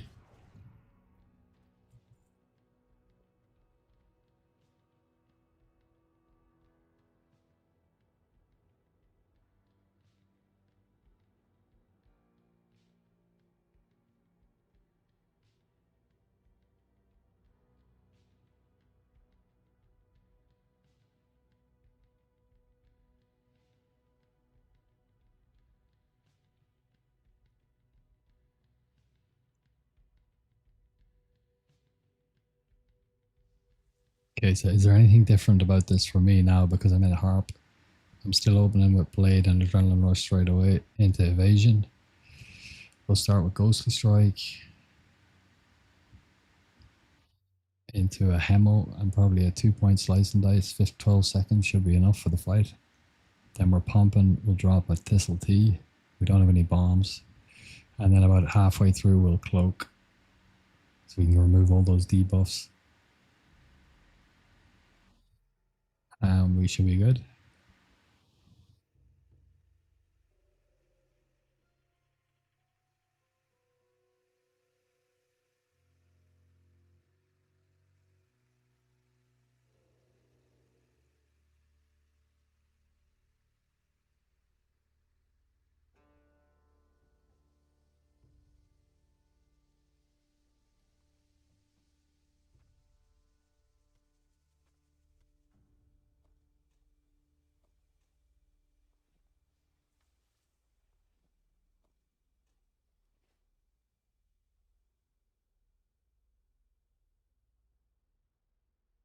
Oh, nice. We got the blessing.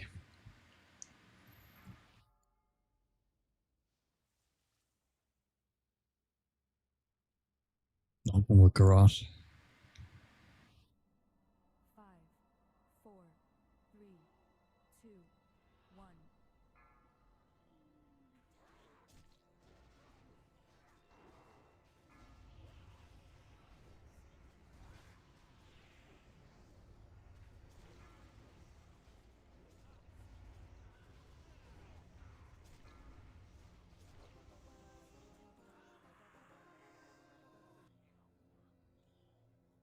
Bullshit.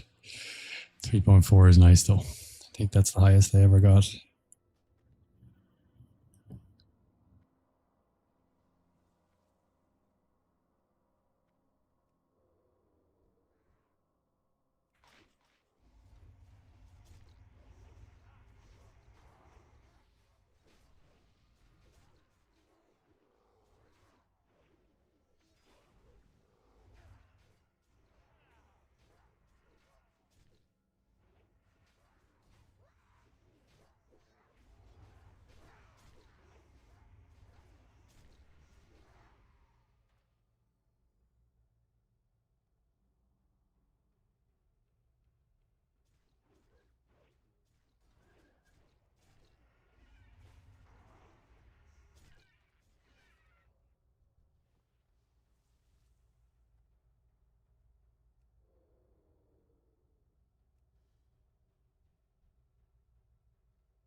little bit early with the cloak there, I think.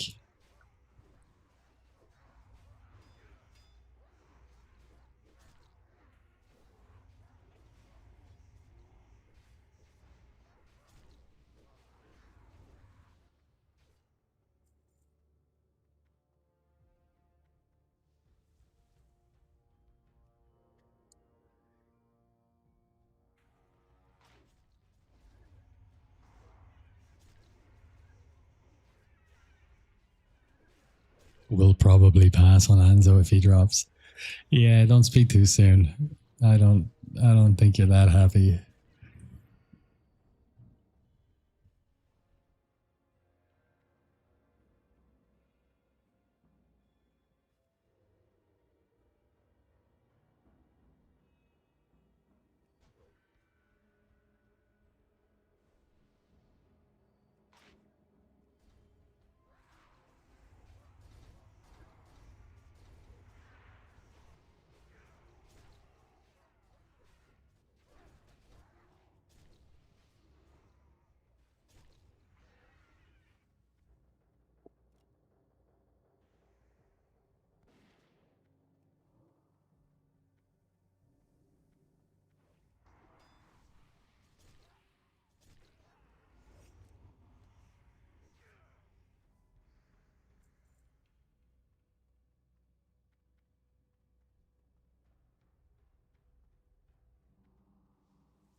Oh, look at those sword spec procs.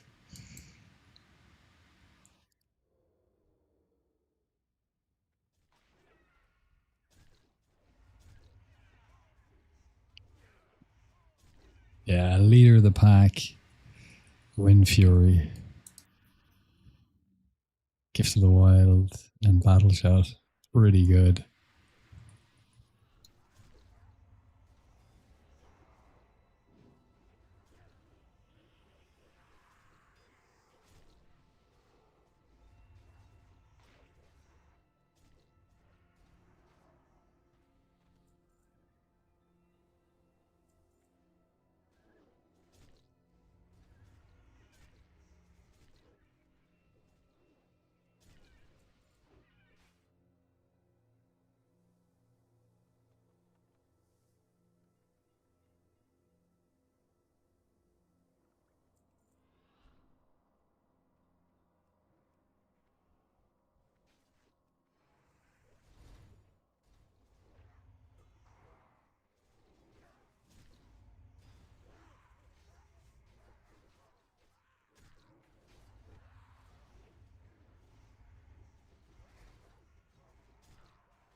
Aha.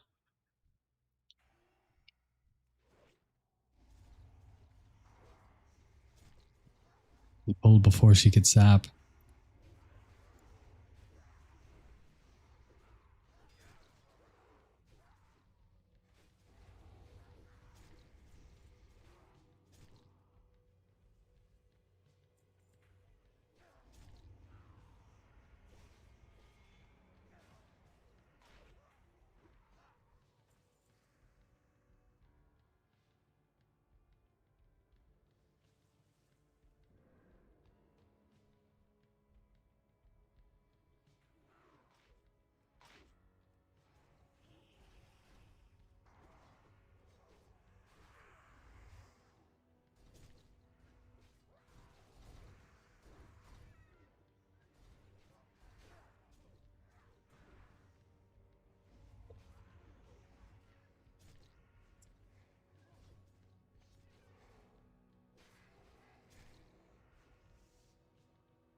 I'll probably clip this or turn this into a video. It's been a very good run as a Sethicals Anzu Rogue guide. Good evening, Cloud. How you doing, brother?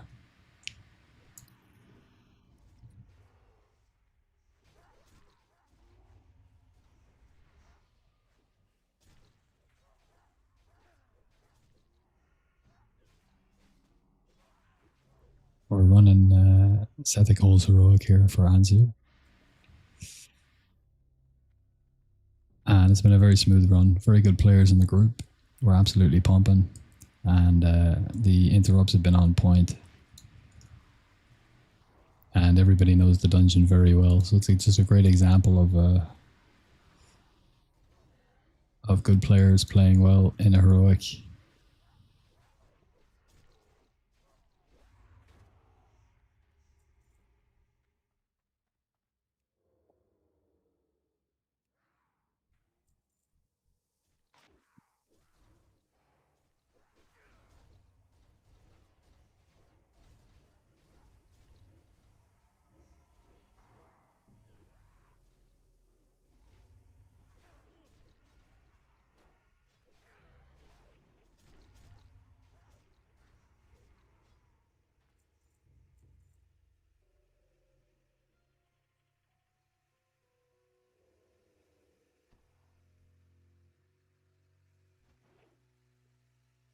Haha, my harp spec. I get the sap before you do.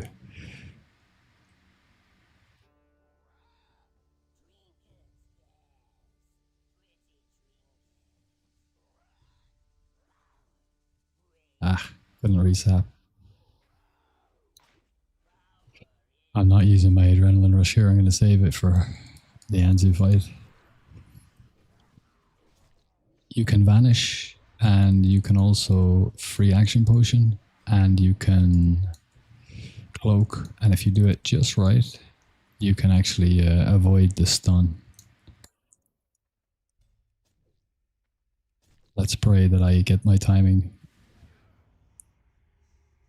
Let's blind him because we don't want to die. Well.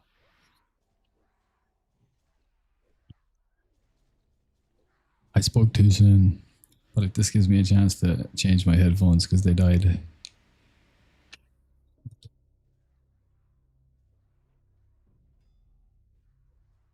One rogue doesn't die alone. I'm fine so far. How about you? Good. It's been a nice little casual day of farming. We did have our worst mana tombs the last lockout, and we had one of our worst Steamvaults, second worst. But the runs have been smooth. Actually, that's a lie. I was playing sloppy first, but I'm enjoying myself. That's the main thing. Blood donated. Now time to farm some gold. Seriously, Bendelat. Fair play for donating blood. That's a nice thing to do.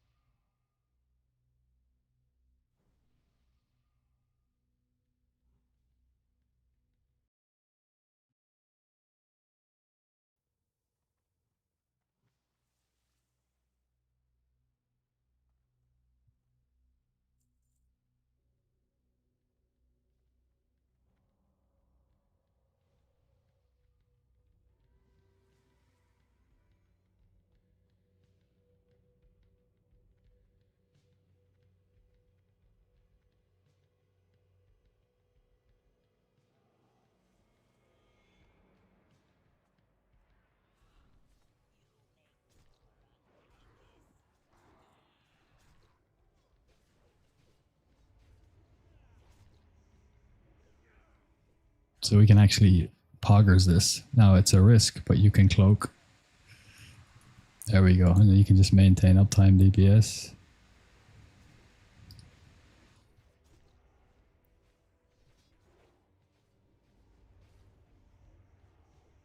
Find shelter.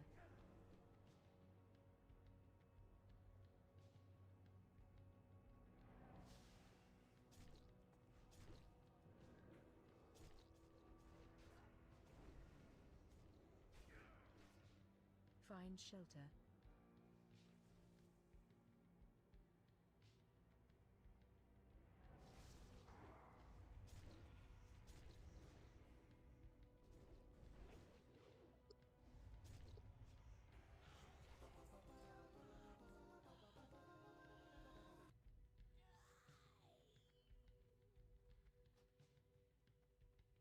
I'll need the nether. I need one more for something. I can't remember what. I need 9.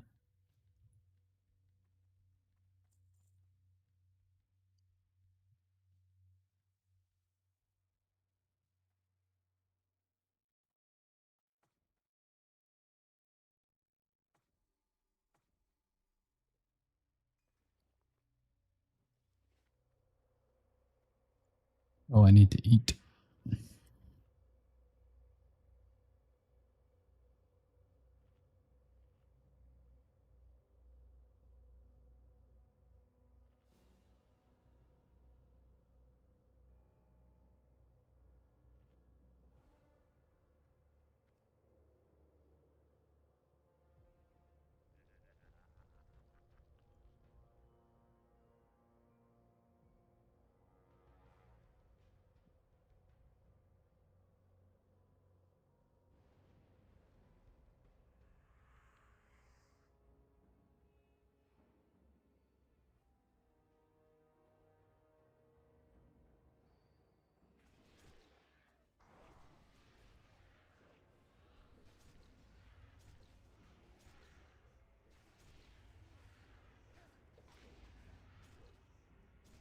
You can kick this. Ah, for fuck's sake. Excuse my language. That's really bad. That's so annoying. I got globaled. Paralyzing Screech. AOE incoming. Too soon? Yeah, I scuffed this one totally. If you cloak just as the Screech lands, you can sometimes cloak through it. If you vanish, you can vanish through it, and free action potion.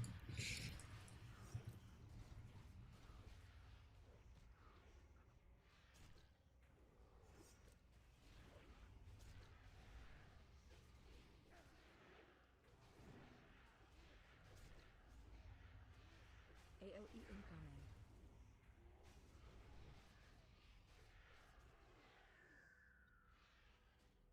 Just a bit too late on my vanish.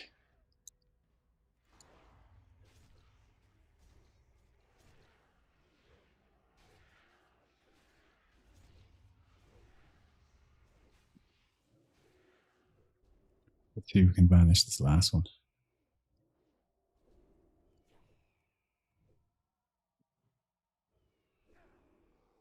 AOE incoming. Yeah, we got it.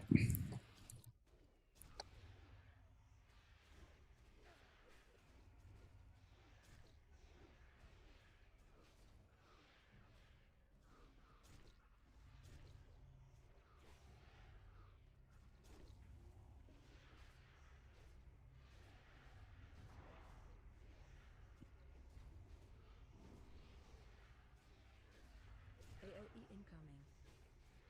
Let's see if we can cloak it. No.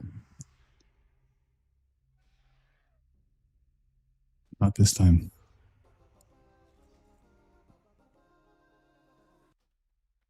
I've only seen it once.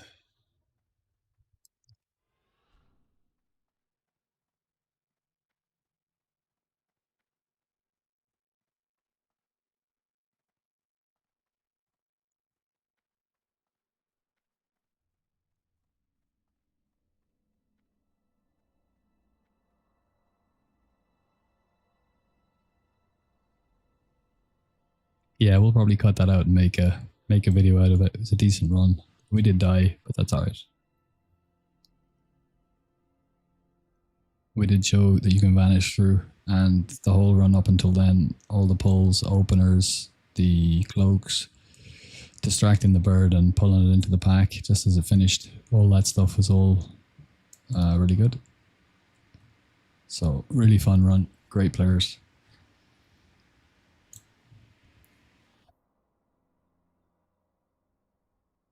Let's go to mana tombs.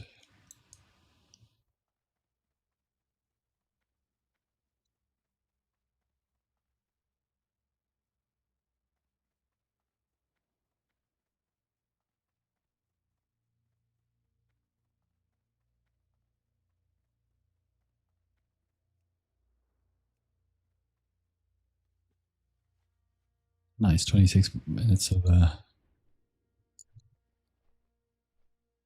food. We haven't had food all day. I forgot to buy it earlier on, and I've never remembered to get it since.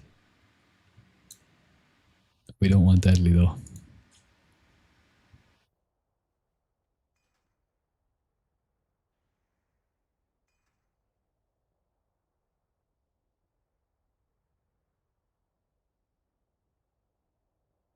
Yeah, that we had a really unlucky. This was a bad lightning speed. We had it up for 1 second of the fight, so we got a bad proc on that. We did have perceived weakness up, but not for very long.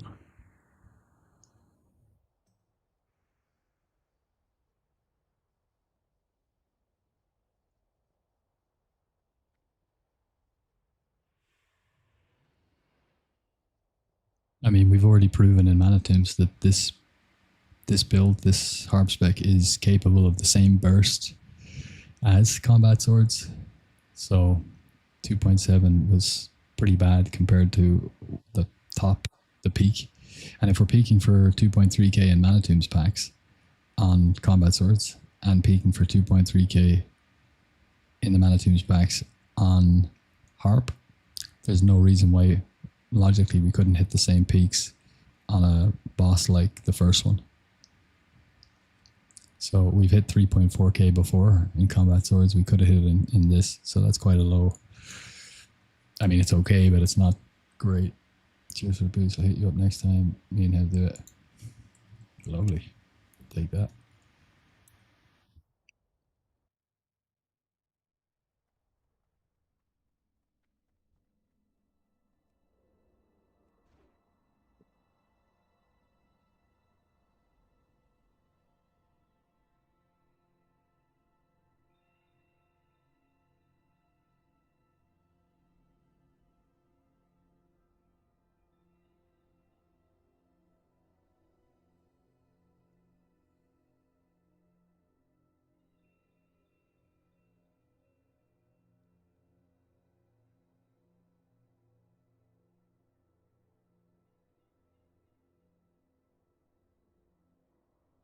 I think that might be my guild leader, but I'm not sure. Go and carry out the guild in a bit and got an SSCTK run tomorrow. Oh, let's have a look. Oh, there's a Kara.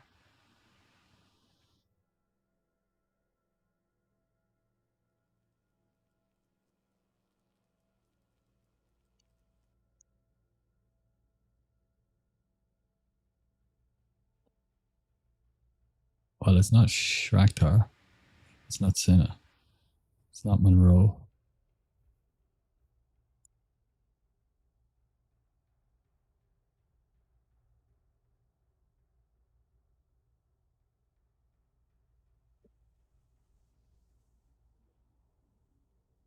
I don't even think we're going to bother sapping one here. Let's just burn them.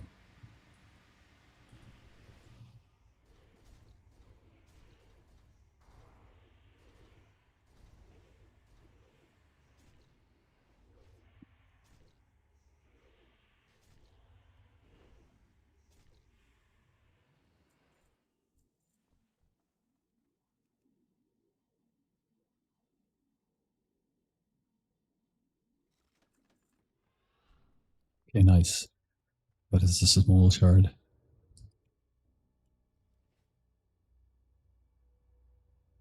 Okay, it's this chest. So we got to wait for our blade flurry anyway, so we'll pick.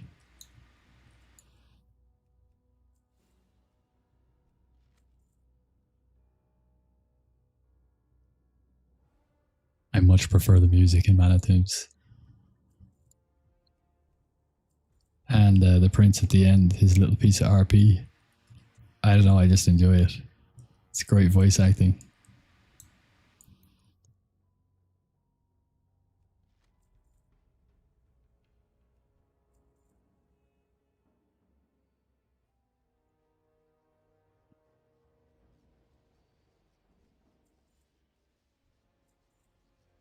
A fine piece of music.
Swag. Come on, we deserve a gem for the twist at the end. Ah, Mana Tombs, why do you do this to me?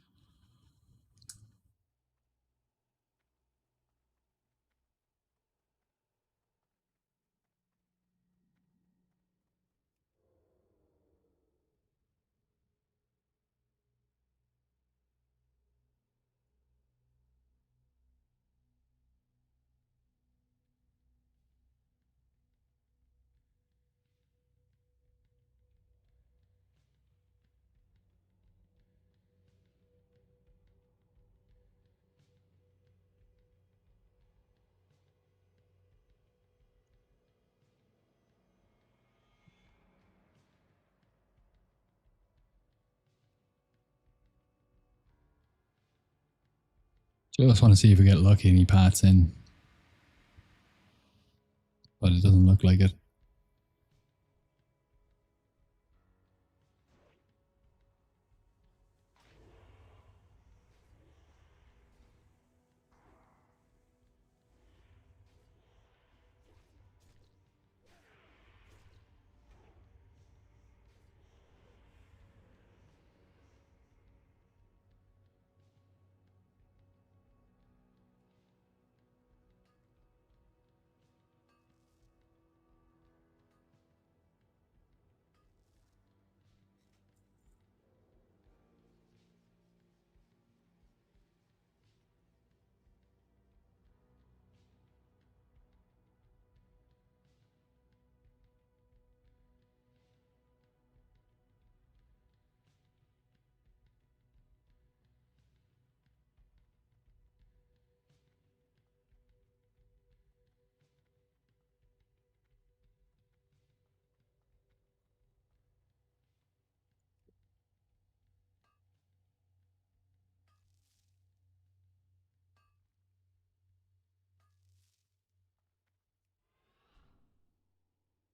a gracious host, I will tend to you. What am I doing? Someone just sent me a text message and I was looking at my phone screen and I looked up and I just hear the and the ethereal's running at me. Quick, quick, quick.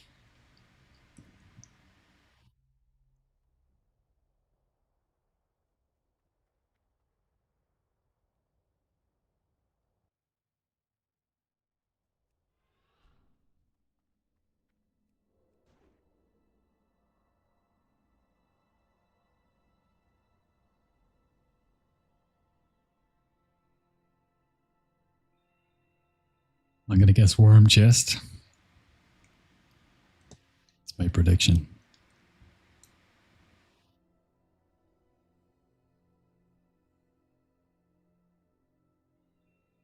Nope.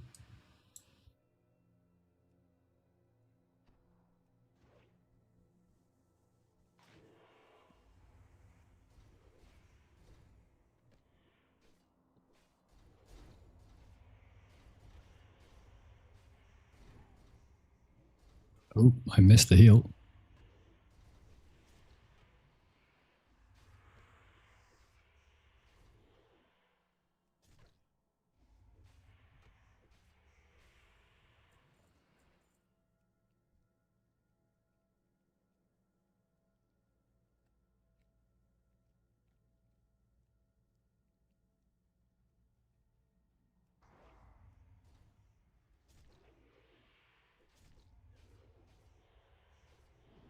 But yeah, the longer the expansion goes, the more money you make from the farm and the easier it gets.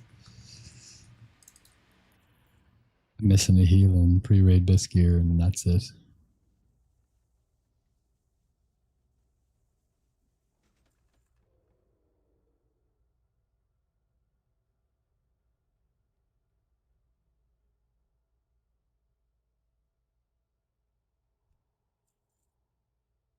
This is risky actually, because I don't have prep and I don't have vanish.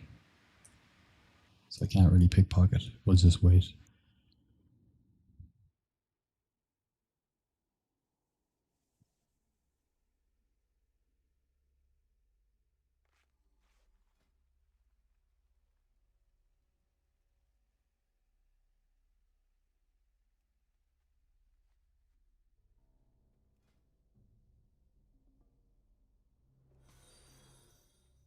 Hey! Bell pumps. Thank you for the follow, brother.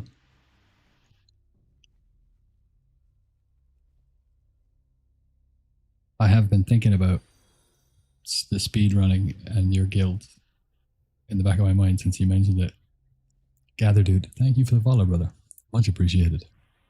We're growing, boys. We're growing. We're getting there. We're getting there.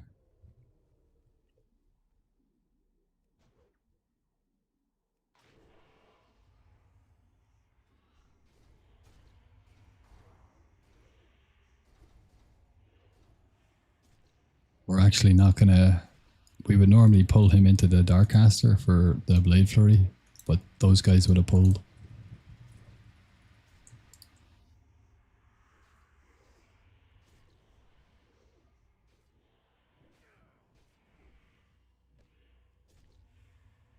And we did get an extra, but what you do is you wait for a tick, and then you corpse Eve,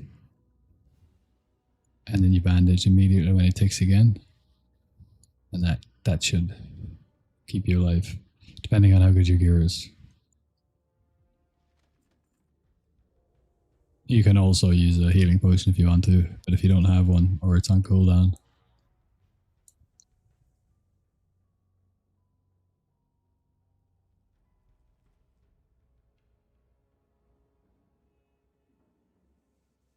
Yatu Sabe, bros, rich AF.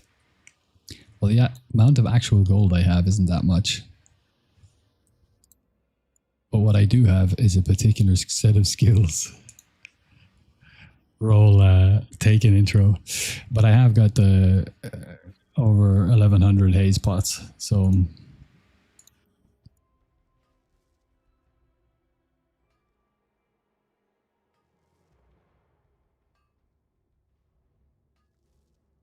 and the rest of it I spent on whores and whiskey. Grinding for the love of the game, you better believe it. This is my preferred minigame. Some people love making alts, some people love questing, some people love PvP.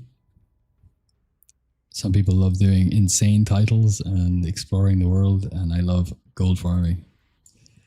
Specifically rogue gold farming and raiding. Pumping. What is this?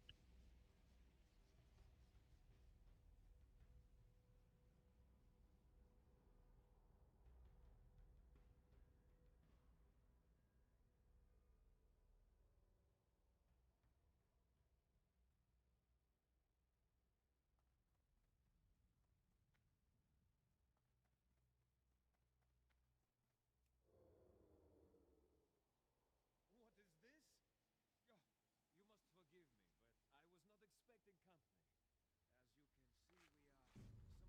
preoccupied. Yeah, if you're low geared, you can just sap this guy, blind him, burst these two down, vanish, and then you can mine it. It's just these two that will pull when you mine.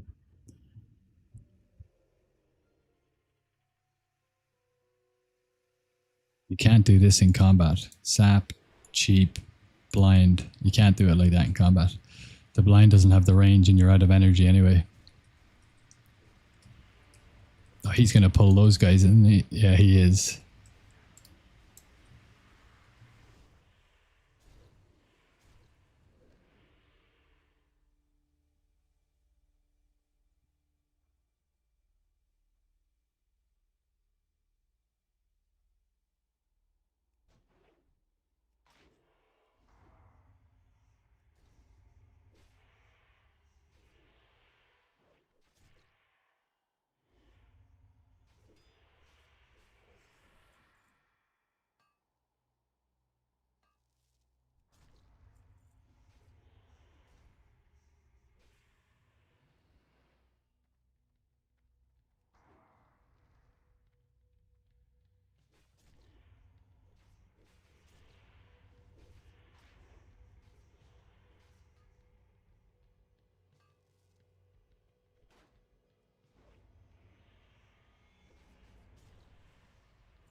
The next challenge for Manitombs is to kill Tavarok, the second boss.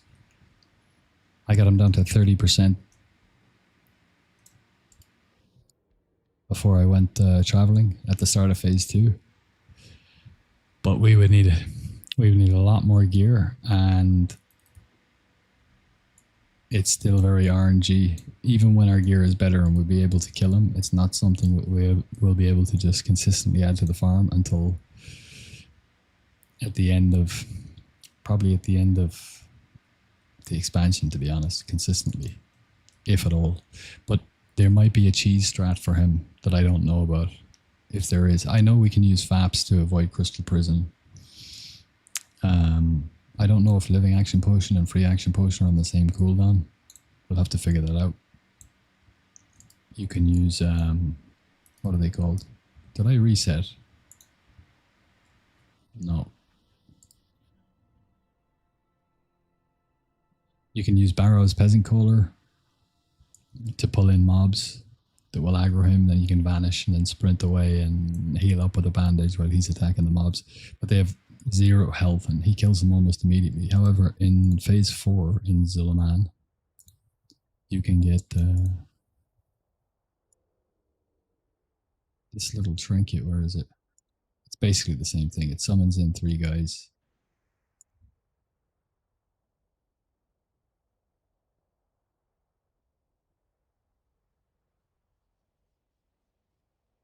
Yeah, tiny voodoo mask. Calls 3 voodoo gnomes to destroy your enemies. So they're combat pets.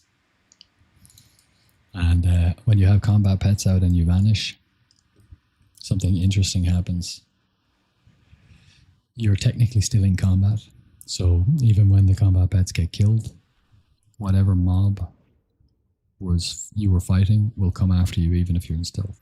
So you're still technically in combat, but it allows you to do things that you can't do just in normal combat. Some things that you can do in stealth.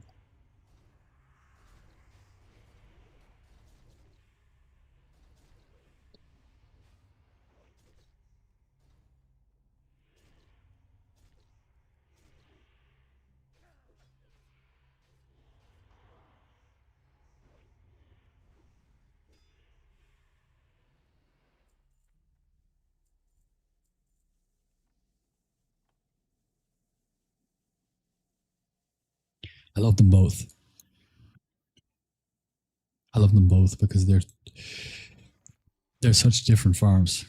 MT is a full combat farm, and when you have good gear and you enjoy pumping, I mean, basically in MT, you get to do the most fun portion of combat for any rogue, which is your cooldown burst moment.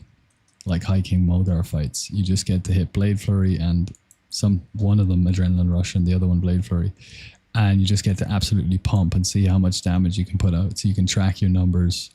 And I love that. It's very satisfying seeing the Wind Fury procs and all that kind of stuff.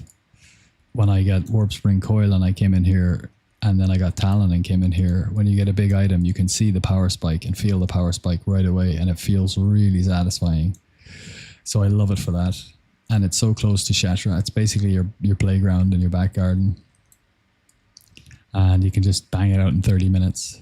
It's not quite as good gold per hour, but the music and the atmosphere in here is fantastic. So I love it for that reason. But Steamvaults is obviously going to take, if I put gun to my head, pick one, it's going to be Steamvaults, because I developed or pushed the farm beyond what anyone had last time around.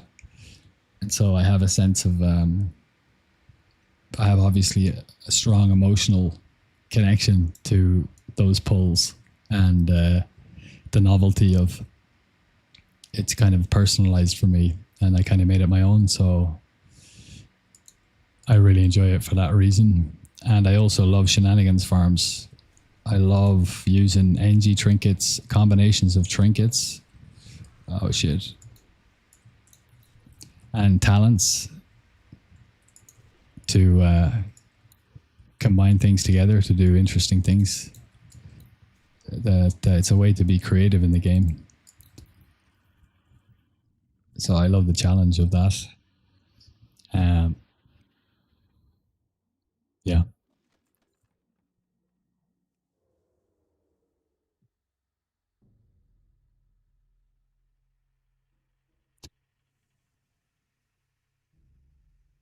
I love the technicality of SV, the complexity, somewhat complexity. It feels satisfying, but it's also more frustrating as well. Because, the margin for error is much lower, and if you're playing sloppily, you can waste some time and die stupidly and stuff like that. I mean, MT is such a cakewalk. I very rarely die in here. I still die sometimes because I'm chatting and I'm not really that focused. So it's a double-edged sword. The thing I love about SV is also the thing that frustrates me. But two of the most annoying things about SV were things that I can't control. Were lockpick fails, even when you're wearing the gloves, and getting 2 fails in a row, or even the rare instance where you get 3 in a row, and you have to waste another 5 minutes coming back around to the chest because you need to wait for your boots and your belts to come off cooldown. That's frustrating. And there's a bug on the first chest that happens the most, where you pull the mobs away and then you stun them in place with a grenade. You boots and sprint back to the chest, you vanish, and even after you vanish, the cog mouse over that goes gold when you can open the chest remains grey. It's this bug. It's a well-known bug, and that's very annoying. However, a few days ago, I had the thought, oh, maybe my gear is good enough now that I can actually combat the first chest, and it worked. So we started doing that. It's still dicey. You can't rush it, and if you get a bad burst, it's dicey, but you just have to vanish then and come back and kill the one.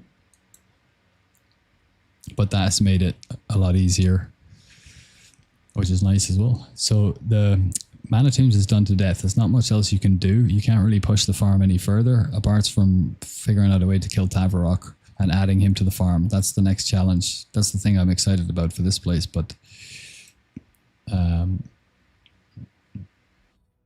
that probably won't be for a while unless there's some kind of something cheesy we can do to make it easier. I don't think you can line of sight Crystal Prison either. I think it hits you from wherever you are. So I was using Harp Spec because we get preps, we have double evasion. Because I think it's going to be like It's not a sprint because you just can't get his health down because he has so much and he's got high armor. But with Warp Spring Coil, it makes it a lot better. And with Harp, we have 560 armor pen from Serrated Blades. So that cuts through him a bit more. But that's kind of the only thing left in Mana Tombs. The final frontier, as it were. But in SV, there's every week I'm in there, there's some new innovation or some new thing that just kind of pops up, and it's like, oh, that's cool. Like I started where's that food? There it is. On chests 3, 4, and 5, when I pull them with NG into the corner up the tunnel and then freeze them with the bomb and then burst out with the boots. Often the water elementals will be just coming across, walking horizontally across from left to right, or from right to left in front of me, and the chest is on the other side of it. And you can then shadow step to one of the smaller ones, and by the time they know you've stepped behind them, because of the speed boost from step, you've already created the distance, and then you just vanish. So it actually speeds up the pull a lot. So that was a lot of fun. So I started implementing that, and then discovering that we can combat chest the first chest. So the farm is still evolving, and because it's relatively, like, it's an old farm, but it's got the ability to get every chest and every mine is relatively new, and the technique is new. So there's lots that can be done with it. I'm going to see if I can actually... No, I'm going to vanish. So there's lots still left to discover and improve upon with it. So I like SV for that reason as well. It's still evolving. And there's a new pull. It's not new now, like it's a couple of months ago, but there's a guy in the Discord. He's like, here, I'll show you a way that I get this chest. And he showed it to me. It's very tricky to pull it off. It's very, very hard to do, his technique. And I was doing it to try and learn it so I could record it into the video. And as I was doing it, I was like, hold on, let's think if there's another way to do it. So I added his technique and then put a sap in it and basically developed a whole new, or discovered a whole new method for rogues for certain things. So you sap one of the mobs in a pack, but not the leader. So the rest of the pack moves, and then it moves to near to another pack that's near a chest, and you get yourself into a spot that's far away from the one that you've sapped off, like on a ledge, and as the rest of that pack, and they're linked of course, but you control where the sap mob is. Now you can range pull the sap mob, but you're over on a wall somewhere, it can't get to you. So it will then aggro pull the other pack because it's leashed to the pack that it's beside, if you get me. And this was like a totally new technique for controlling and pulling in dungeons. You don't have to pull a pack, you can use another pack to pull a pack, and you can be in a safe spot by sapping a mob that's not the leader and allowing the pack that's linked that you're pulling the sap mob from to go to the pack you want to pull, which just opened up a whole new world of possibility for rogues in a variety of ways. So that was really fun. The best or most interesting or most fundamental and powerful thing that I learned from another rogue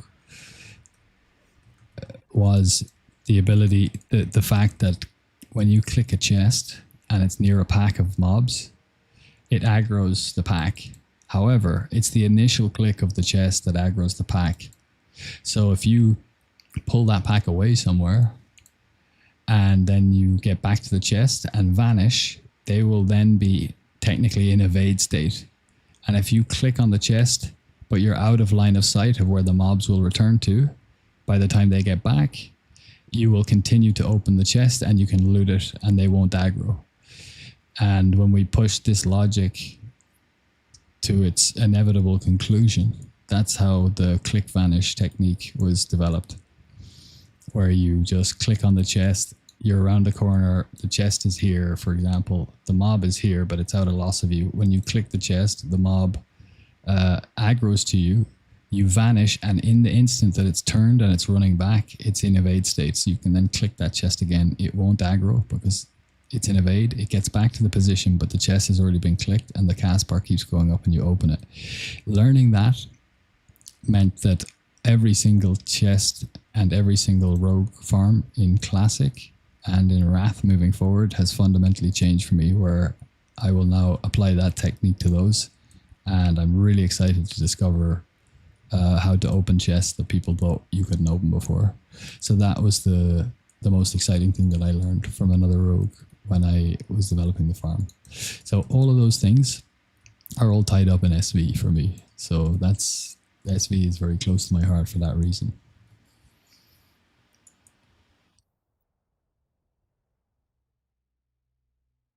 Keep up the great work. Thank you, brother. I do enjoy it. It's good fun. The way to deal with lockpick fails is jewel box. Yeah. Yeah. I was speaking to different rogues about this, all right? The best, if you had jewel box, the best gold farm is Mana Tombs then, by far. Because you smash out your runs in 30 minutes. You would. I'm currently doing Mana Tombs in 5 runs of Mana Tombs in about, when I'm on form and flying, in about 35 minutes when I'm locked in and I'm not chatting the chat and all that kind of stuff. But if I had 2 rogues, I would just pick one asset. Like, what I would not pick, I would not take, the smaller mines. 1 or 2 of the smaller mines. I would find a way to shave it down to 30 minutes exactly. And just drop the least valuable asset. And then I'd log on the second rogue and do the same thing. And then you'll actually be getting the value that you see on the gold per hour here. And it'll be more than MT. And it's closer to Shat and blah, blah, blah, and all those things. So jewel boxing, yeah. The leeches, we want to tab. Get them down as low as possible without killing them. Tab. Evasion's up. We missed one. And now we're going to cloak and then blade flurry.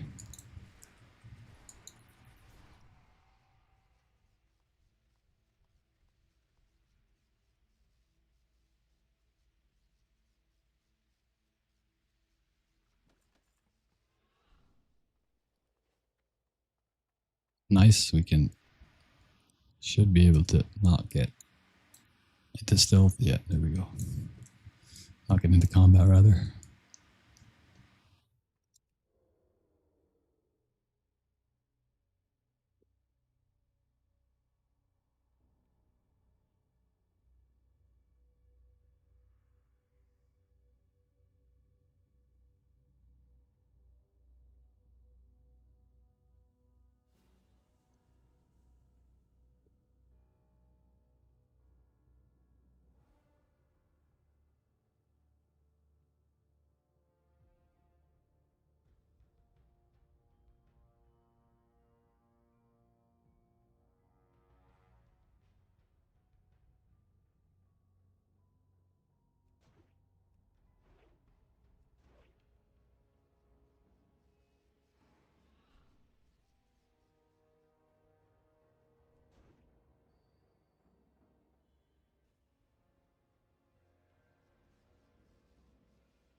It's 2:20 a.m., but I feel like I'm just waking up now.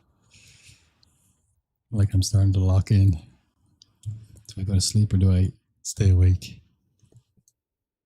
It's Sunday tomorrow, but I need to fix my sleeping pattern because I've got hardcore training on Monday.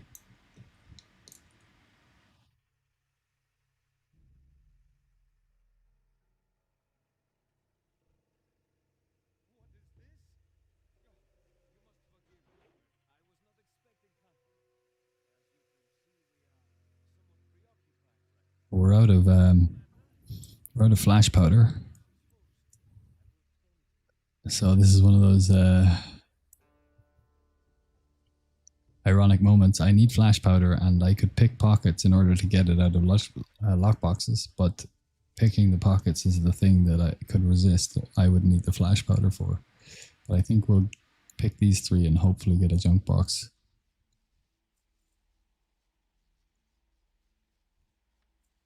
Oh, we got a junk box. Let's open it and see if we got lucky. Usually you get a flash powder out of them.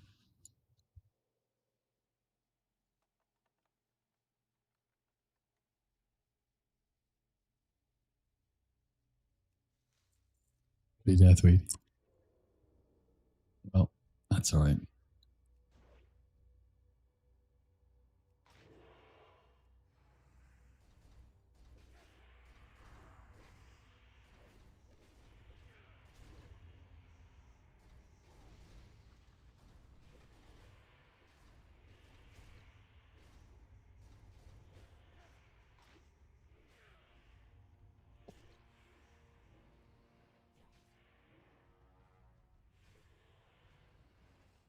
Ha! All right. We're going to leave that mine behind. We sometimes leave a mine behind in SV as well, so kind of balances out, I think. Sometimes we die on that pack because we're rushing it. We're just going to reset now and go into a fresh one.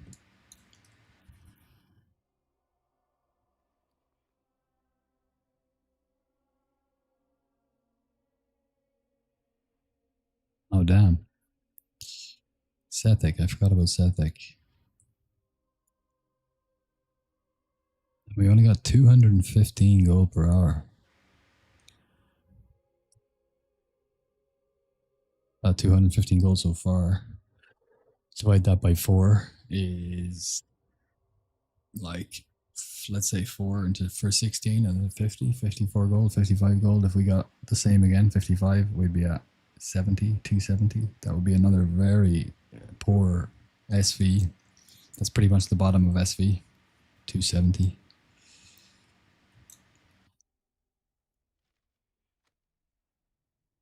Sorry, bottom of MT. I'm really bad at that. Confusing the two. But our last two MT lockouts have been bottom of the barrel. No blues, or if we did get blues, they've been, that's from Sethic holes. But no blues from the last lockout in MT, not one blue. And I think we got a blue here, but it's a small shard blue.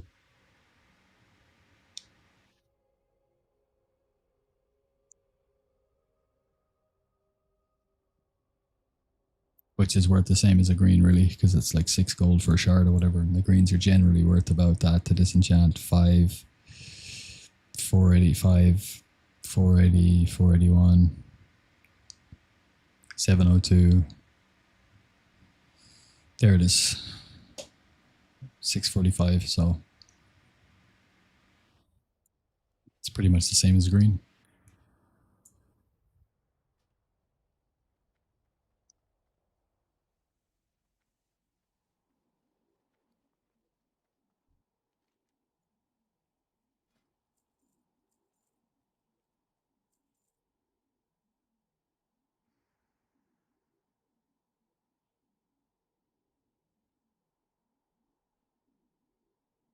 Ah, that must be Freka.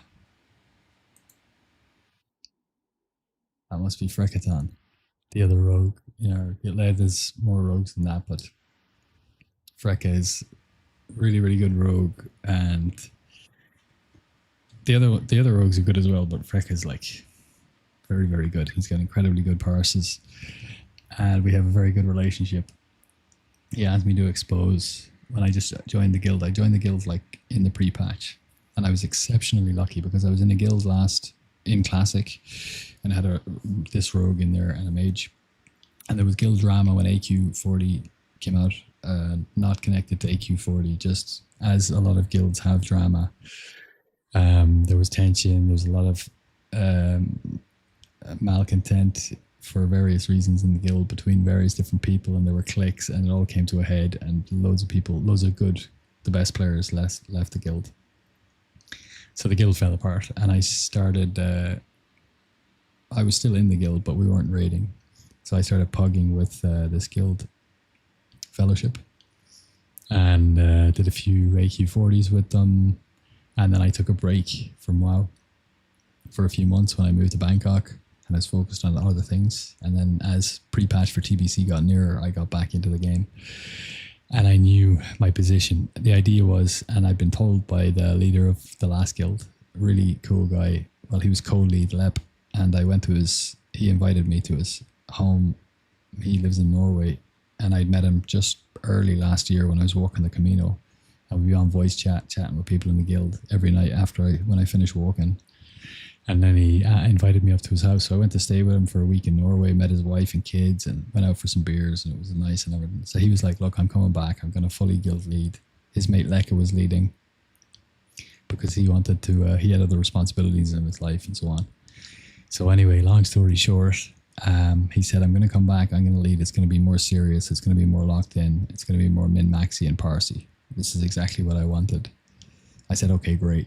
And they got closer and closer to pre-patch. We heard nothing, and it turns out that he had invested money and bought a business, and he was going to open a bakery. And at the last minute, he was like, "Look, I'm really sorry, but I have to do this. You know, it's more serious, and I need to move forward and do something like this.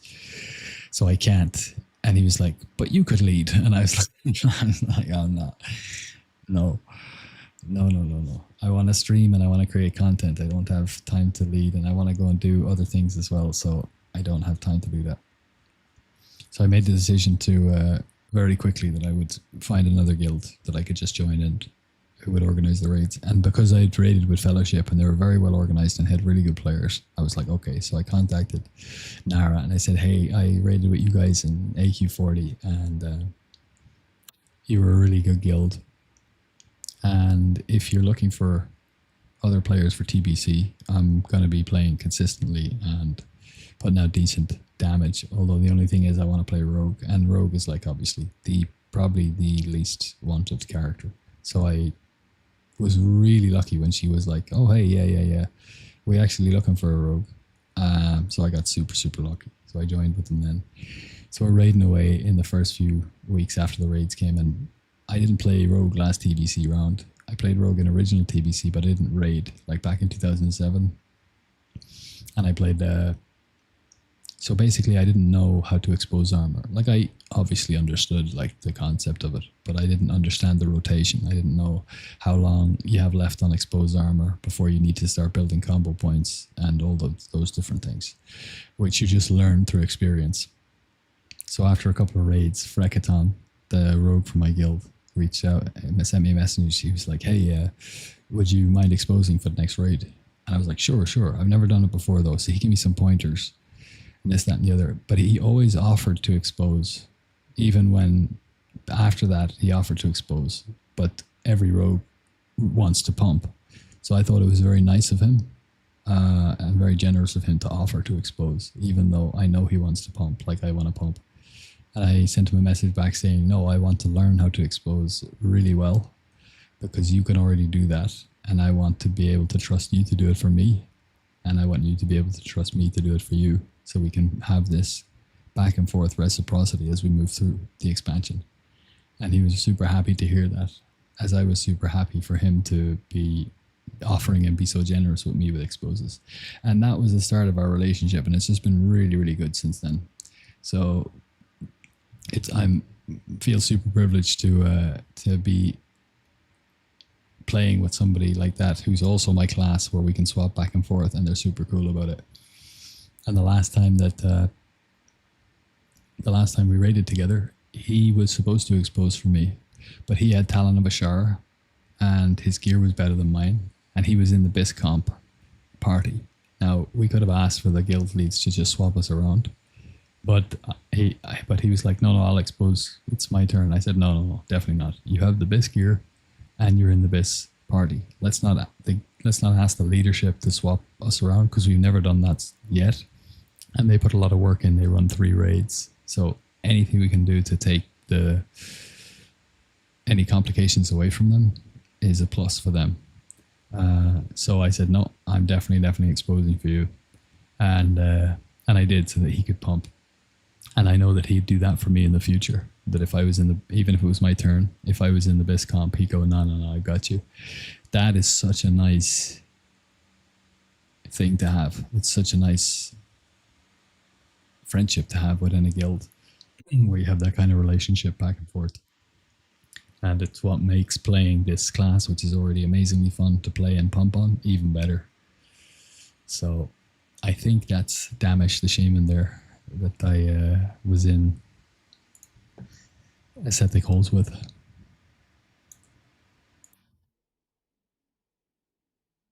"12 minutes, wow." Choose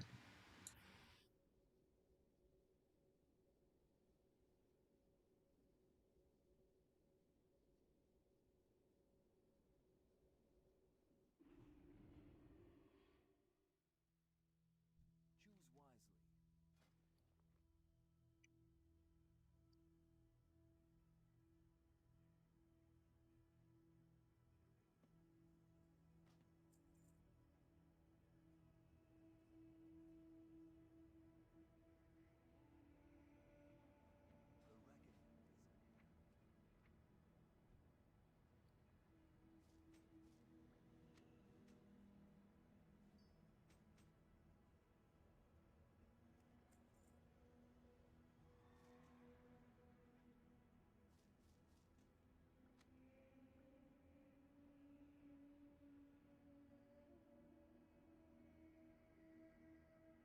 The reckoning is at hand.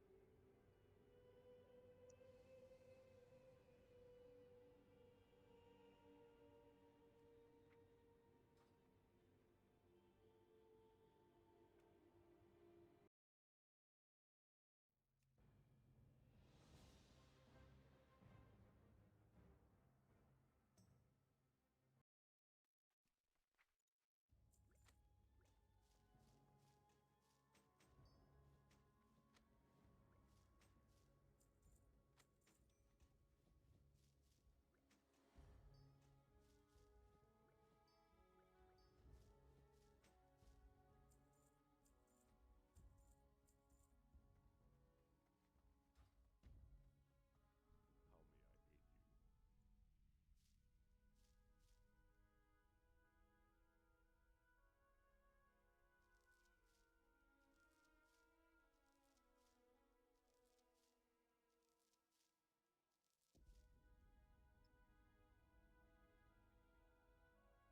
Be careful. No, I sell all the enchanting stuff straight away.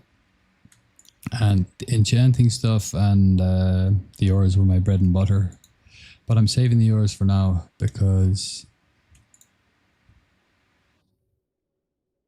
I'm going to go jewel crafting with this character at some point in the future. The fell iron ore is worth so little now. And in Wrath, everybody goes engineering. It's the best, and then jewel crafting. But everybody goes engineering, like all the DPS anyway, and maybe the tanks as well. I'm not sure. There's never a phase in any expansion in the classic canon, classic TBC and Wrath, where more people go into engineering. And in order to get to engineering, in order to get to Captain Wrath, obviously you need to go through the TBC section, and that means you need fel iron bars and adamantite ores. And in Wrath, they're going to go through the roof because there aren't that many people farming them, so supply is low. Bendalat told me that, and it's obviously logical and true. And I had totally forgotten about that or overlooked it or whatever. And as soon as he said it, I was like, oh, that's 100%, 100% a really good idea to save all your fel iron at least. So I'm going to need it to go Addy anyway. Also, I'm going to make a Death Knight, and the Death Knight's going to be engineering and jewel crafting. So I'm going to need a lot of ores. And any I have left over, I'll just sell and make a shitload of money. So I'm stacking them.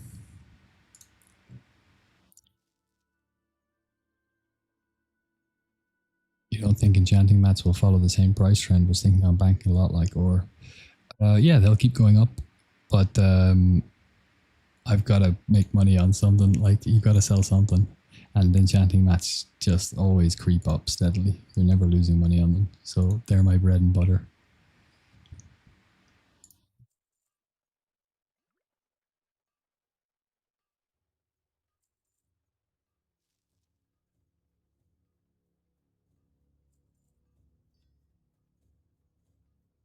I mean, you could save it all, but the bank space and, you know, you need a bit of walk around money.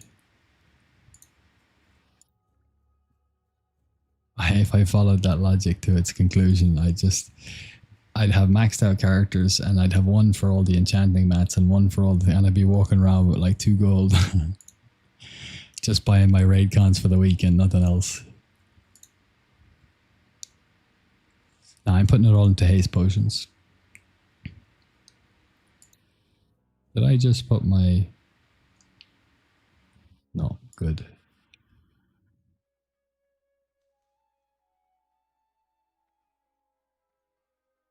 I'm going to see if I can sell these. These are nether dust pollen. And you need 10 of them to hand in for one of the daily quests for the Netherwing Drake questline. And you can actually farm them now. From, you go into the cave on the little Nether Drake island in Outland. And you go down into the mine there and you kill these little guys, and they drop these, like, I don't know, like sludge covered objects or something like that. And you open them up and they can have the pollen inside them. And I think they can just raw drop the pollen as well.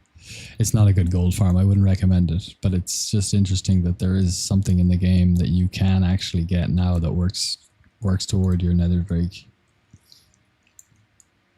attunement.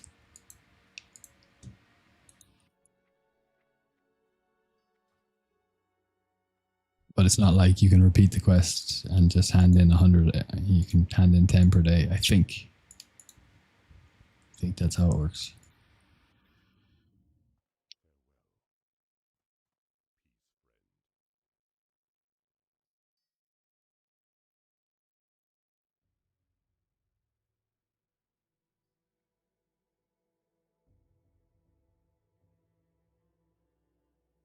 Yeah, I'm going to convert the fel into bars. I was going to do that eventually, but it's filling up now, so I'm just going to do that. For JC, yeah, I was wondering about that actually. For gems, should I prospect or buy the gems? Buy them now? Okay. And you don't need that many to get JC done. Just convert fel into bars. Alright, I'll do that now.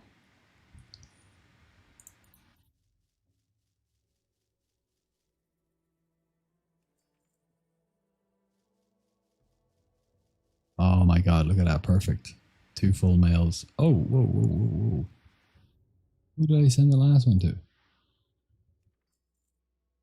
God, I hope I sent it to McBacon. I've done this before. I sent hundreds of golds worth of something to someone. And I went to the mail, cancel mail thing, where you can like retrieve mail or get it back, and it didn't show up, so I just lost it. Oh, nice when I got them all. So yeah, there's somebody out there somewhere. It's happened to me twice. Somebody out there somewhere who logged on and they had mail, and it was from Petrovich, and it was just like hundreds of golds worth of stuff. Lucky day.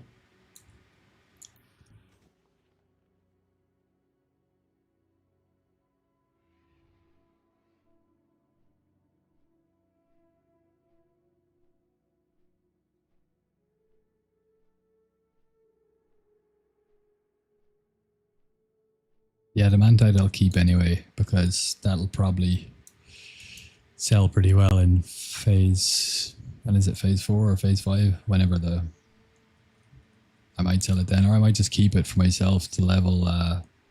You can probably get a good few levels of engineering done into Wrath levels with Addy. I would imagine.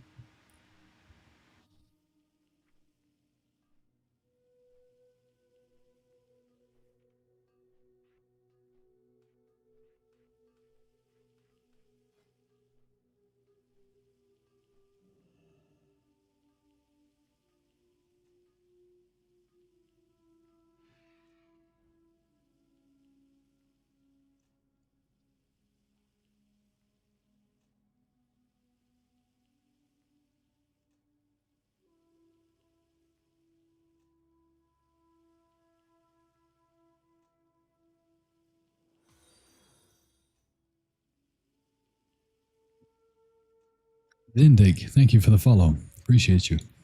We're growing. We're growing every day.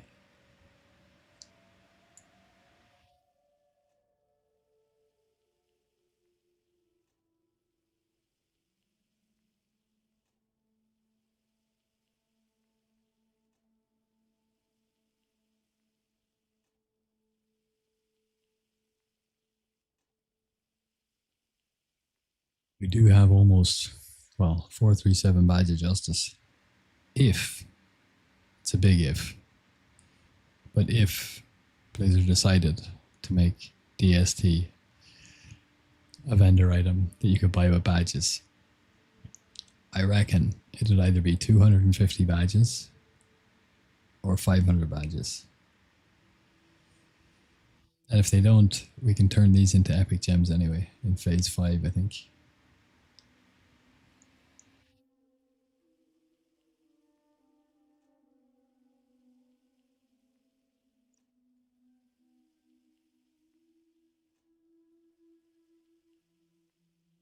One and a half minutes.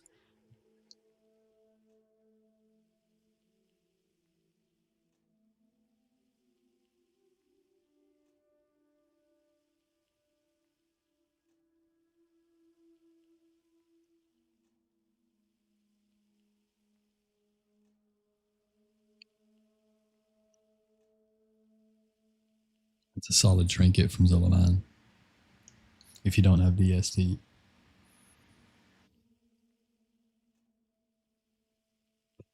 MTSV gold per hour will drop next phase because epic gems come online, but blue gems will drop in price a bit. So farm now.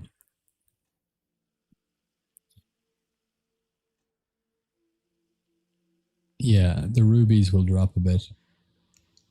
I think there'll be initial spike though, in a slight initial spike in blue gems for in the first week, because of there won't be that many epics online or in the auction house, and there will be I think there'll be a lot more gear that needs to be gemmed than there will be gems that are affordable, because they're going to be insane prices the first week. So I think there might be a little spike first week, but yeah. But it's like, at this point, the gems are really a small portion of the money from the farm. It's almost all from engineering enchanting materials, ores, scrolls, and mana pots. So it won't affect the farm too much. We'll be alright. But farm now is always good advice. You could say that at any point in time, and I would agree with you. Go farm some gold.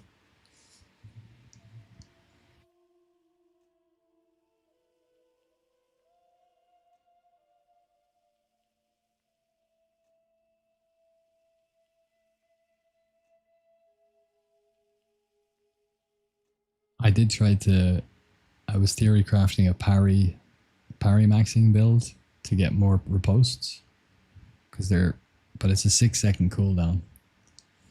So once every 6 seconds is not enough. If it had no internal cooldown and you parry maxed, you can imagine you could just get one of these every global. Now you get parry haste, of course, from the mobs, but it'd be fun.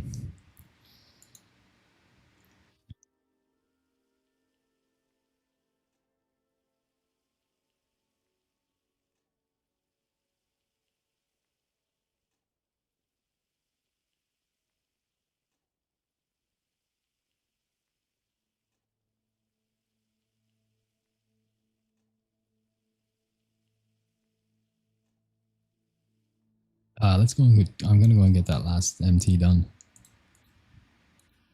We were at 215 because I screenshotted it. We've got one more run, and 215 is pretty bad. So hopefully we'll get a gem or a blue.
A Talasite. What is it with the Talasite? We're in the trenches with these Talasites. We have gotten more Talasites in the last few days. Look at that. When I started the SV farm, the gem that I got the most was Living Ruby. And after that, I think it was Noble Topaz. It's on the video. I put all the gems up that I got in 100 runs. That's 200 chests. And Living Rubies were the most of them. And now we're just getting all the shite ones. Maybe they fiddled with it, maybe they didn't. I don't know.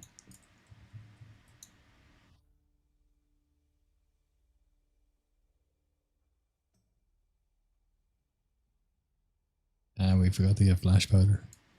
We get it at the end. It's the last one, whatever.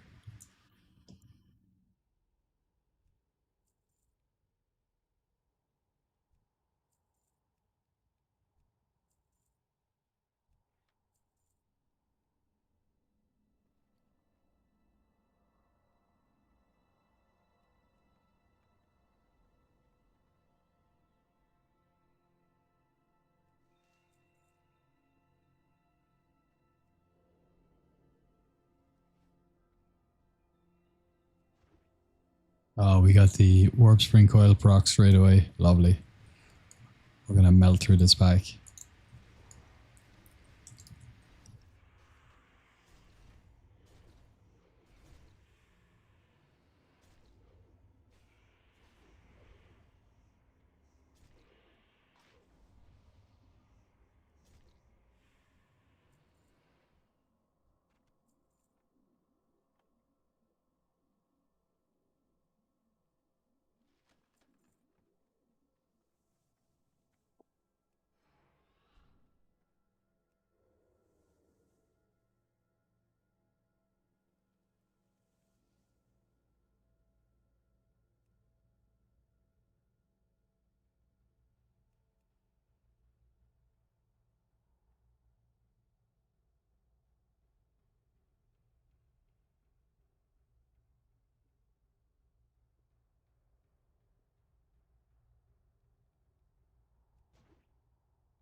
Ah, we can't vanish, right?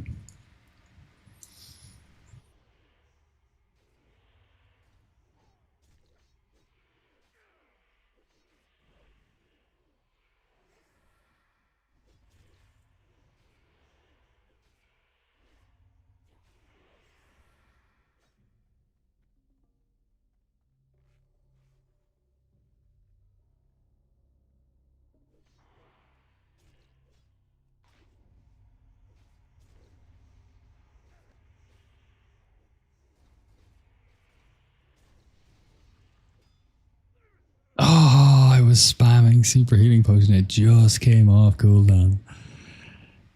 Ah, that was fun though.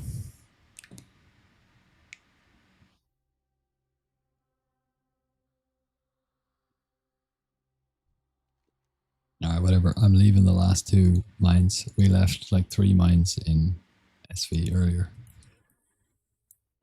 So while the gold per hour values for my server won't be exact, they'll be ever so slightly lower from leaving a mine here and there. They're still relative to each other the same. 38 gold, and it was 215 earlier. So that's 253.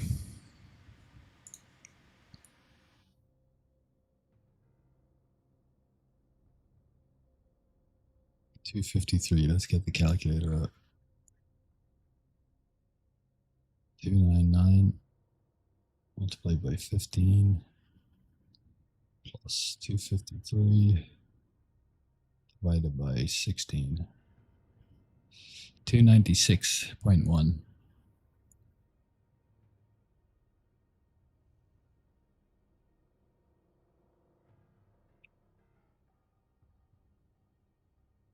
And the gold update.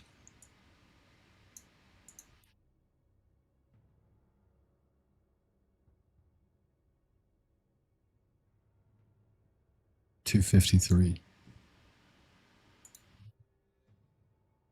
6, 7, and 5 is 273.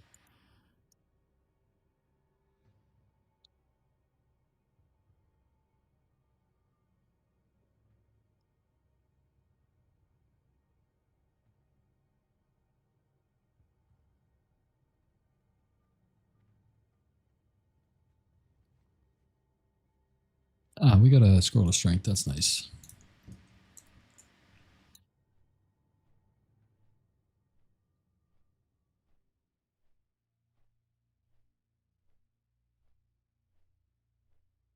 Nah, it's just confirmation bias.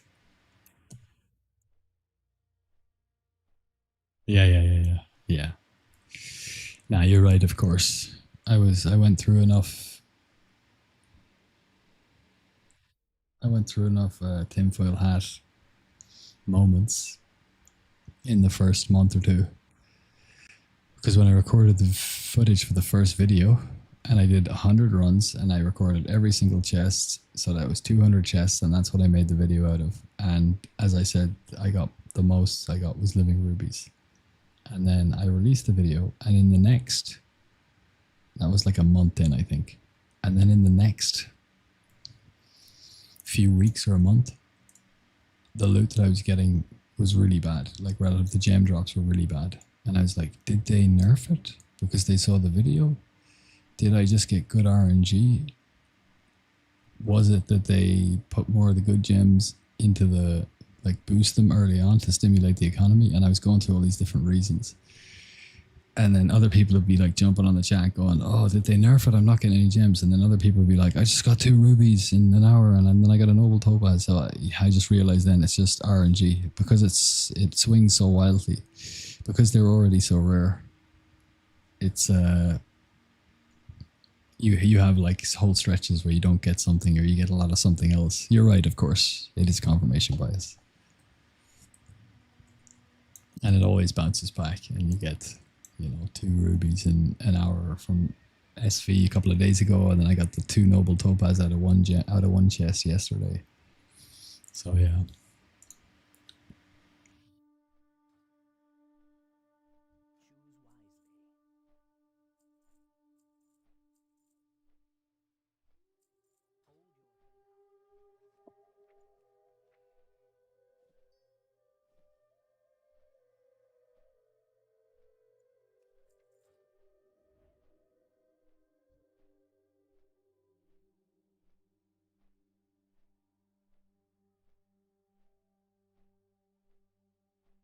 some point you should also save enchanting mats for Wrath of the Lich King. They'll go up also.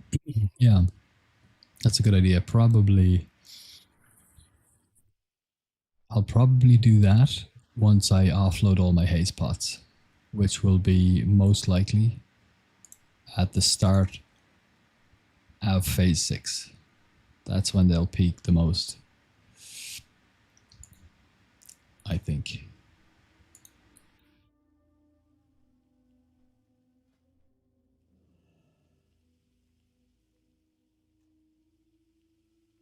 So once I offload those, and then also enchanting mats won't be worth much, and that's going to be a whole phase. So what are we now? Start of August. August, September, October. That's 12 weeks. Then we're going to be in phase 4. November, December, January, phase 5. But I thought they were, hold on, I thought they were speeding it up. I thought it was a sped up release cadence and that this was going to last a year. Hold on, let me check. Cloud TBC timeline release.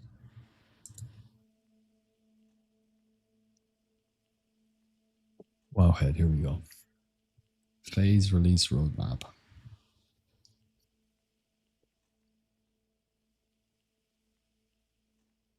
Spring phase 2, summer phase 3. Okay.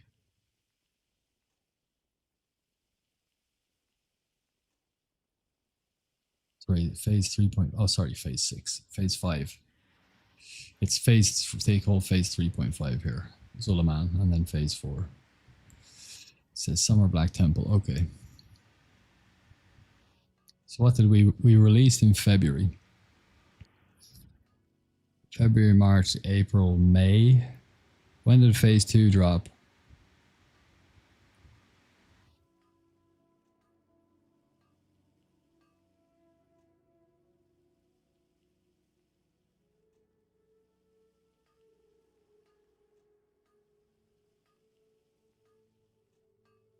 It's like 12 weeks, isn't it, for each one, basically?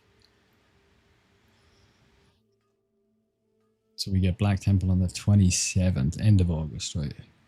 Then we have September, October, November.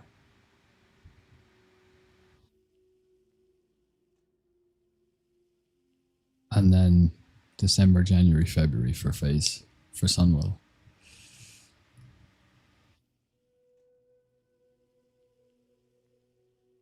Yeah, basically all of the final phase, I'll sell the haze pots at the start, and then I'll just, everything I farm in that final phase, I'll just keep for Wrath.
Space cadets. Send it back to Petrovich.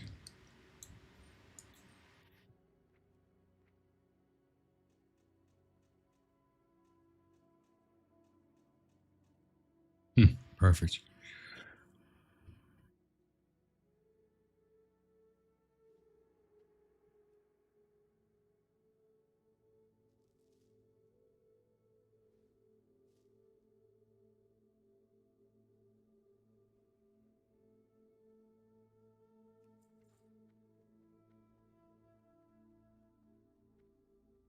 Remember the sun well.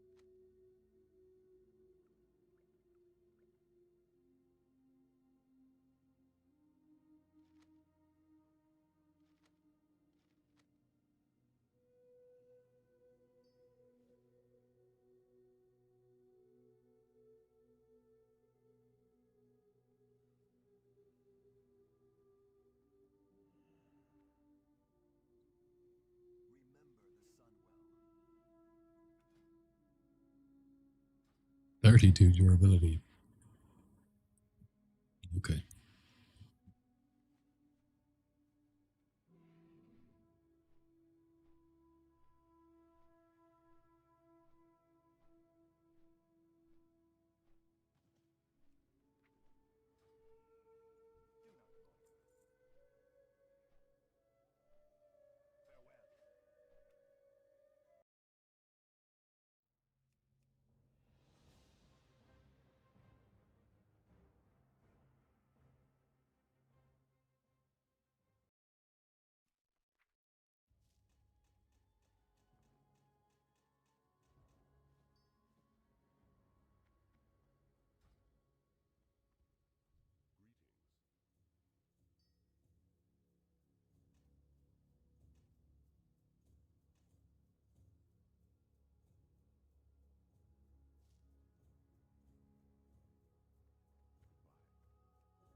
Even if you get low arcane dust rolls at this stage, because the vendor value of the items doesn't change from the start of the expansion to the end, but the value of dust goes up, the delta between the gold you get on average from selling to the vendor and the gold you get from disenchanting and selling just continues to go up as well.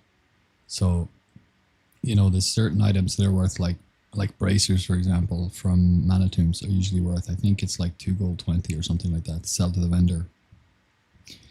And if you get 2 arcane dust, it's worth 2 gold. So all you need to get is 3 arcane dust from that minimum to be making money. And there's a lot of things in the vendor range of like from 250 around 220 or 250 I think it is for bracers, and then boots and gloves and belts, stuff like that, they're all like around the 3 gold mark, give or take. So you really only need to get 3 dust from them to be making your money back. So, and they're just going to continue to go up as the expansion develops.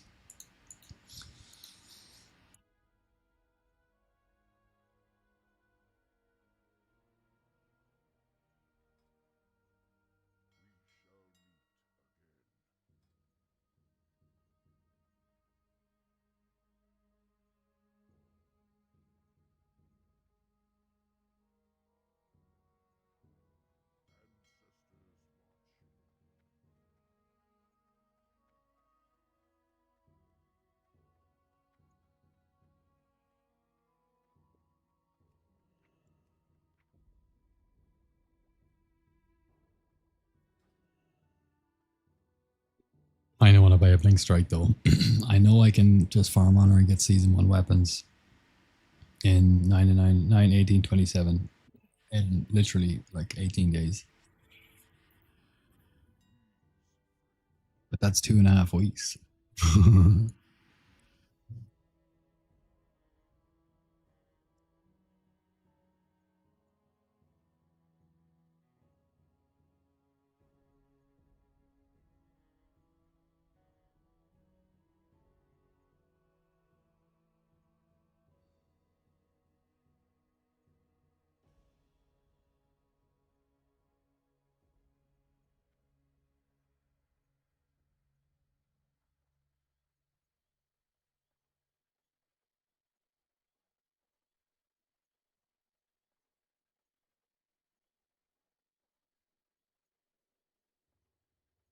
The resilience is nice because that's going to reduce the amount of damage we take from those those Shadow Word Pains.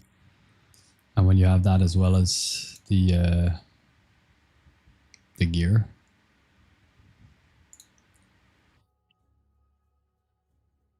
the two set 35 resilience is really good. And just lots of stamina. That's all you really need. Your weapons and good weapons.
Nah, I'll just wait and buy the weapons. You can buy the season 1 gear with honor as well, I'm sure. Next phase. Next phase will fully transition our other rogue over to be our farmer.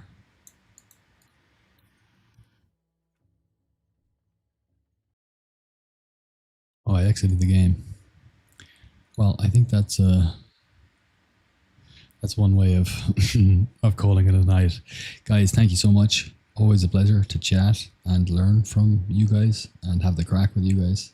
And we'll see you in the next one. I will be online tomorrow streaming and we'll be making more money. We'll be having a good time. GG, bro.